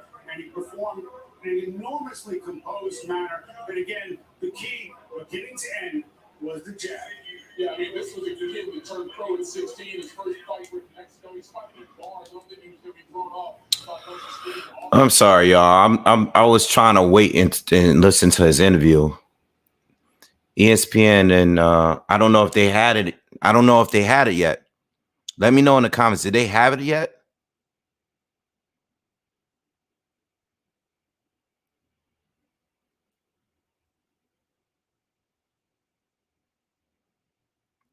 Wait, what are y'all talking about race for right now? Here we go. How do we get back to that? What are y'all doing, bro? What are we talking about? Y'all digging up stuff from like 2 years ago now? Come on, y'all. Get out of here with that. Go to those channels that entertain that stuff. We're not doing that here.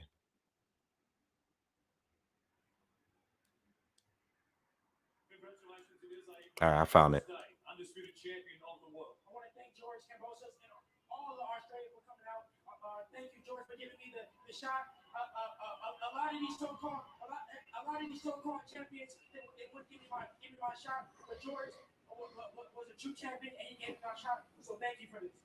Congratulations, Steve. A tremendous job here today on enemy territory here at Marble Arena. We will wander over the ring and make our way to George Kambosos right now to speak to the man who created this day right here in Marble Arena. It's been a fabulous occasion. All right. George.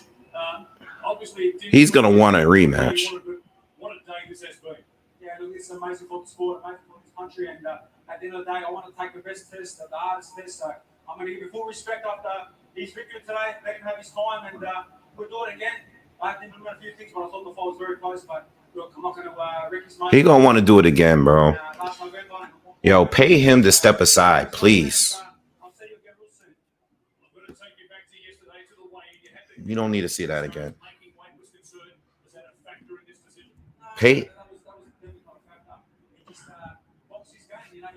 Pay him to step aside. Please. Don't let us sit through that again. He did nothing the whole fight. He did nothing the whole fight.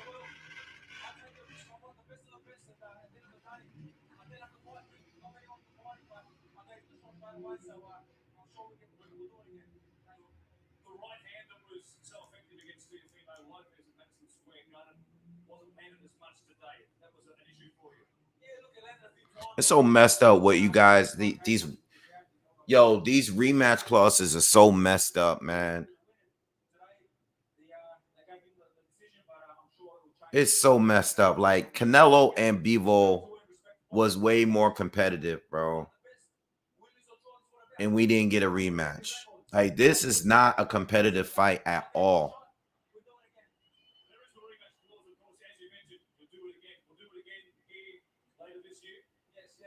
Oh, come on, man. Oh, please, no, man. Bob gotta have to work his magic, man.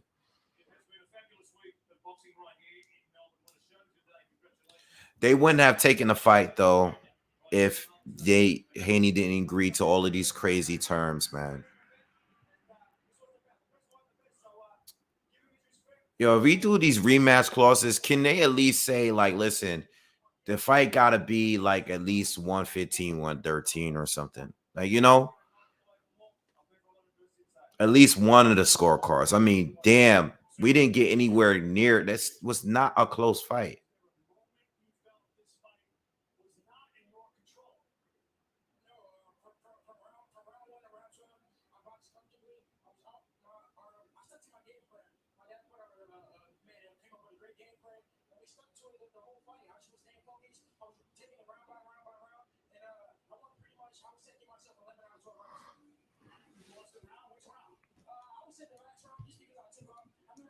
Yeah, Bob, yo, Bob gonna find a way to swindle his way Devin out of this fight. They gonna have to find a way to get this to make this work. We can't watch that again.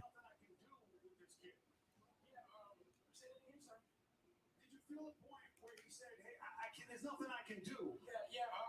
As the fight was going on, I felt him giving up more and more and more. But I didn't want to press. I wanted to stick to my game plan. I knew that was I was fighting in his hometown. So I said, you know what, I'm just gonna pitch a shutout.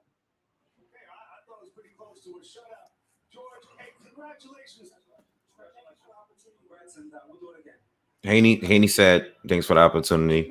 And George said, we'll do it again. George, while I have you here, there is an automatic rematch clause. Wait, they're talking about it now. Okay. Are you going to activate that clause? Okay, that's okay. Are you going to activate that George clause? I'm a warrior. For me, this adversity, I've got to come back and fight this adversity. It's part of the game. I'm not here to protect no zeros. And you're the same. He's not here to protect no zeros. Fight the best. And you know what? Young fighters are doing that. The rest need to do that because in this sport. And I'll give him his time. He got the belt today. And, we'll do it again. I commend you both for that. But you didn't necessarily want that clause. You're glad it's there now. Can you say with absolute certainty that we will be back here? Come on, you think he didn't want that clause? Please.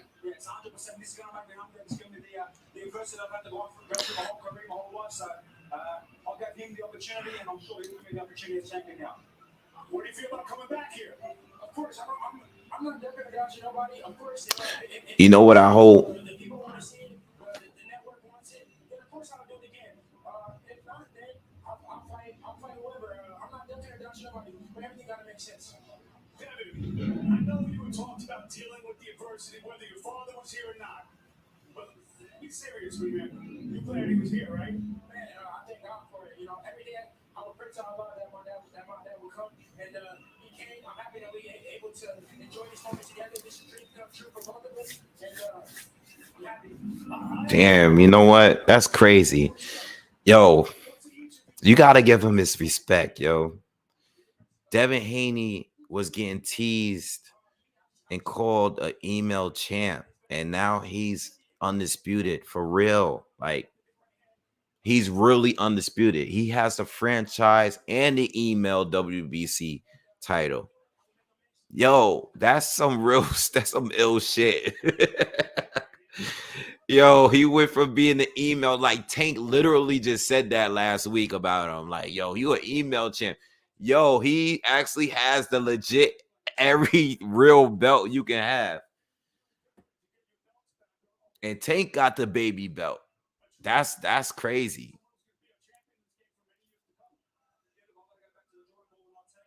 I want to see Haney versus Lomachenko, bro. I want to see that. Or Haney against Tank. Either one or the other. For the best fighting, the best build. Man, for a second. You started this thing.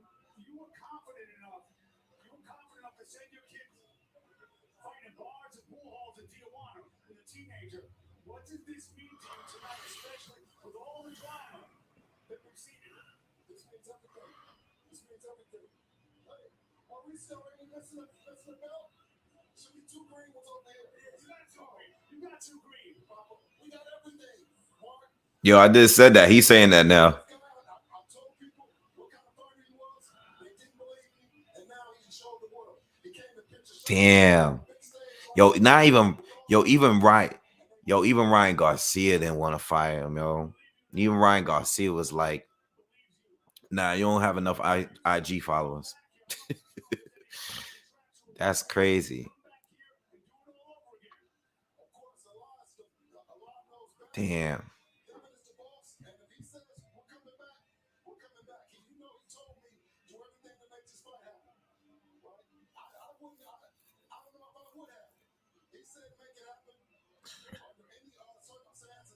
This guy Milky is real angry that because I haven't seen him in this video at all.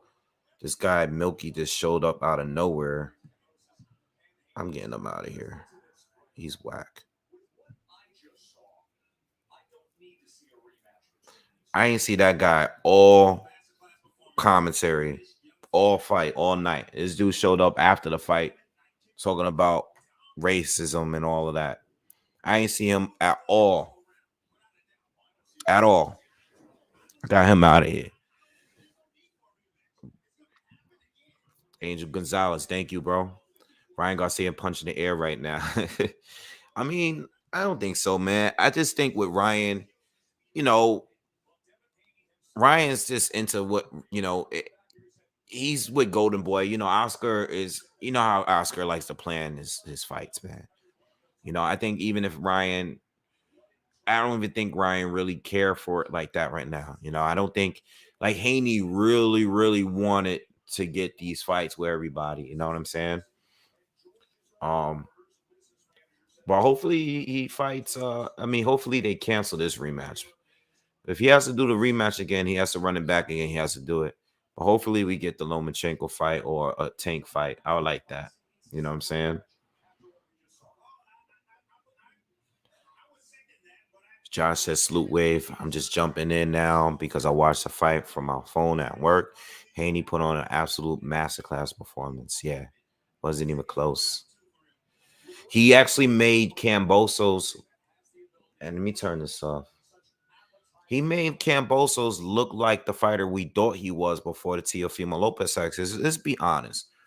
A lot of us didn't really think Kambosos was all that good until that fight. And then when we saw with Teo, a lot of it is us basing it off who we thought, like Teal. We thought Teal is legit, and I still think Teal is legit. But I've been saying all this time, like Teal had a terrible game plan. He didn't box at all, and the fight was still almost even. It was still almost even. You know, if they were to really run that back and Teal went in there and fought like a guy that wants to win a boxing match, he would have won the fight. You know, but it is what it is. It's all said and done. He's going up to 140. We don't need to keep talking about it. You know, Devin Haney made it look easy, and from the opening round to the 12th round, I didn't see George make any adjustments. All I did was see. This is the reason why I don't want a rematch, because normally with these fights that are close or controversial or whatever, normally most of these fights, you know, we would see something in the fight that would give us some kind of, I don't know, like Fury and Wilder after the first fight. Yes, Fury won more rounds to me, but you can't dismiss those knockdowns, especially the second one. Fury almost got knocked out. And when you end the fight, like the fight was in the 12th, I mean, the knockdown was in the 12th round, a lot of people are going to think, well, there's a chance because Wilder was able to drop him 2 times in a fight. Regardless of him being outboxed, he was able to drop him 2 times. So they giving us something there to say, like, okay, even if you think Fury won or whatever way you saw the fight, there's something there to give us like some sort of excitement for a rematch. But this here is just, it wasn't even competitive. You just locking in a rematch because you did it by contract. Because I mean, Kambosos versus Tio was competitive, way more competitive than this. No rematch. Even Lomachenko against Teofimo Lopez was way more competitive than this. Those rounds that Loma picked up in the end of that fight was still way more than what we got here. You know what I'm saying? It's like, what are we doing here? We're getting like a rematch of a dominant performance. Like, this cannot be happening, bro. Yo, Jojo Diaz did way better than George Kambosos. Santiago did better than George Kambosos. Or at least, no, he did.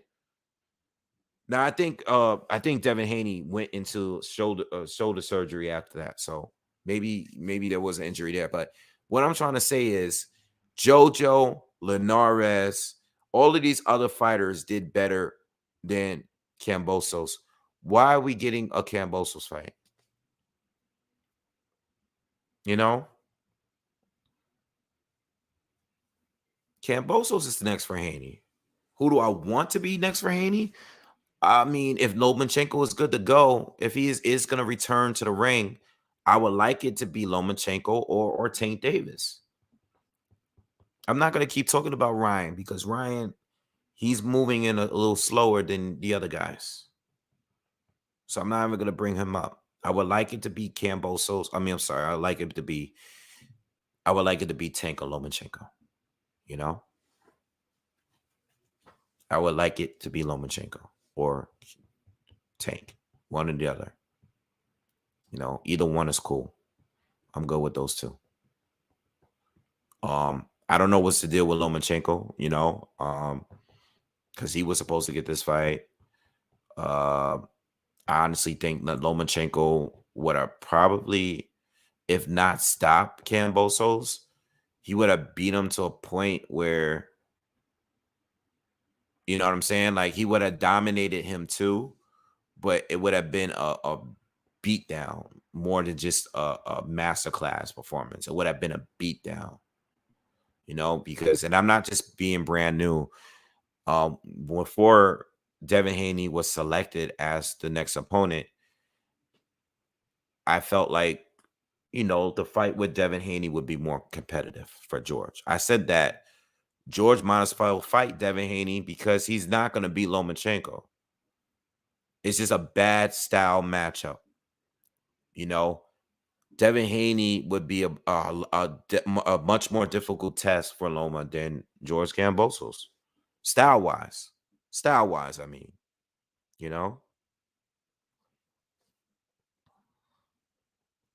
But yeah, all of these other fights,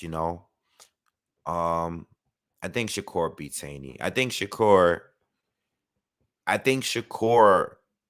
I might pick him to beat everybody right now. I still, I mean, we're on here, so I might as well say it. I'm gonna do a post-fight review and all that tomorrow.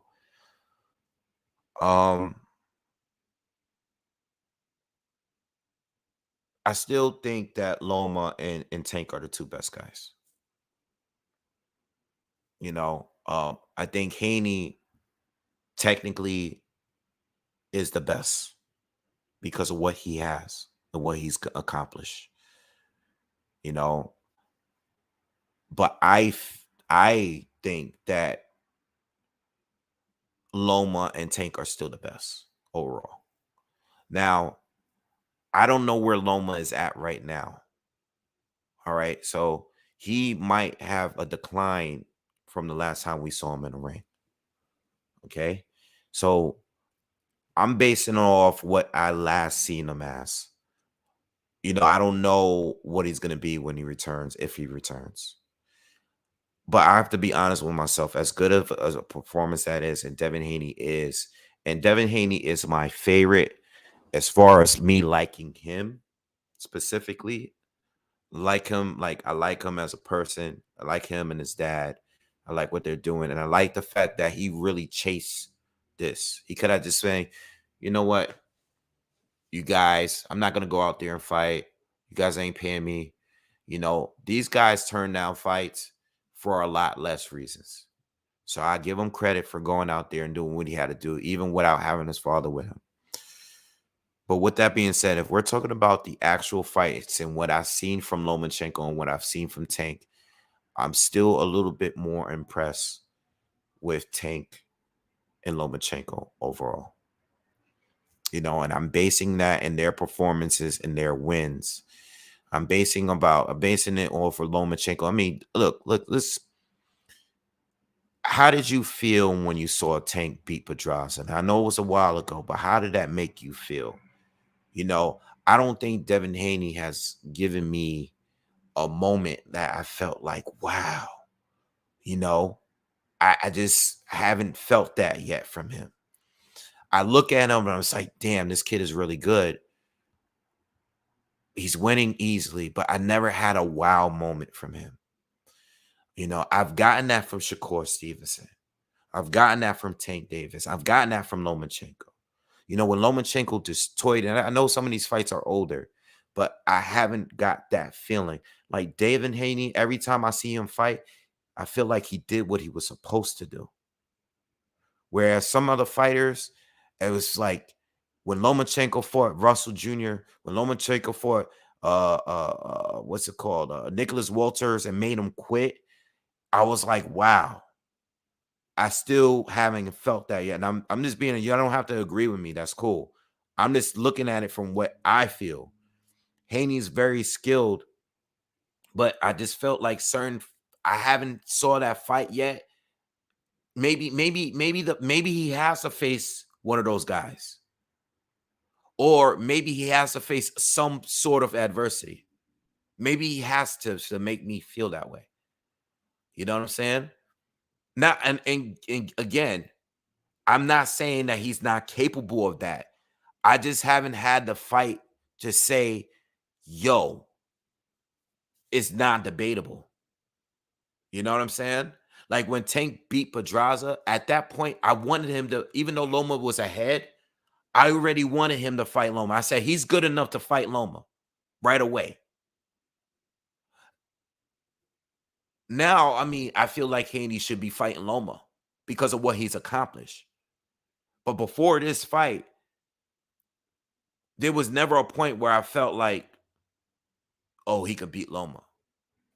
You know what I'm saying? Like, I just didn't feel that way yet. I needed a little bit more. And I think this helps that for sure. But I also believe that Loma would have dominated Kambosos as well. You know? But I don't know where Loma is at because he's fading out.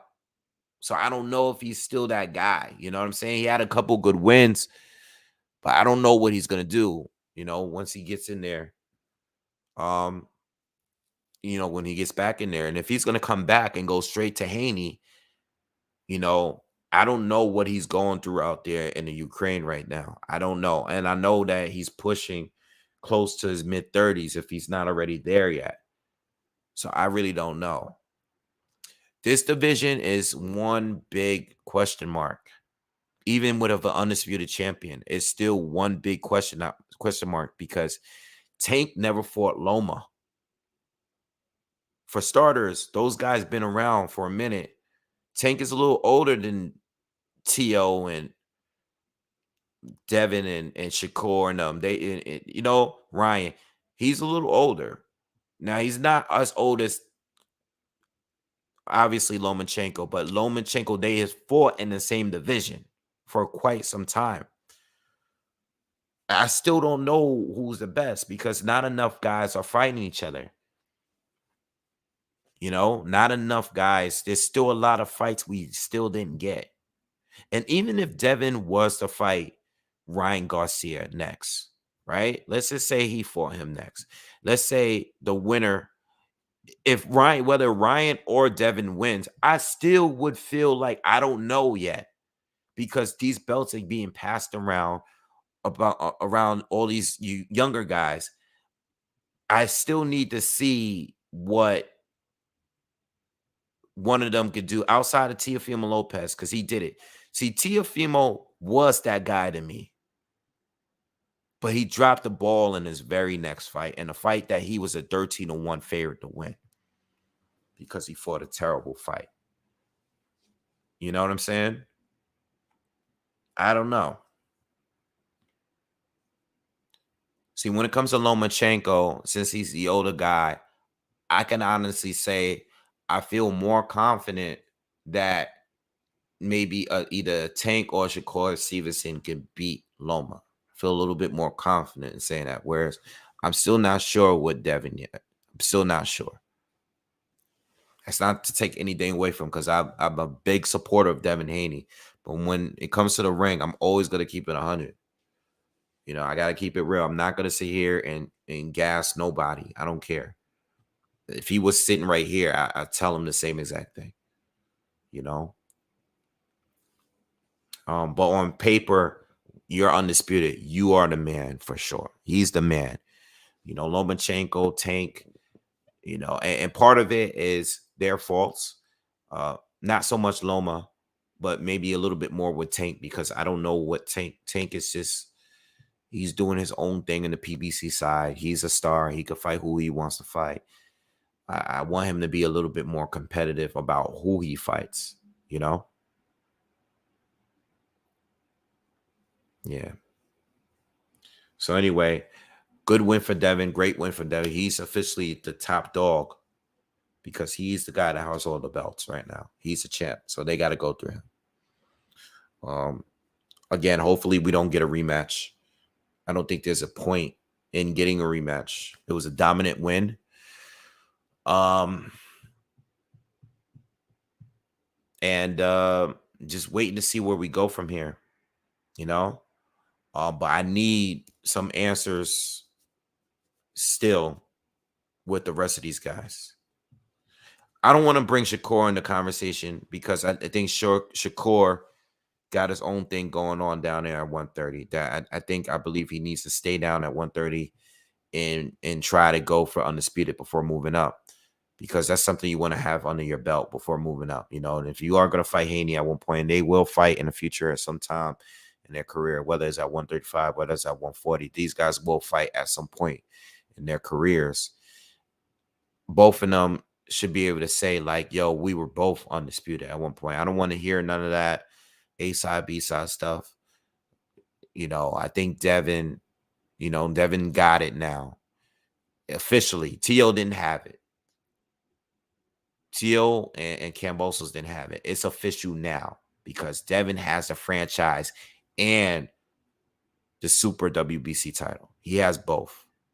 You know what I'm saying? Well, if Haney has, if Haney could get rid of that franchise, that would be great. That would be a great statement for him to drop that belt. You know why? Because to be franchise, you have to be awarded. It wasn't even transferable, but all the franchise champions, well, not all, but the two of them, which was Lomachenko and Canelo, eventually lost. You know, it just, none of it really made sense because Canelo was franchised, but he was forced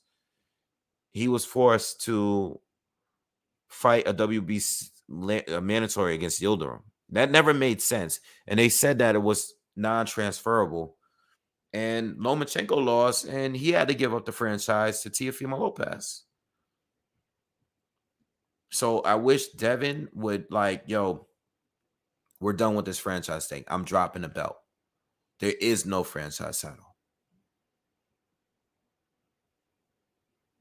You know, because you can't have two like random dudes fight for that title. You know, because these guys were selected as franchise. I don't know. It's weird. Hopefully he can work something out with that because I want to get rid of that. That whole franchise thing is bullshit. It's always been bullshit, you know? Anyway, guys, man, I'm tired, man. I've been on here almost 5 hours. Worked all day. But I'll be back on in the morning. I'll be back on in the morning, and we can talk about everything that occurred today because I do want to talk about 130 now. And all the other fights, you know, we got crazy knockouts earlier today. And you know, we could talk about what else is going on. Oh, by the way, can't forget, I will be putting out the breakdown for Inoue and Donaire tomorrow. So be on the lookout for that. I will be doing the live commentary early Tuesday morning. I will get up. I'll set my alarm and get up. I'm just not going to do commentary on the whole card. I'm going to just jump on probably like a half hour before the fight. I believe it's 7:30 a.m. Eastern here. And I will be on. So you guys out there's a lot of you guys have been asking me to do the commentary breakdown for that fight. I will be here to do commentary, all right? So yeah, have a good night. I'm gonna get some rest. All right. Make sure you subscribe if you haven't already, man. And thank you everybody that donated today, and also for all the people that hit the like button, share the video, all of that. Thank you for supporting the channel. We have so much more to talk about. Definitely going to talk more about this 135 thing. And I'm going to put up a poll as well tomorrow about saying who's the best at 135. I'm going to include Devin. I'm going to include, you know, Lomachenko. And I'm going to include Tank Davis. Those three specifically, because that's the most of the debate. You know, I want to put a poll up because I want to hear what people are saying. Now that Devin is technically the king at the division, I still want to hear how y'all feel, who y'all feel is a top dog in the division. All right, who would beat who? If the three of these guys were to fight each other, who would come out on top? All right. Anyway, I'm out, man, for real. Have a good night. Peace. Love.